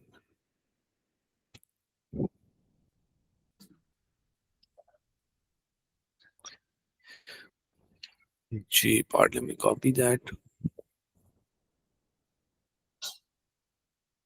Minus 8 over 11x 4 plus 2 by 7 x cube minus 3 by 4 x square dy by dx. Yep. Negative 32 over 11x cubed plus 6 over 7x squared minus 6 over 4x. That's correct. I'm just going to simplify the last term. Minus 32 by 11x cube plus 6 over 7x square, and this becomes 3 over 2x. Yep.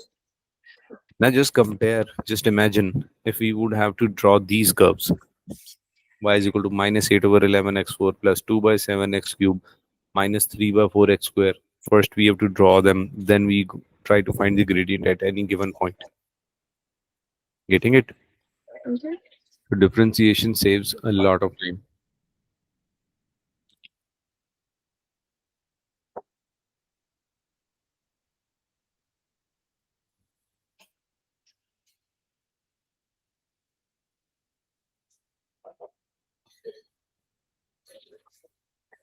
Okay. Special cases, exercises, okay. Says find the gradient of each of the curve at the point with the given x coordinate. Is it readable? Can you zoom in just a little bit more? Yeah, sure. Okay.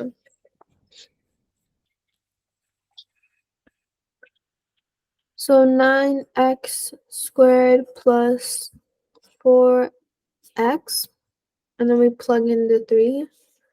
That's correct. So that would be 81 plus 12, and that's 93. Correct. Try question number 3.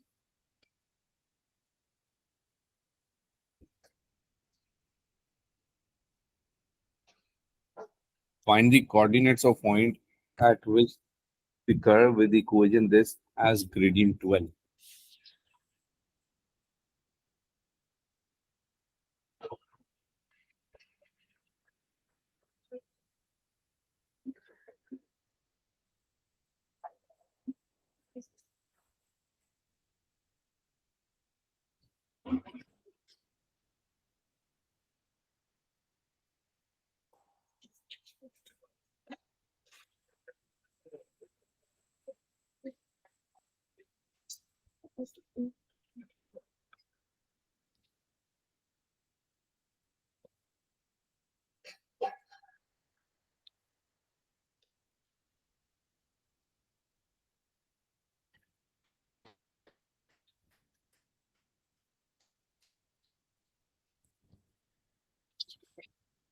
Is the question noted?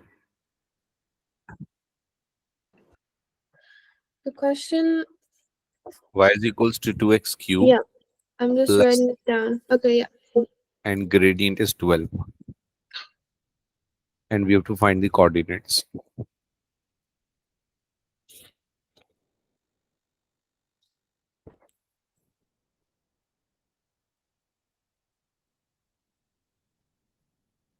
I know we first have to find a derived version, yeah.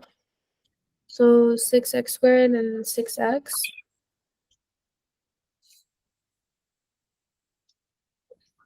And then we simplify using the equation. Yep.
Can we go through this one?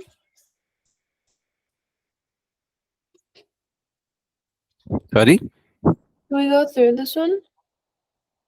Go through this one. Yes. Find the coordinates of the point at which the curve with the equation y is equal to 2x cubed plus 3x square, the gradient is 12. So when the equation is already given and the gradient is given, so I know gradient is dy by dx. So first step is I'll go for dy by dx. So once we have this equation, this one at the top, we went for differentiation and got it in black. Then we knew that the gradient was 12. So you can substitute 12 in place of dy by dx. Once done, now we just simplify this quadratic equation to find x. I've divided the complete equation with 6 and got 2 is equals to x square plus x. Then rearranged the equation as this. Went through the middle term breaking and found the value of x as 1 and minus 2. So the purpose was to find the coordinates. Once x is done, I can use these coordinates in the original equation to find y. So I copied have the a question for the breaking part. You know, we go from x squared plus x minus 2 equals to 0 to the next step, yes. the green. Yeah, basically I took these two as the breaking part. When you add these two, 2 minus x, you get x. When you multiply these two, you get negative 2x square. We can also do that with quadratic formula. Minus b plus minus square root b square minus 4ac over 2a. So you're getting x when b is 1 plus minus 1 square minus 4, a is 1 and c is minus 2 over 2a. So you will get 1 and minus 2. And then we plug it back into the equation. Sorry, I didn't get it. And then we plug it back into the equation. Yes. Okay. Values of x. Oh, both of these are value of x. So when we plug in 1, we get 5. When we plug in minus 2, we get minus 4. So these are my final results. Okay.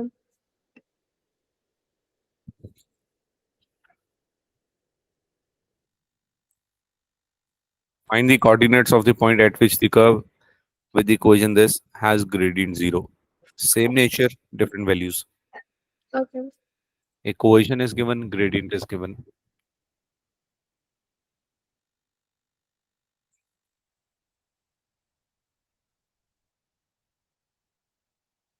1 by 4 x4 minus 3 by 2 x squared, and the gradient is 0.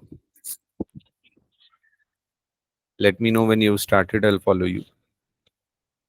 Yep, I started. So I did 1 over x cubed minus 3x to the derived way.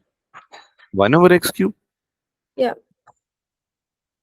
Dy by dx is 4 into 1 over 4x cube minus 2 into 3 over 2x, which simplifies to x cube minus 3x.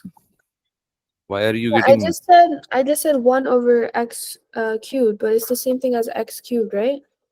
no? 1 over x cube is this. This is what I Oh, heard. okay, sorry. I meant 1 x 1 cubed. x cube. Okay. Yeah. So just x cubed minus 3x equals to 0. Equals to 0. Very good. Yep. And then we can break it. We break down negative 3x, right? No, we don't have the third term. So 2, 1, 2. So just take out common. okay. So x cubed minus 3x equals to 0. Common x minus 3.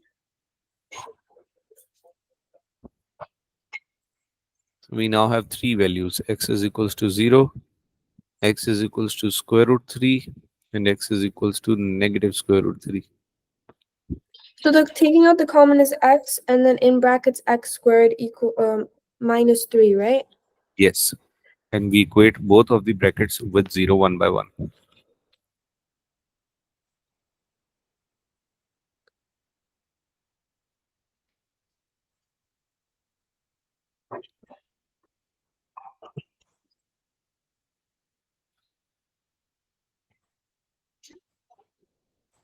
So yeah, there's yeah. So it's either x equals to 0, x equals to square root 3, or x equals to negative square root 3.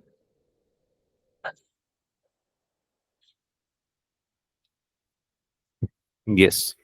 And then we plug each one of those back into the equation. Yeah. So y is equals to 1 by 4.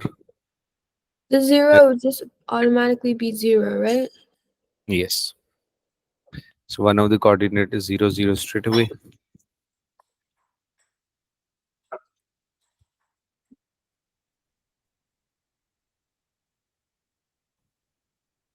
And this is just a coincidence that with positive negative square root 3, we are going to get the same answers because the powers are even.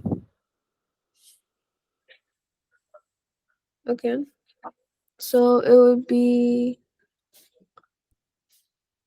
1 to 4.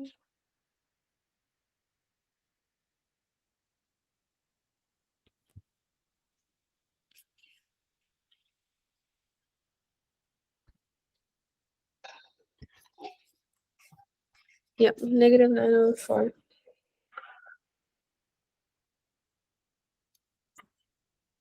So the coordinates are 1 is 0, 0 already.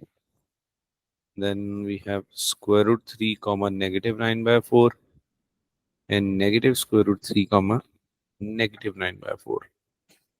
So these are the three coordinates.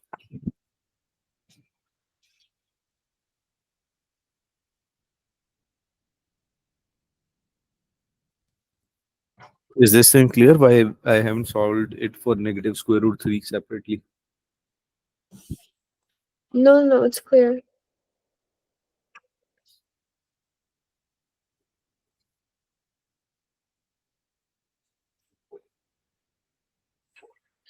Now see this what is in this special case. Y is equals to 5x.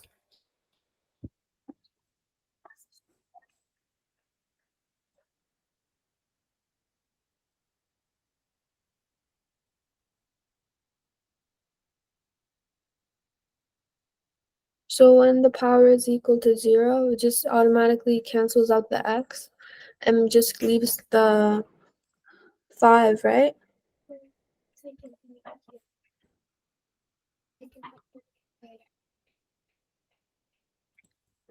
Yeah, power comes down. So that stays 5 and 1 less than power is 0. So basically anything raised per 0 is 1. So x disappears. Differentiation of 5x is only 5.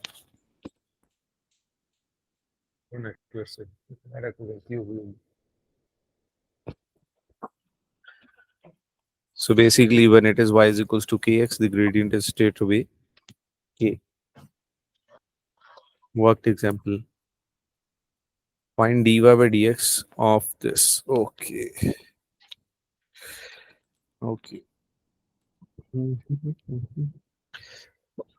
So if you see this worked example, 2x plus 3 raised to power 2 is writing it 2 times, or just say is opening up the square a plus b whole square and getting 4x square plus 12x plus 9 and then solving. There's another way, 2x plus 3 whole square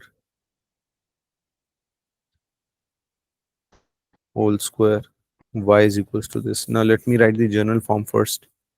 Let's say this is y is equals to u raised to power n. So dy by dx would be n u n minus 1. This is what we were already doing. And then we multiply it with d over dx of u. See this u. Now consider 2x plus 3 as u. So I'm writing dy by dx. This becomes 2 into 2x plus 3 power 1 less. So whatever is inside, that is u. So I'm differentiating u. So 2x plus 3, when we differentiate this, I get only 2. So my final answer is 4 into 2x plus 3, and I get 8x plus 12. See, 8x plus 12 without opening. So pretending it's like a whole number instead of an equation, and then we just solve it through that, right? Yes. Okay.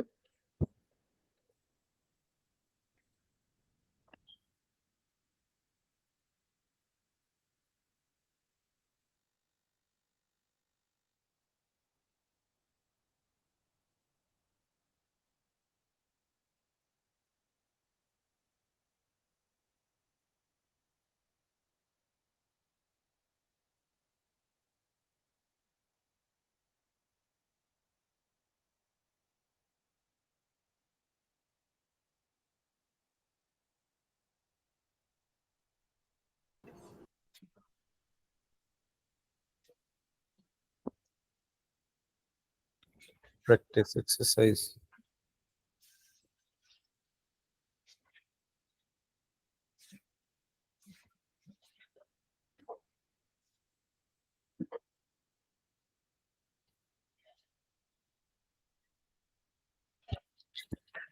Differentiate each of the following. So the first one, power comes down, it stays just 5. What is B part?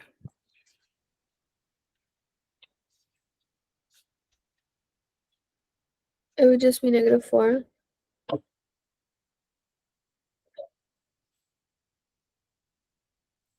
G. Sorry? Yes, but -4. Yeah.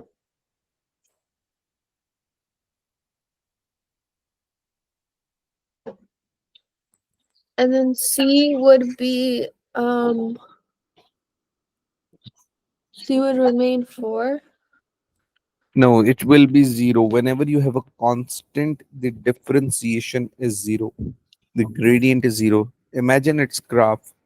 Y is equal to 4 is a horizontal line and gradient of. Yeah, then it would be just 0 because there's no like And slope. you also imagine this, that there is x with power 0. Then it would be 1, so it'd still be 4, but it's not like that, so it's 0. So when you bring this 0 down, it disappears, Yeah. consumes away the whole term. D part, 7x minus 6.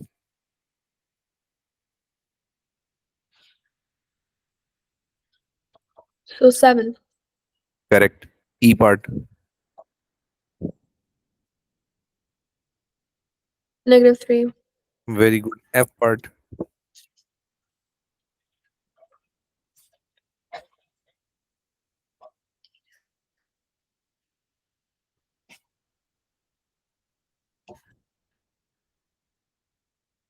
8x minus 4.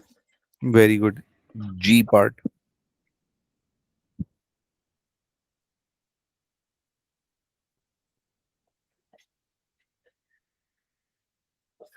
21x squared plus 2. correct. H part,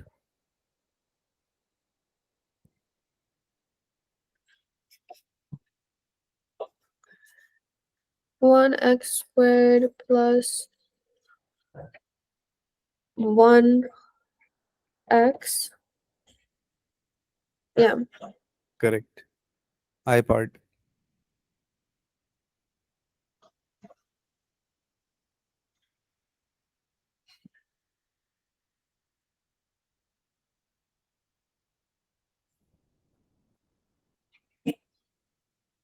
It would be M.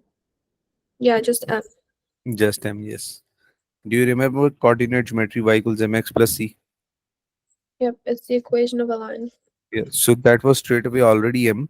Sometimes that happens because we are thinking in flow, keeping in mind that we are doing differentiation. So So yeah, maybe that's why you just took few seconds to think over it. Now, question number 2.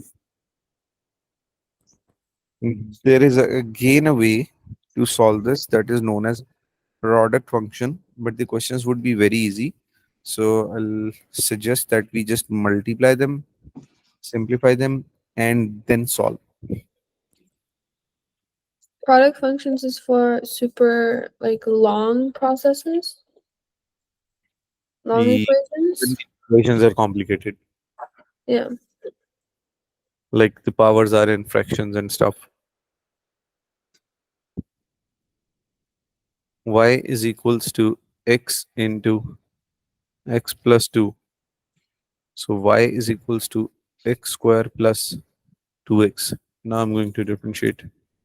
So dy by dx is 2x 2x plus plus 2. 2. B part. X cube into x square plus 2x. So this becomes x5 plus 2x4, and d by dx of this is 5x4 plus 8x cube. Getting it? Yes. Try I part.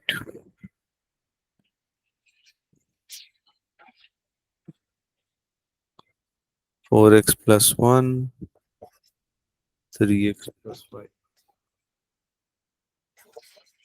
You do it with simple multiplication. I'll use the product rule. Okay.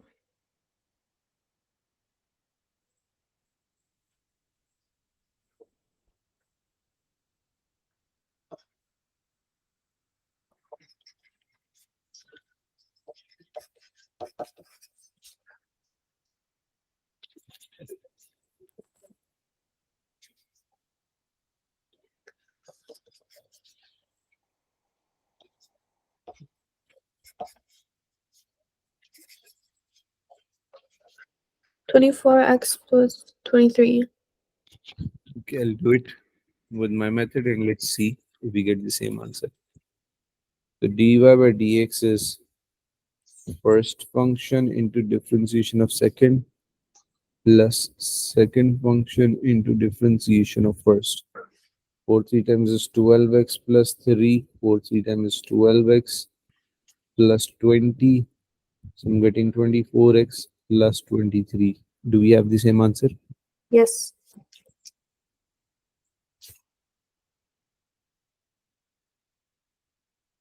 Okay. M part. M for manage.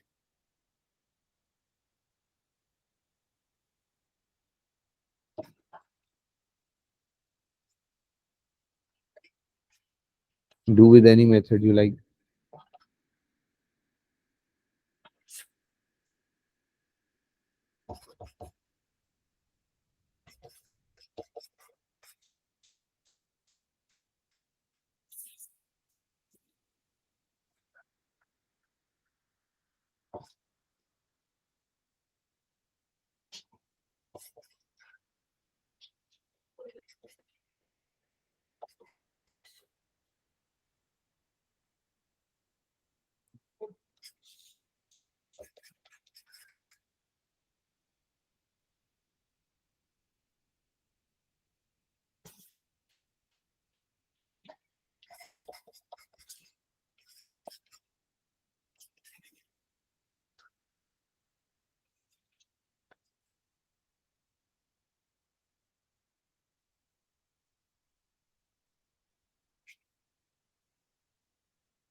I'm trying to do it with the new method. Um, that What? would be unwise at this stage because we have not practiced it. See, I'll just mention it for your reference.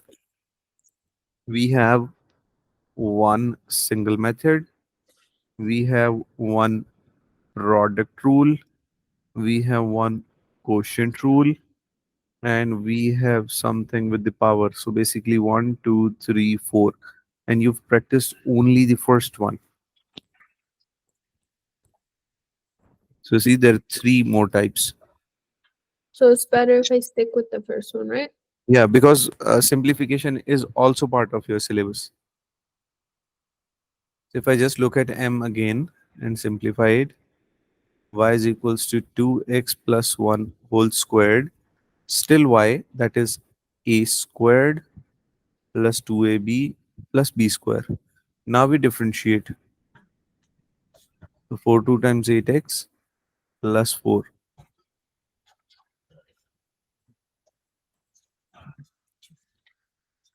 It's like the same step. Like Yes. the second one has more steps, but we're But required to also, have the also extra keep in mind step. that you will be facing like one or maximum two questions in exam. So that's why we need to take the longer way. Yeah. Okay. Longer, but you'll end up in with correct answer.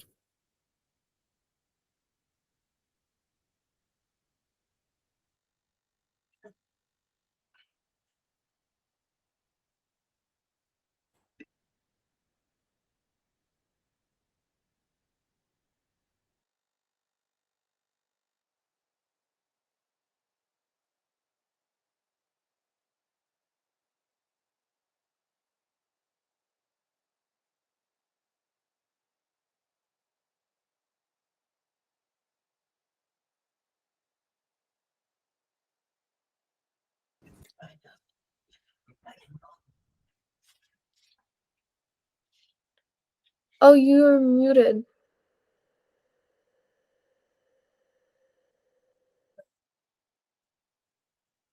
Okay.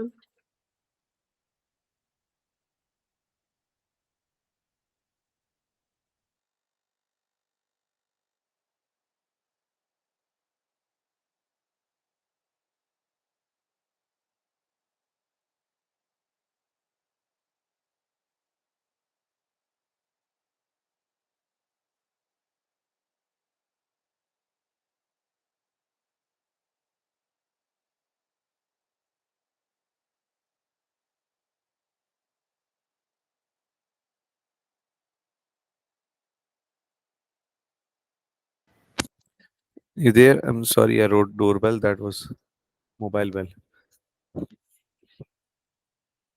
So first we simplify for y. Then I multiply these two. I get 2 by 3 x7. And then this is 2 cancels out. 1 by 6 x6. And now we go for differentiation. dy by dx. 14x 6 over 3. 6 cancels out and x5 only.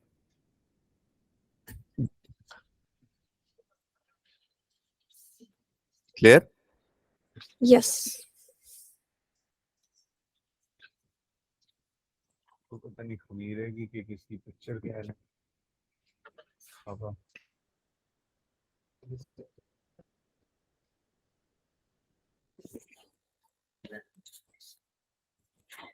बनी 80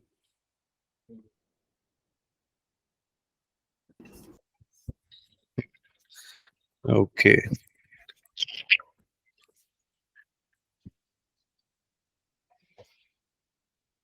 let's try cube art.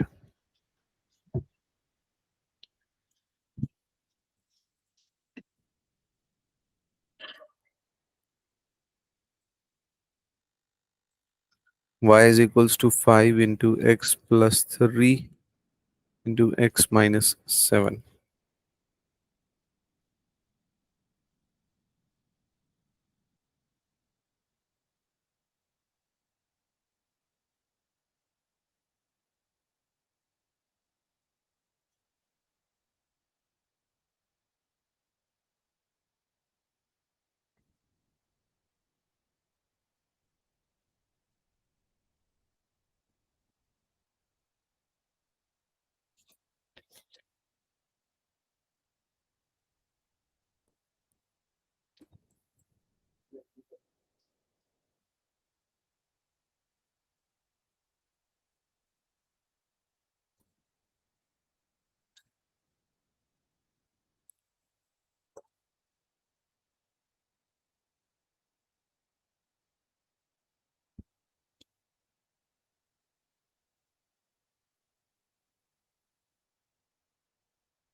Are you getting the same answer?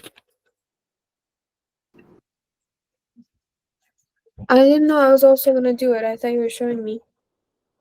Okay, no issues. Let's try a new one.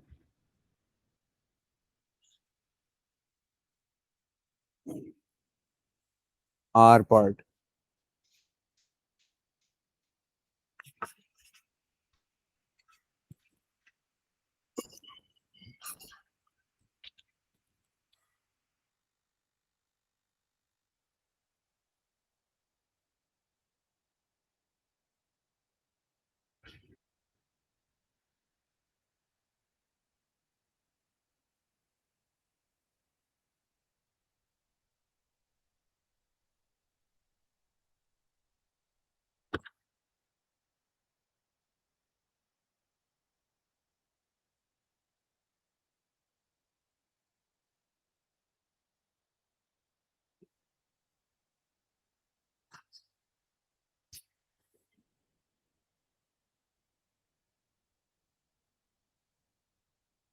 2x.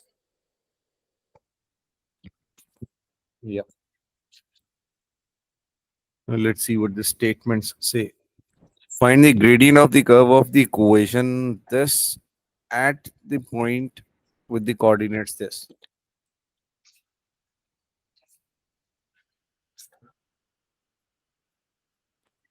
So equation is 3x minus 2, 4x plus 1, y is equals to 3x minus 2 into 4x plus 1, and we have to find the gradient when the point is 3 comma 91.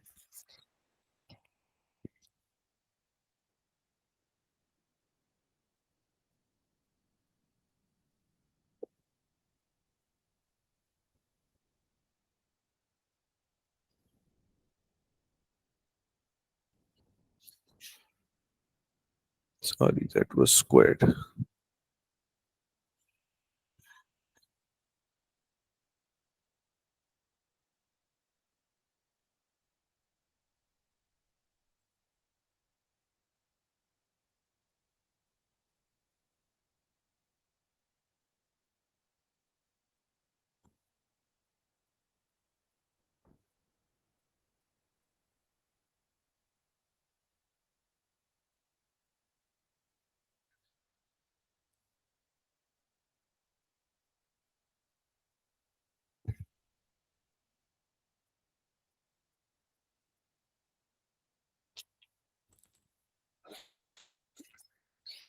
I'm getting 91 as gradient.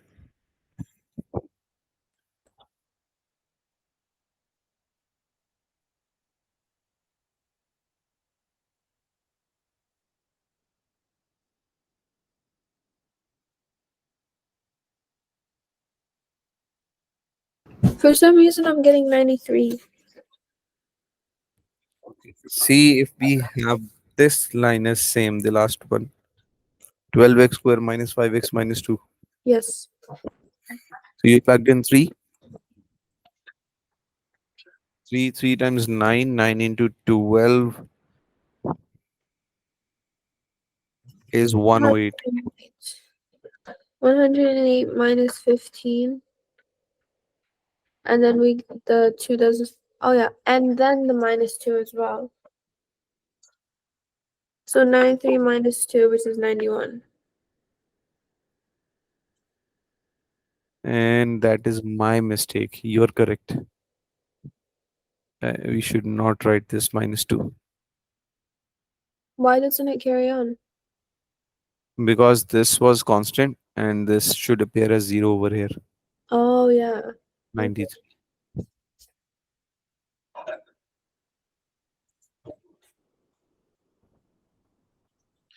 Question number 4. Find the point at which the gradient of the curve this is 0. So we have to find the coordinates.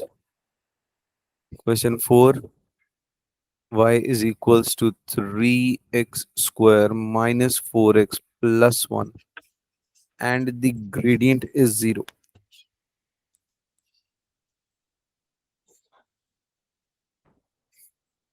So dy by dx 6x minus 4 when the gradient is 0.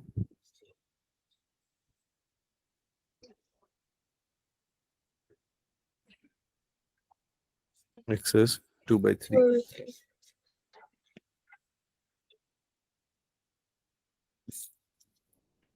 So y is equals to 3x square minus 4x plus 1.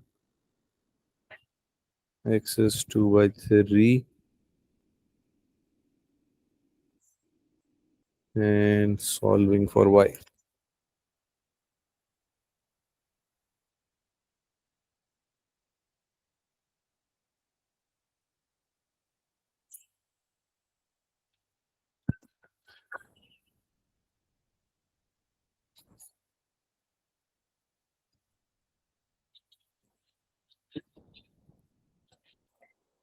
Getting it? I'm just finishing it off. Sure.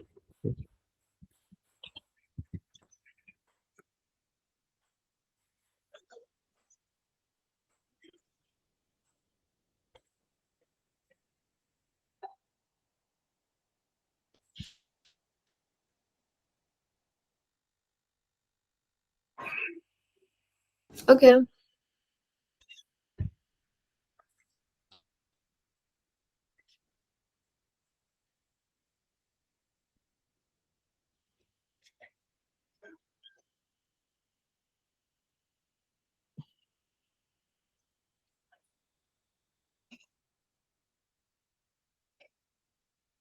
Let's try one more.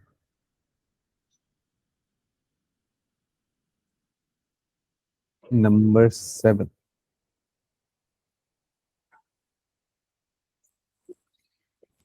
The curve with the equation y is equals to x cube plus 3 has two tangents parallel to the line with the equation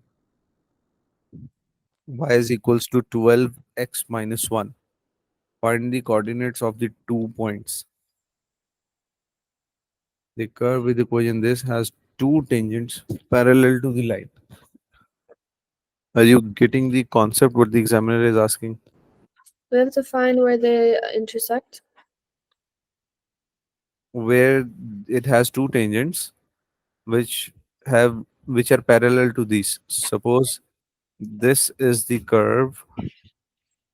Suppose this is the curve and there's a given line, and tangent parallel to this given line would be at this point and at this point. But what is important that if these are parallel, they should have same gradient. So if they're parallel to this, you see, he used to tell that find the coordinates when the gradient is 0, when the gradient is 3, and so on. But this time he's giving you another equation, and I can see that the gradient is 12. So basically, the curve with equation y is equals to x cube plus 3 has two tangents parallel to the line with equation this. That means gradient is going to be 12. So equation is y is equals to x cube plus 3. Y is equals to x cube plus 3. And we know from the equation y is equal to 12x minus 1 that the gradient is 12. So I need to find those points, find the coordinates of the 2 points. So from this second equation, we know the gradient.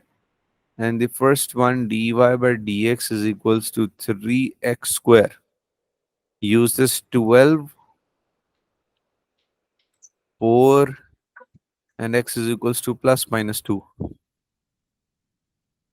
So y is equals to 2 cube plus 3 is 11, makes it 2 comma 11. And the other point is y is equals to minus 2 cube plus 3 is minus 5. So minus 2 comma minus 5. Any doubt?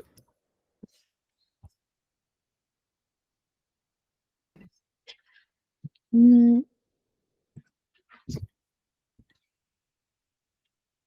Not any? I'm seeing. I don't think so. No. Okay.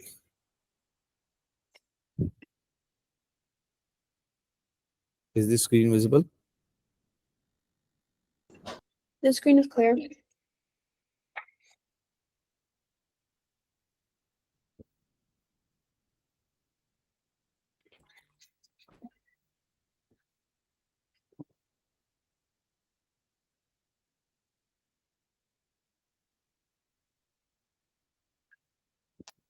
Those where it says the given equation is parallel. Yeah, there was towards the end of the like the last things we did, like the last pages we did.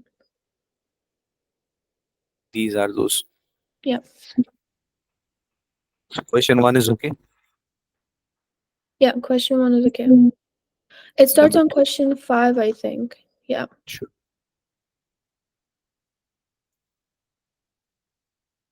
Okay.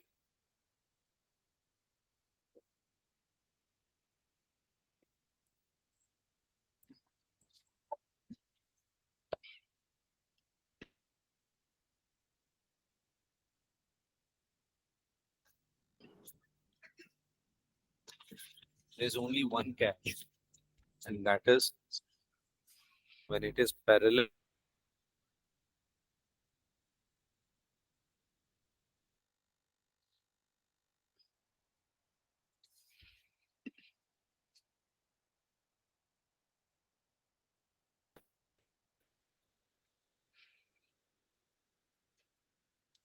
Sorry, I couldn't hear you. Could you repeat?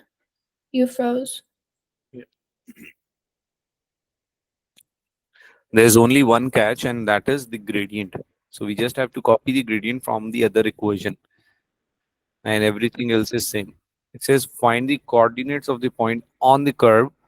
So curve is y is equals to 3x square minus 4x minus 2, where the curve is parallel to the given line, and the given line is y is equals to minus 2x plus 1. So if it is parallel, that means wherever the tangent is on this given curve is parallel to this, that means the both will have a gradient of minus 2. Y equals mx plus c. So m is the gradient, so minus 2 is the gradient. So differentiating dy by dx is equals to power comes down and multiplies 6x 1 less than power minus 4. Differentiation done. Now we already know that the gradient is minus 2. Minus 2 is equals to 6x minus 4. 4 minus 2 is equals to 6x. 2 by 6 is equals to x. X is equals to 1 by 3. So when x is 1 by 3, we plug in the given equation. Y is equals to 3. 1 by 3 squared minus 4 into 1 by 3 minus 2. So this is 1 by 3 minus 4 by 3 minus 2. And simplifying,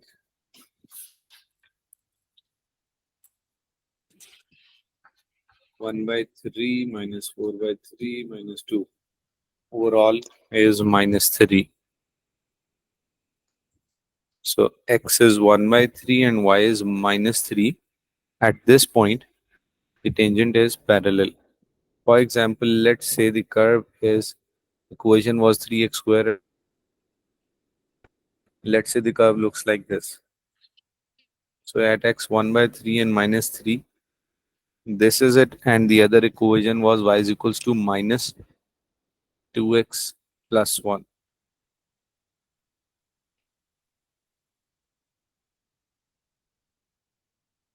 This is the tangent. And equation was minus 2x plus 1 was equal to minus 2x plus 1. So this gradient is parallel to this tangent at this point, which is x 1 by 3, y minus 3. So it's just finding the gradient.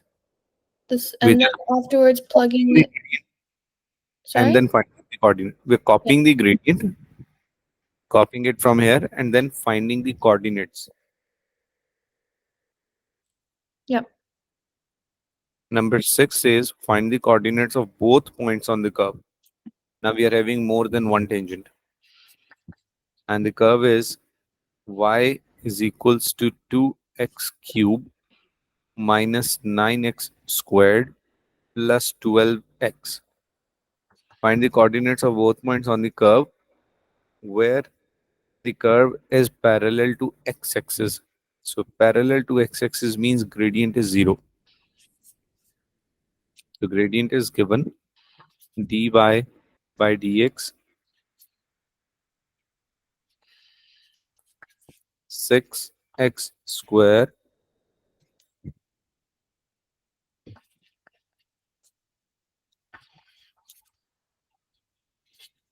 can you see this? I can see it. Yeah, we just Okay. differentiated. And just a second, writing pad got stuck.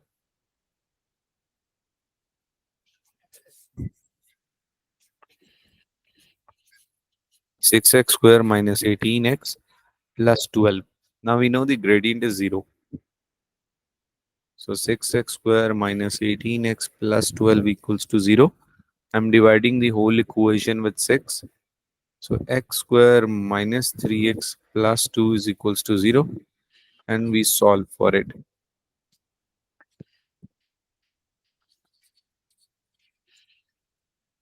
X common x minus 2 minus 1, x minus 2, x minus 1, minus 2. And we get x is equals to 1 and x is equals to 2. So x done. Now we can find y. Y is equals to 2 into 1 cube minus 9 into 1 squared plus 12 into 1. 2 minus 9 plus 12, 13. So this is 5. One of the coordinate is 1 comma 5. The other one is with 2. 2 into 2 cube minus 9 into 2 plus 12 into 2. 8 2 times 16, 18 and 24. So 6 and 16 is 22. 2 comma 22.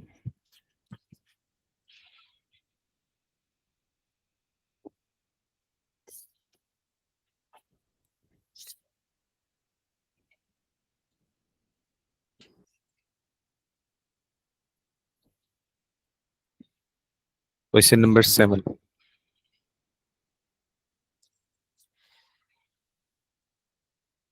The curve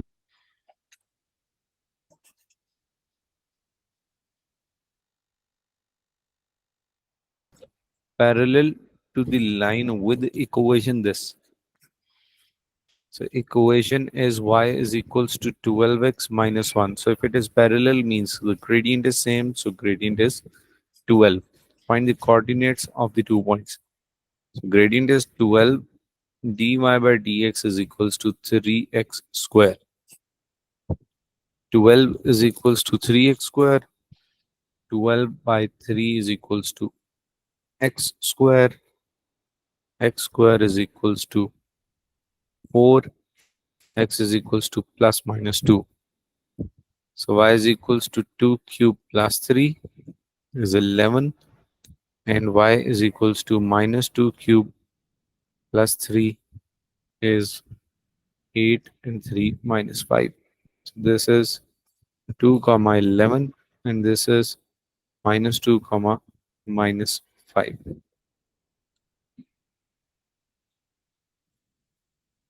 When we have two different answers, it's gonna ask us to put two of them, right? Oh, it did say, yeah. Find the coordinates of the 2 points. Even if the question is not telling you, we would know because dy by dx equals 3x square. Square means quadratic. We would know that we'll get two values of x. Okay, we have to find those. Okay. And if it is cubic, we will know that we'll find three values. Okay. Number 8.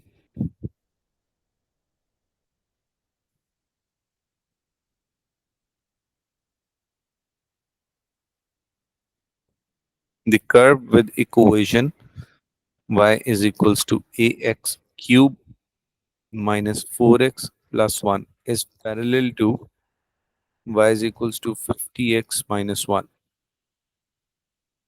Gradient is equals to 50. So dy by dx is equals to 3ax square minus 4. 50 is equals to 3ax square minus 4. Now what are we working for? It says the curve given line this at the point with x coordinate 3. X coordinate is given. So 50 is equals to 3a, x coordinate is 3. This becomes 54 is equal to 3. 3 times 9, 3 times is 27a. And a is equals to 54 by 27. And a is equals to 2. Find the gradient of the curve at the point when x is 4. So we have to find the gradient. So I'm directly copying. This was a part. And a is still continued. I'm copying the gradient part only. This is dy by dx is equals to 3ax square minus 4. And we now know that a is 2. So 3 into 2, x square minus 4, 6x square minus 4. So we need to tell the gradient when the value of x is 4. 6 into 4 squared minus 4. 4 times is 16 into 6 is 96 minus 4 is 92. So gradient at that point is 92.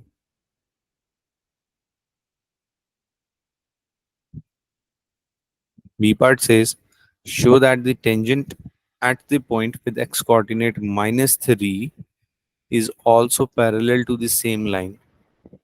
If it is parallel to the same line, that will give us the same gradient. So we're just going to solve for the gradient at minus 3. Copying dy by dx again. Dy by dx. I have the simplified form. So we directly copy 6x square minus 4. And value of x is given minus 3 squared. 3 times 9. 9 into 6 is 54 minus 4, 50. Clear? So it's parallel, so it's has the same gradient as y equals 50x minus 1, right? Yes. Okay.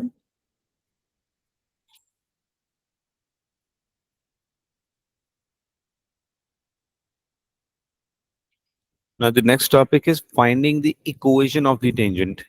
In this topic, we knew the equation of tangent. Now we will be finding the equation of tangent. That means gradient will be given.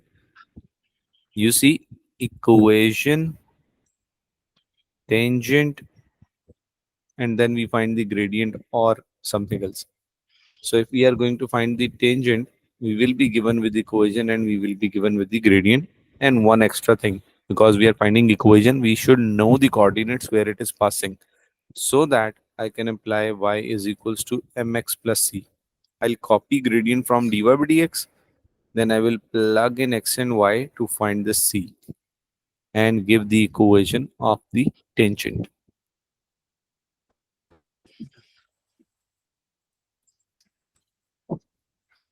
Equations of tangent.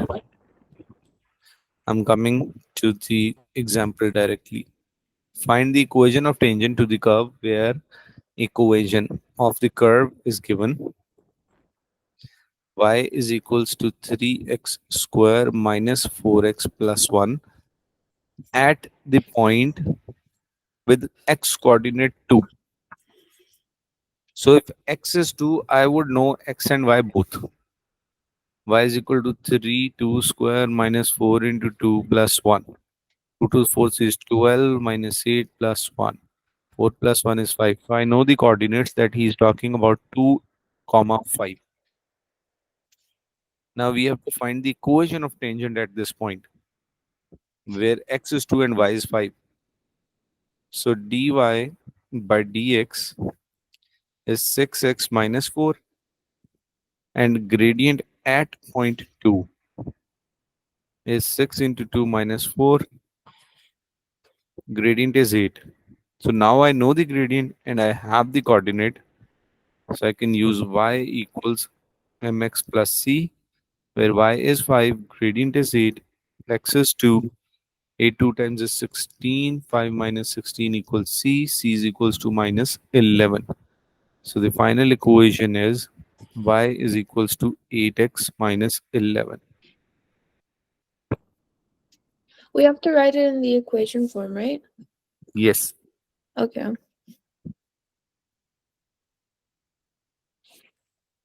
y is equal to 8x minus 11.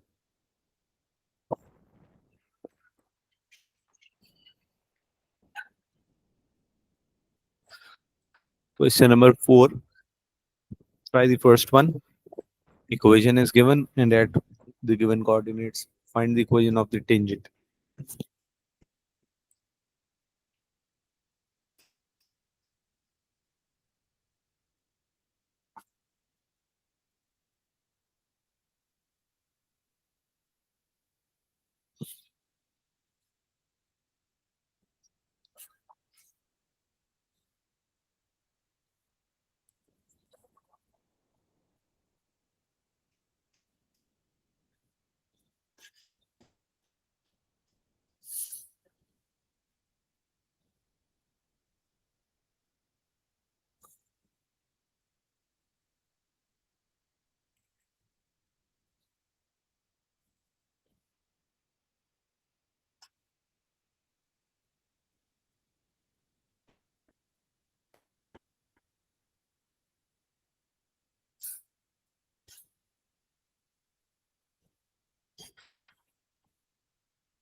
Doing it? Yes.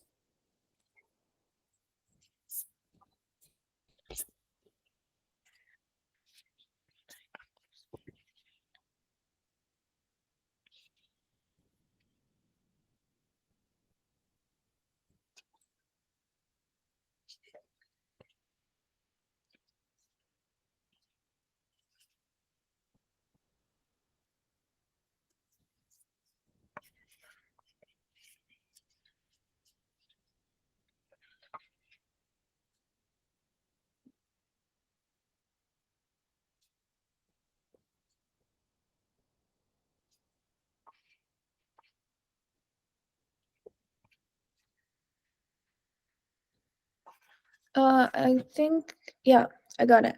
So y equals 6x minus 9.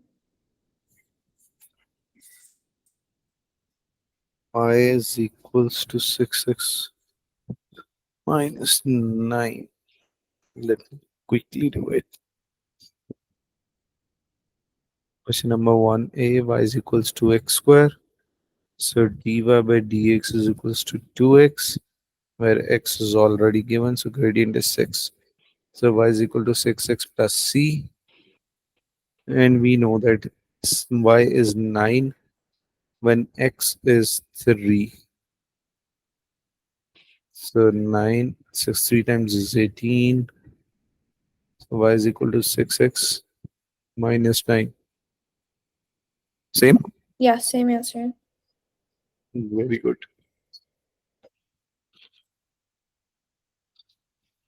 Okay. So all the parts are basically of same nature. We'll just have to practice them. Let's try one more D part. I'll also do in parallel with you. Okay.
I got y equals to 7x minus 5.75.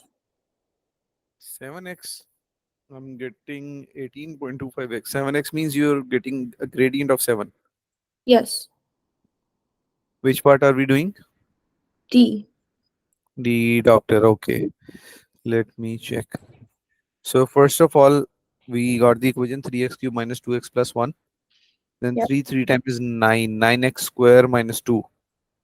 Mm-hmm. And at x 1.5. Yep. So it's not 7. 9 minus 2 is 7. X value of x is 1.5. Okay, I'm just gonna You get 7 when you quickly. substitute 1 only. Yeah, there's a 1.5 as well with the square. Okay, can I quickly retry? Sure. Okay.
So it's y equals to 18.25x minus 19.25? Yes. Okay. We can also change it into fraction or decimals, anything. All are acceptable.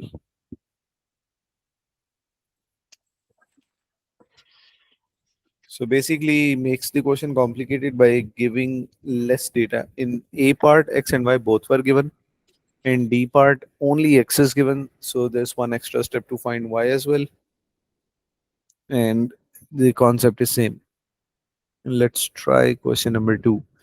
A curve has equation y is equals to 2x square plus 3x minus 2. The tangent to the curve at x is equals to 4 meets the x-axis at the point. Find the coordinates of the point. Now, this is two-step question. First is we'll have to find the equation of tangent and then find the coordinates of A.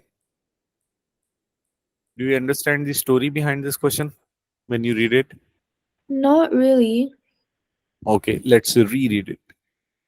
A curve has equation, so there's a curve. Let's sketch an imaginary curve. Question 2. There's a curve. And then there's a tangent at x is equals to 4. So random. A random tangent which meets the x-axis at point A. Now I'm drawing x and y-axis randomly. So let me say this is point A. So find the coordinates of point A. I need to know this, but there is a path. Equation of curve is known, yes. Equation of tangent is unknown. So first I will find this equation of tangent, and then for this A, x is unknown, y is known. Once this equation is done, we can substitute x comma 0 in this equation and find the coordinates of A. So first thing first, I need the equation of tangent. So y is equals to 2x square plus 3x minus 2. dy by dx is equals to 4x plus 3, where it is already given that that's a tangent at x is equals to 4. So when x is 4, gradient is 19.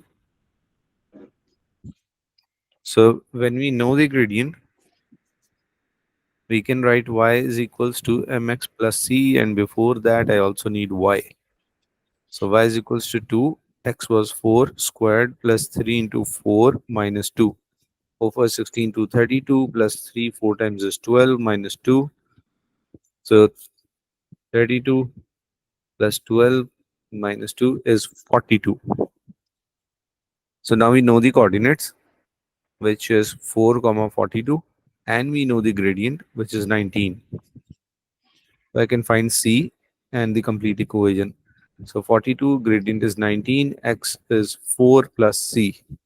42 minus 19 into 4 is 76, and c is 42 minus 76 minus 34. So equation of tangent is y is equals to 19x minus 34. Now we know the equation and we know the general points of A. So we just plug it in, where y is 0, 19x minus 34. We know x is 4. No, x was 4, where we wanted to find the gradient.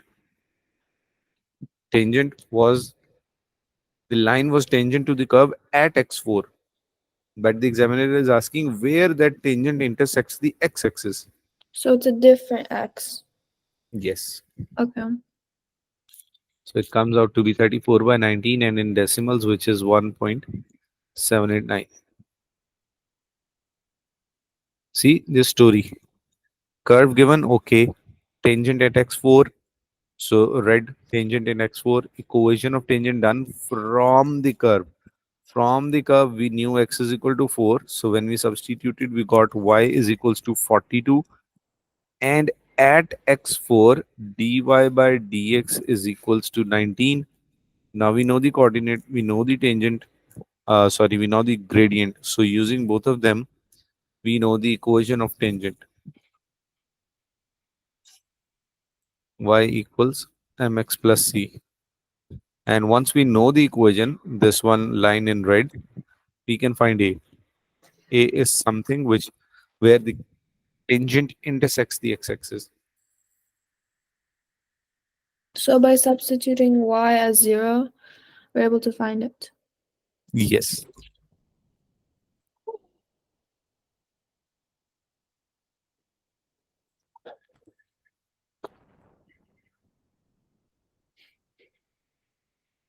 Try question number 3.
I hope you've started. I'll solve in parallel.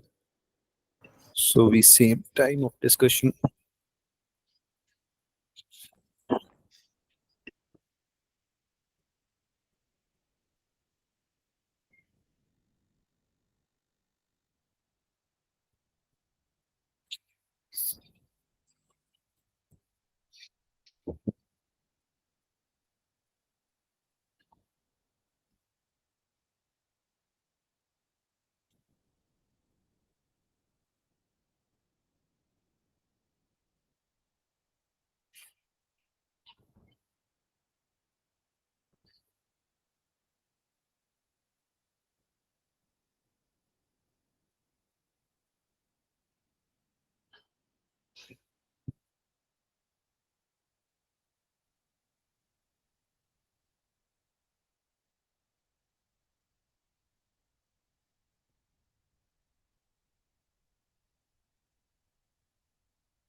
So I have it for the x-axis, Yes.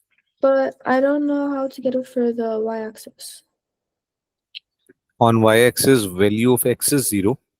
So we substitute value of x 0 in the equation of tangent and we'll get y. Okay.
I have all the points, but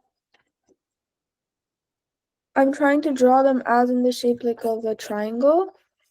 But from then on, like I Are don't you know getting how to find it. 0, comma 2 and 1 by 4, comma 0? A and B. Are you getting these? No. Okay, let's compare. First of all, we had this equation minus 3x cube plus x minus 4. And we had the value of x is equals to 1. So we can find y. So when x is 1, minus 3 minus 4 minus 7 plus 1 minus 6. So are you getting 1 comma minus 6? Yes. Okay. So we are good till here. Then we do the differentiation. 3 times 9 x square plus 1. And at x1 the gradient is minus 8. I didn't put the plus one. So what did you put? I didn't put anything there because it was x, so I just canceled it out because it would be 0. That won't be 0. It says that the tangent to the curve where the point is x is equals to 1. No, I mean since we're differentiating, it's negative 9x squared. That's all I left it at. I didn't Yeah, put the negative plus 9x one. square plus 1. Okay. Plus 1 is basically coming from this x. Yeah. So this is your derivative. And then we plug in the value x1 to get the gradient, which comes out to be minus 8. Okay, I think that's where I messed up. And Okay. this gradient will be used to find the equation of the tangent.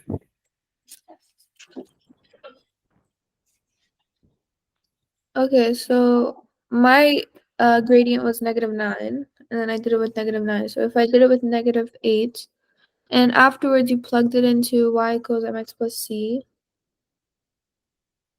and then you got 2. Yep. Yeah. And then afterwards, how did you plan it out on the graph, like the triangle? Once we have the coordinates, that was easy. Mm-hmm. One is b x0 y2. So that is on y-axis. This coordinate is x0 y2. And the other one is x1 by 2 and y0. 1 by 4 and 0. And this is x0 y2. And we have a, b, and origin. So how did you find, like, how did you plug it into the area of a triangle equation? 1/2 1 by 2 base 17. into height. Yeah. This is the base, this is height. So this base length is 1 by 4 and height is 2. And then you did the Pythagoras theorem to do No, the. we don't need the longer side. Oh yeah. We just base into height. Yeah.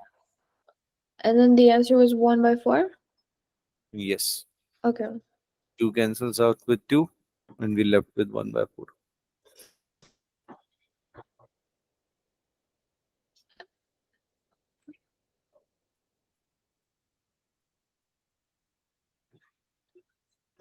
Question number 4. The tangents to the curve with equation y is equals to x cube minus 3x at the point A and B. Tangents to the curve this at A and B with x coordinates minus 4 and 4. So first of all, A -1, y is unknown, B 4, y is unknown. And what do we need to find? Meet at point C. So actually we need the equation of tangents. So definitely we'll need point A and B. So I'm going to find y first. So y is equals to -1 cube minus 3 into -1. So that's -1 plus 3.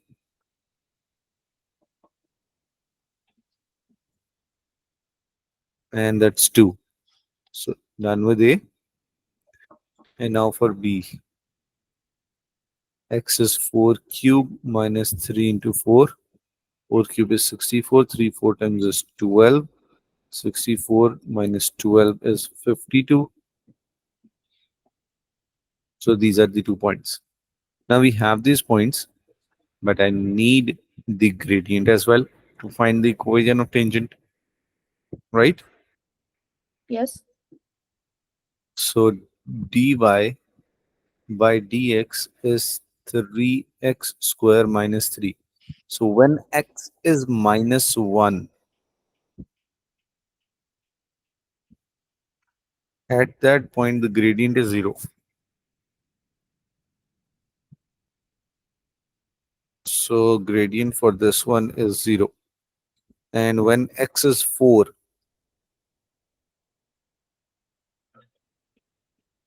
4 times is 16 into 3 is 48 minus 3 is 45. At that time the gradient is 45. So now I have basically this question is involving two equations. Now I have A and B and the points. So tangent at A is y equals mx plus c, where gradient is 0. Whatever is x makes no difference. And it passes through 2. C is unknown. Passes through 2. So c is equals to 2. Equation is y is equals to 2 at A. Now at B.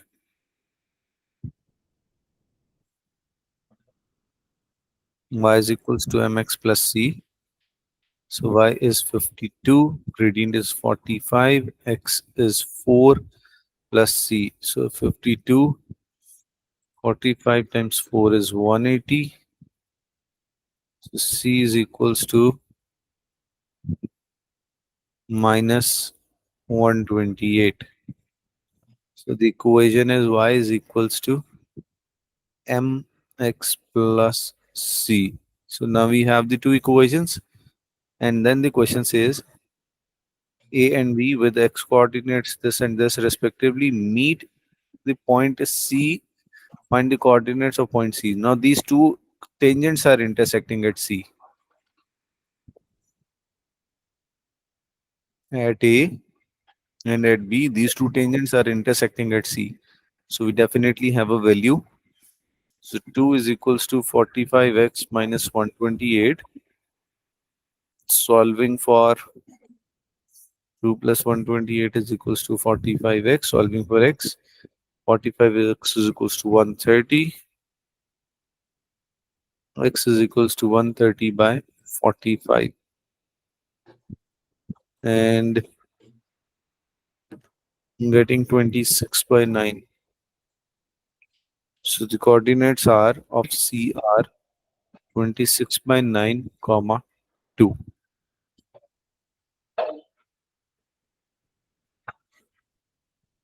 So for tangent A, y was equal to 2 Yes. with, so we did 0 times negative 11 or negative 1? Just mean horizontal line. Yeah. 0 times minus 1. That is 1. Why did I write below? Okay, so it's just equal to 2. Yes. Why is tangent A without like an Without equation? x. Just y equals to 2. Because that is a horizontal line. For instance, let's say that this was the curve and x minus 1 is this point. So because That it would has no gradient, that's why it's just y equals to 2. yes. Okay. Gradient is Okay. same procedure for B. Once done, we have first tangent A, we have second tangent B,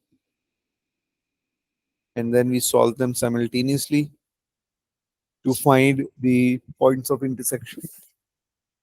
Okay.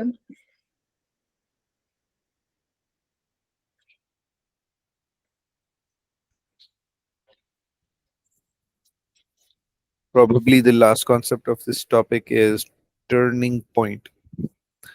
As you can see the curve on the right, and you can see the turning point, which is x2 and y minus 3.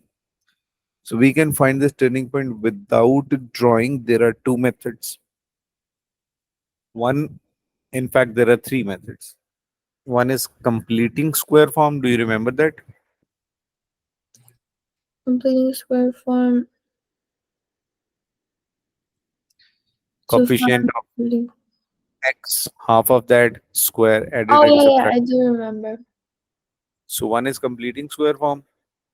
The second one is the graph right here. You sketch it and you see that where the point is. Third is we can do minus b over 2a to find the x coordinate of turning point and then plug in the equation to find y. And fourth is differentiation. At the turning point, gradient is always 0. If you draw a tangent at the turning point, the gradient will be 0. Getting it? The turning point is like the gradient is always 0. At the turning point, yes. Okay, the You point. see, As the in- curve is in front of you. If I would just say that draw a tangent on this curve when x is 0. So this is basically x0 and y1. So you'll be drawing a tangent at this point where x is 0 and that would just look like this. And if I say draw a tangent when x is 3, so it would touch at this point and this is 3. And when I say that when x is 2, that is basically the turning point. The tangent is horizontal. because it's not like having a slope. Yeah. Okay. So it is always 0. So I'll do one question with all four methods. One is already done in front of you, graphical method. And let's quickly do, and we'll have a smooth revision as well. y is equals to x square minus 4x plus 1. Differentiation is the quickest and easiest. Y is equals to x square minus 4x plus 1. I'm trying completing square first. So x square minus 4x plus 1, and half of it is plus 2 square minus 2 square. Then we have x minus 2 whole square minus 4 plus 1. This is x minus 2 whole square minus 3. So I can see from here that the turning point, we always change the sign of x. So that is 2 comma minus 3. This is the turning point. First method, second method, y is equals to x square minus 4x plus 1. So I'm finding the turning point, x is equals to minus b over 2a minus b, but that is minus 4, 2, and a is 1. So 4 by 2 is 2. I got the x. I'm finding y. So 2 square minus 4 into 2 plus 1, and this is 2 to the 4 minus 4 plus 1 minus 3. So I got 2 comma minus 3. Two things done. Third one. This was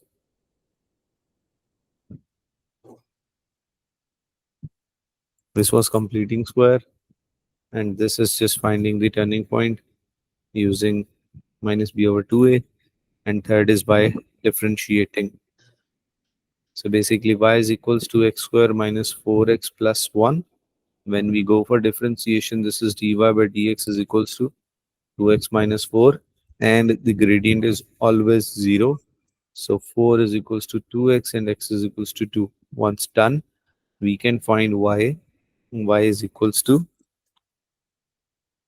2 square minus 4 into 2 plus 1, and this is minus 3. So x2 and y minus 3. I just said that differentiation is always the easiest. This might look a little longer, but keep in mind when you have cubic equation, then first two methods would fail and only differentiation will work, and the graphical method as well, but that's the longest. Clear? Yes.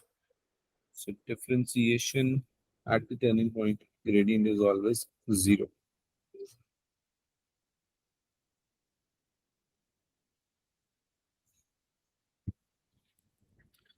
Find the coordinates of two turning points on the curve with the equation this. So two turning point, we just differentiate it. 3 2 times 6x square minus 6x. So 6x square minus 6x equal to 0. We solve for two values of x, 0 and 1. Once we have them, you can substitute them back in the equation to find the coordinates of the turning point.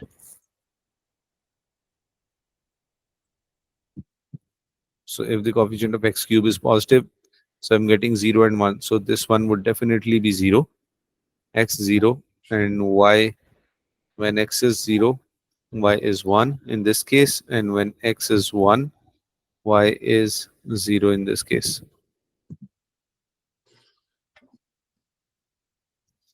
Actually, we can also tell which point is above and which point is below, like which is sad face and which is smiley face. There's another method, but if it is not in the syllabus, we will avoid it. Yeah, that's not in the syllabus.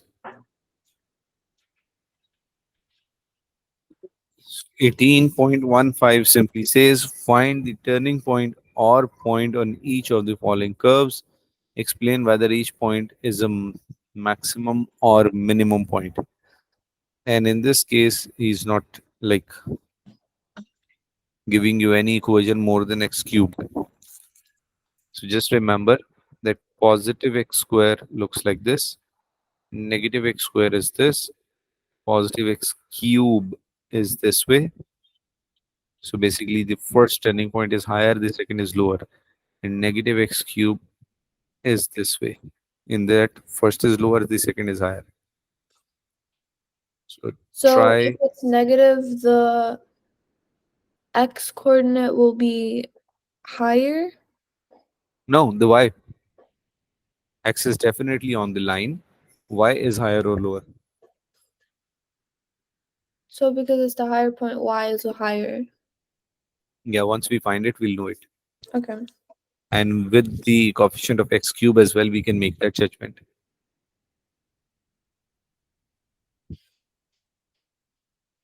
I'm going to do B part. I think A is exactly the same as the worked example, x square minus 4x plus 1.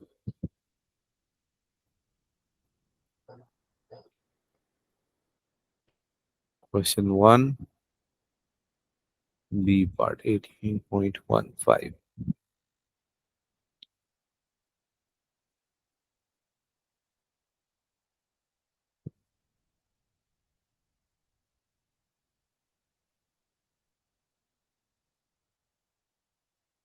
Okay. B part says y is equals to x square plus 6x minus 4. Now this, see, this is x square. Before even solving, we know that would be minimum, right? Let's do this once and then we'll pick up How? cubic equations. How? Because this is positive x square and that's a smiley face. So it has to be minimum. It has to be Oh, minimum. So dy by dx is equals to 2x plus 6. And when it is 0, minus 6 by 2 is equals to x. X is equals to minus 3. So we are going to find the coordinates. X is already done. Y is equals to minus 3 squared plus 6 into minus 3 minus 4, 9, minus 18, minus 4, minus 9, 10, 11, 12, 13. So this is minus 3 comma minus 13 and it is minimum point. Clear? yes. Now find a question with the cubic expression and try to find both positive and negative.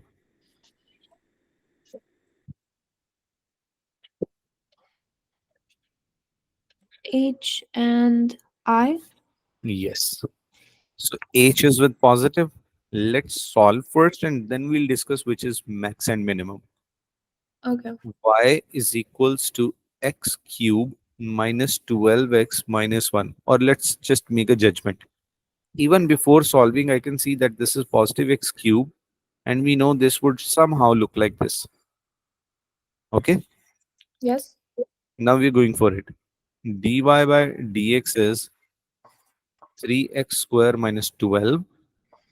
So 0 is equals to 3x square minus 12. 12 by 3 is equals to x square and x is equals to plus minus 2. Obviously, if it is on x-axis, y-axis, I'm not drawing the y-axis. So if it is on the number line, this point would be negative 2x and y is unknown, and this point would be positive 2 and y is unknown. Do you agree? Because greater value of x has to be on right hand side. So the higher value would be in the negative section, the No, lower value would be. no. In this case, yes, we may have x is equals to 7 and 9 also, both positive. But definitely this one would be 7, this one would be 9. Mm-hmm. Because this is x0, 1, 2, 3, 4, so on. This is on x-axis, y-axis. So left-hand Oh, side I is see. value of Okay. x. Okay. Okay, so we're done with x. Let's find y. So y is equals to minus 2 cube minus 12 into minus 2 minus 1. I'm using calculator. Minus 2 cube minus 12 into minus 2 minus 1. I'm getting 15. So when it is minus 2, I'm getting 15. And y is equals to 2 cube minus 12 into 2 minus 1, 8 minus 24 minus 1. I'm getting negative 17. So on the top right corner, that is sketch for ourselves.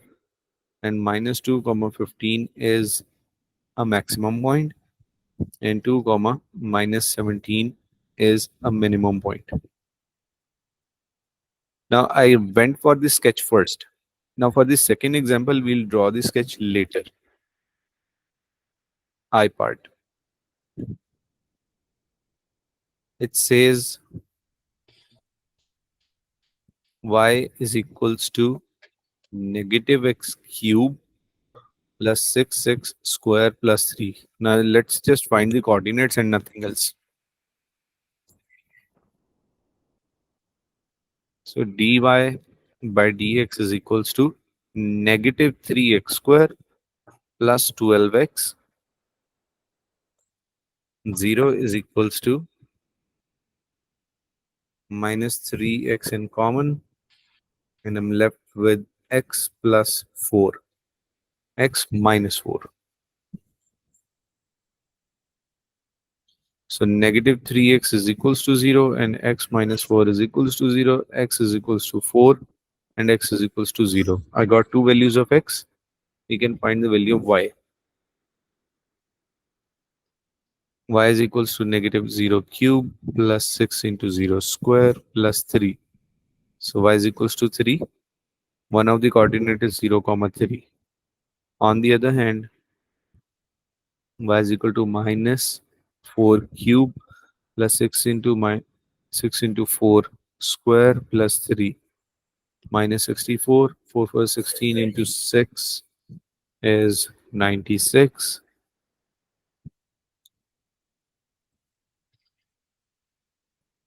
plus 3. So I'm getting 35. And this coordinate is 4 comma 35. Now see, whatever it would be, definitely x0 is here and x4 is on this side. And now we know this is negative x cube, which automatically looks like this. So left hand side is lower side, right hand side is upper side. And I know this is x0, y3, it should lie here. The other one is x4, y35, it should lie there. And we know the general curve trend.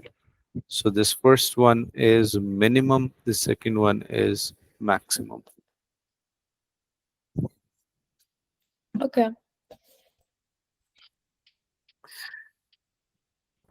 Okay, try one question.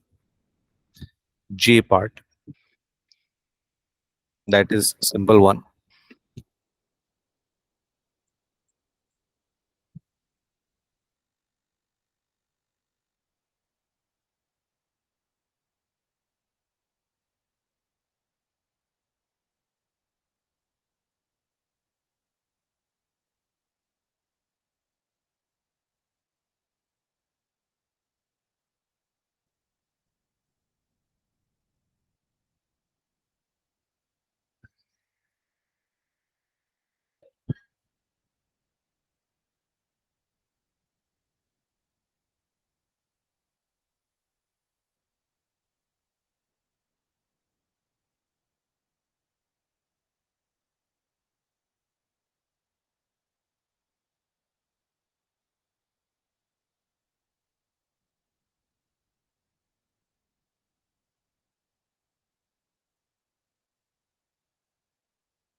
Two, -4, and its minimum. That's correct.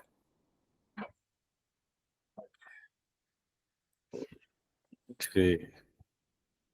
Try n part, n for nest.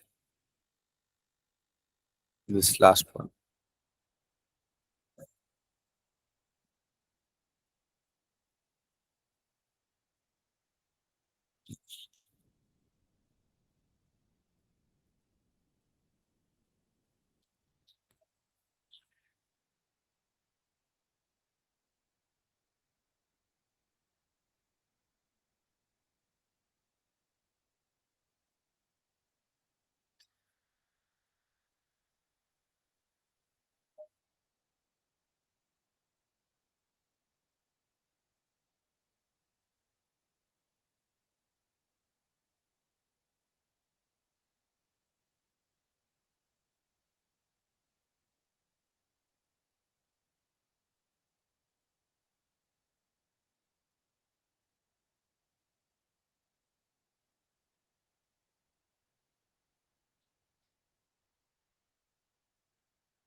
Still doing? Yes. Okay, so the maximum value is 0, 0, and the minimum value is 2, 4. No. Um, This is not this. This is this way. Why so? See, coefficient of x cube is negative.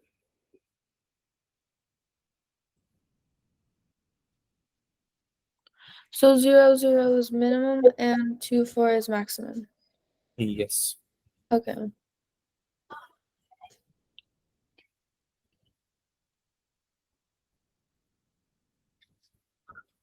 Okay, I'll share this entire document of 39 pages, Okay.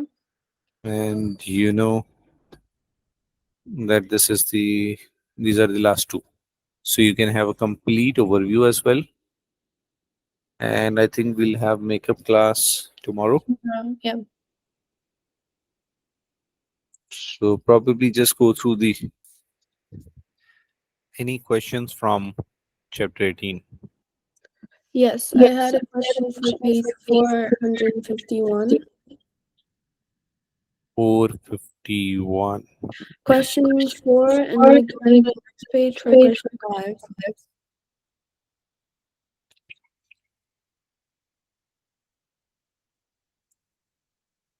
Question number 4. And then it goes to the next page for question 5 as well. Okay.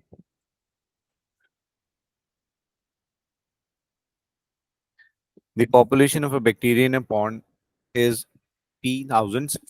D days after the pond is filled, it is found that P is equals to D cube minus 12D square plus 45D. Find the highest population of bacteria in the pond in the first 4 days after it is filled. Derivative equals to 0 is always at the turning point. So in this case, we need to know which is the highest possible value, and we are going to find the turning points first. Population depends on days, so d cube minus 12d square plus 45d. Derivating p with respect to d is 3d square minus 24d plus 45. Equating it with 0, 3d square minus 24d plus 45 is equals to 0. Now we can divide the complete equation with 3. So I'm getting d square minus 8d plus 15 equals to 0. I'm going for middle term breaking. D square minus 5d minus 3d plus 15, d minus 5 minus 3, d minus 5 equals 0. D minus 3 into d minus 5. So days are either 3 or days are either 5 when we have it when we have the gradient as 0. Now we are unaware that what it could be. So this is basically cubic expression and positive d cube. So one of this is 3 comma unknown, the other is 5 comma unknown. So I can plug in 3 and 5 to find the values. So when we plug in 3, I'm getting 3 cube minus 12 into 3 square plus 45 into 3. I should get the maximum value on this point.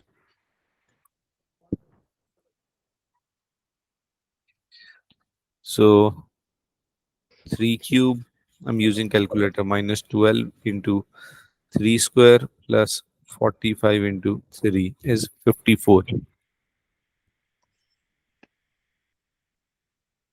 And at 5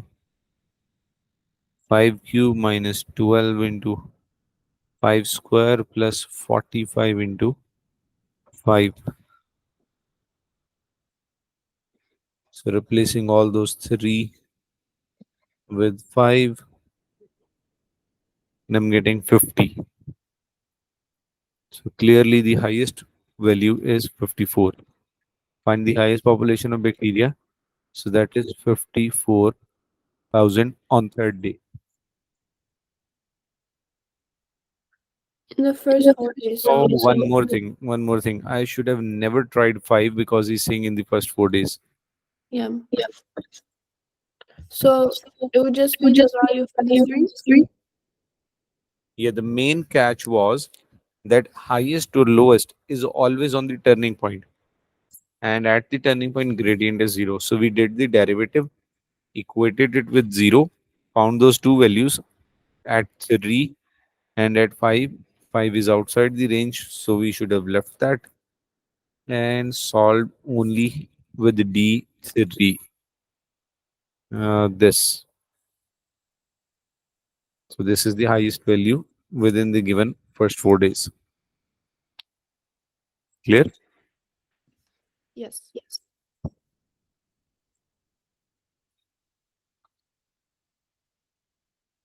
And number 5, manufacturer makes open top boxes by taking a 2 meter by 1 meter sheet of metal, cutting X meter into X meter out of the corners and folding along the dotted line shown in the diagram. Show that the volume of the box produced is this.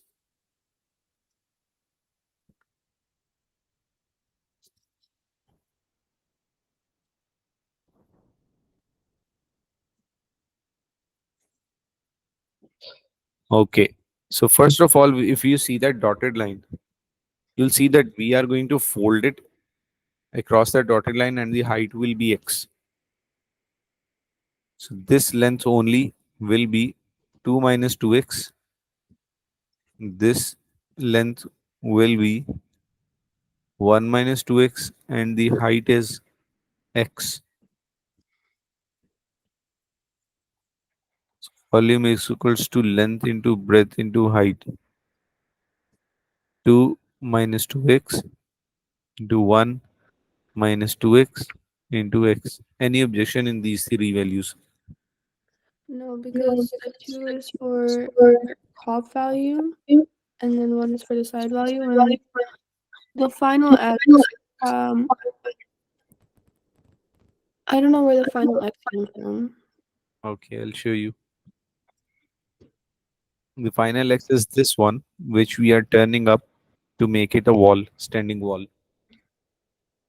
We also have to count that down one in. Sorry? We have to count that one as well. Yeah, we will just fold it over the dotted line and this turns up to make a shape looking like this.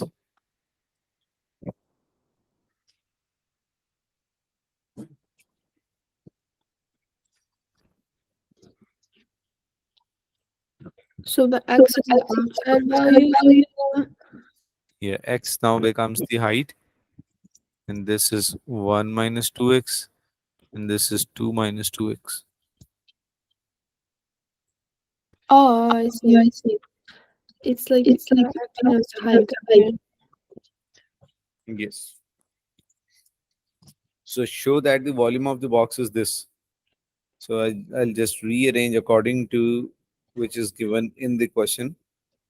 So x is written first and then 2 minus 2x and 1 minus 2x. Volume shown.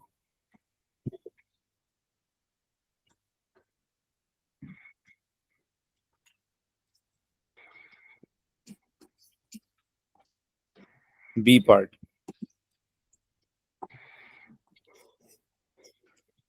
Explain why x must be less than 0.5 meter. Now see closely that this full is 1. It should be less than 0.5 meter because 2 into 0.5 is 1. So 1 minus 1 will be 0.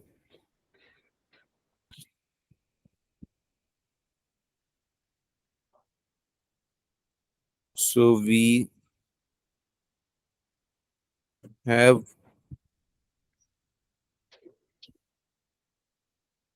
some width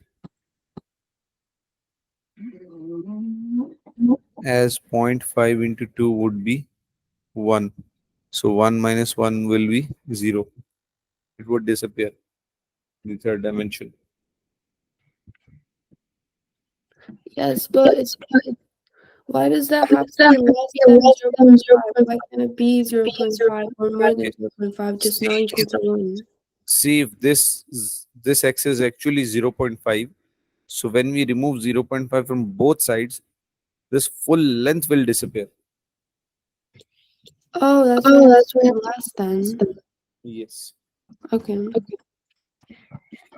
Last part says find the value of x that will give the maximum possible value of box. So the word explains itself. We are going to differentiate and find the value of x which will give the maximum volume.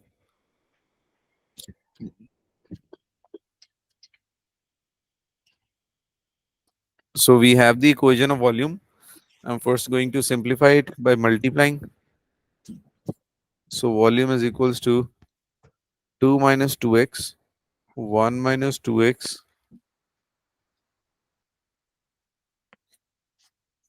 into x, 2x minus 2x square into 1 minus 2x, and 2x minus 2 to the 4x square minus 2x square plus 2x cube.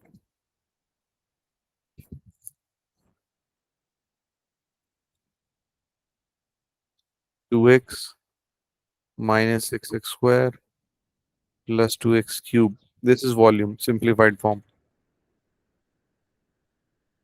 Now differentiating dv over dx is equals to 2 minus 12x plus 6x square. Rearranging 6x square minus 12x plus 2 is equals to 0. We can divide the complete equation with 2. 3x square minus 6x plus 1 is equals to 0.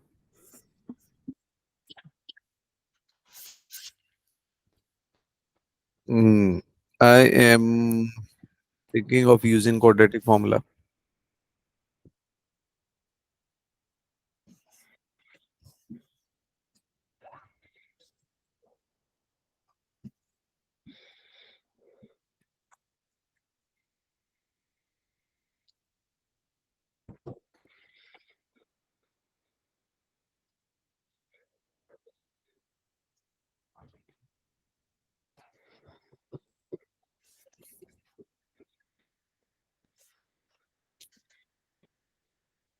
So this is 6 plus minus 36 minus 12 over 6,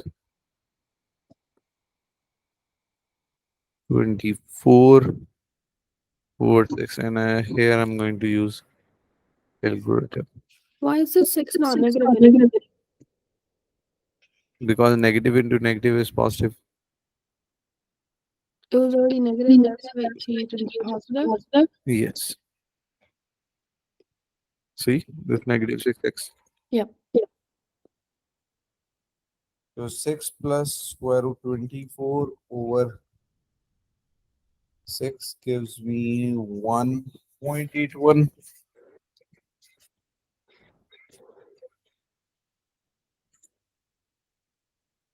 1.816, and with the negative sign it gives me 0.184. 0.184, and we can still say that this is not applicable. Therefore x is equals to 0.184. Why is this not applicable? Because it's Because more than 0.5. yes, we've already discussed that. More than 0.5.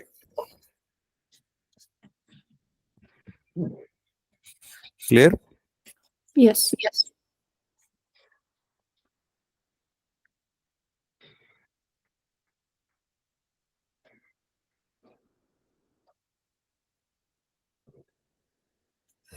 Okay, new topic is something interesting and is very easy. That is symmetry.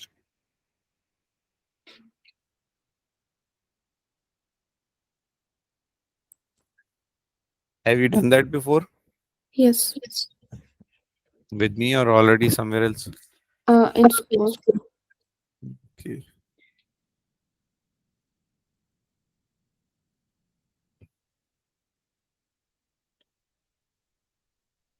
Okay.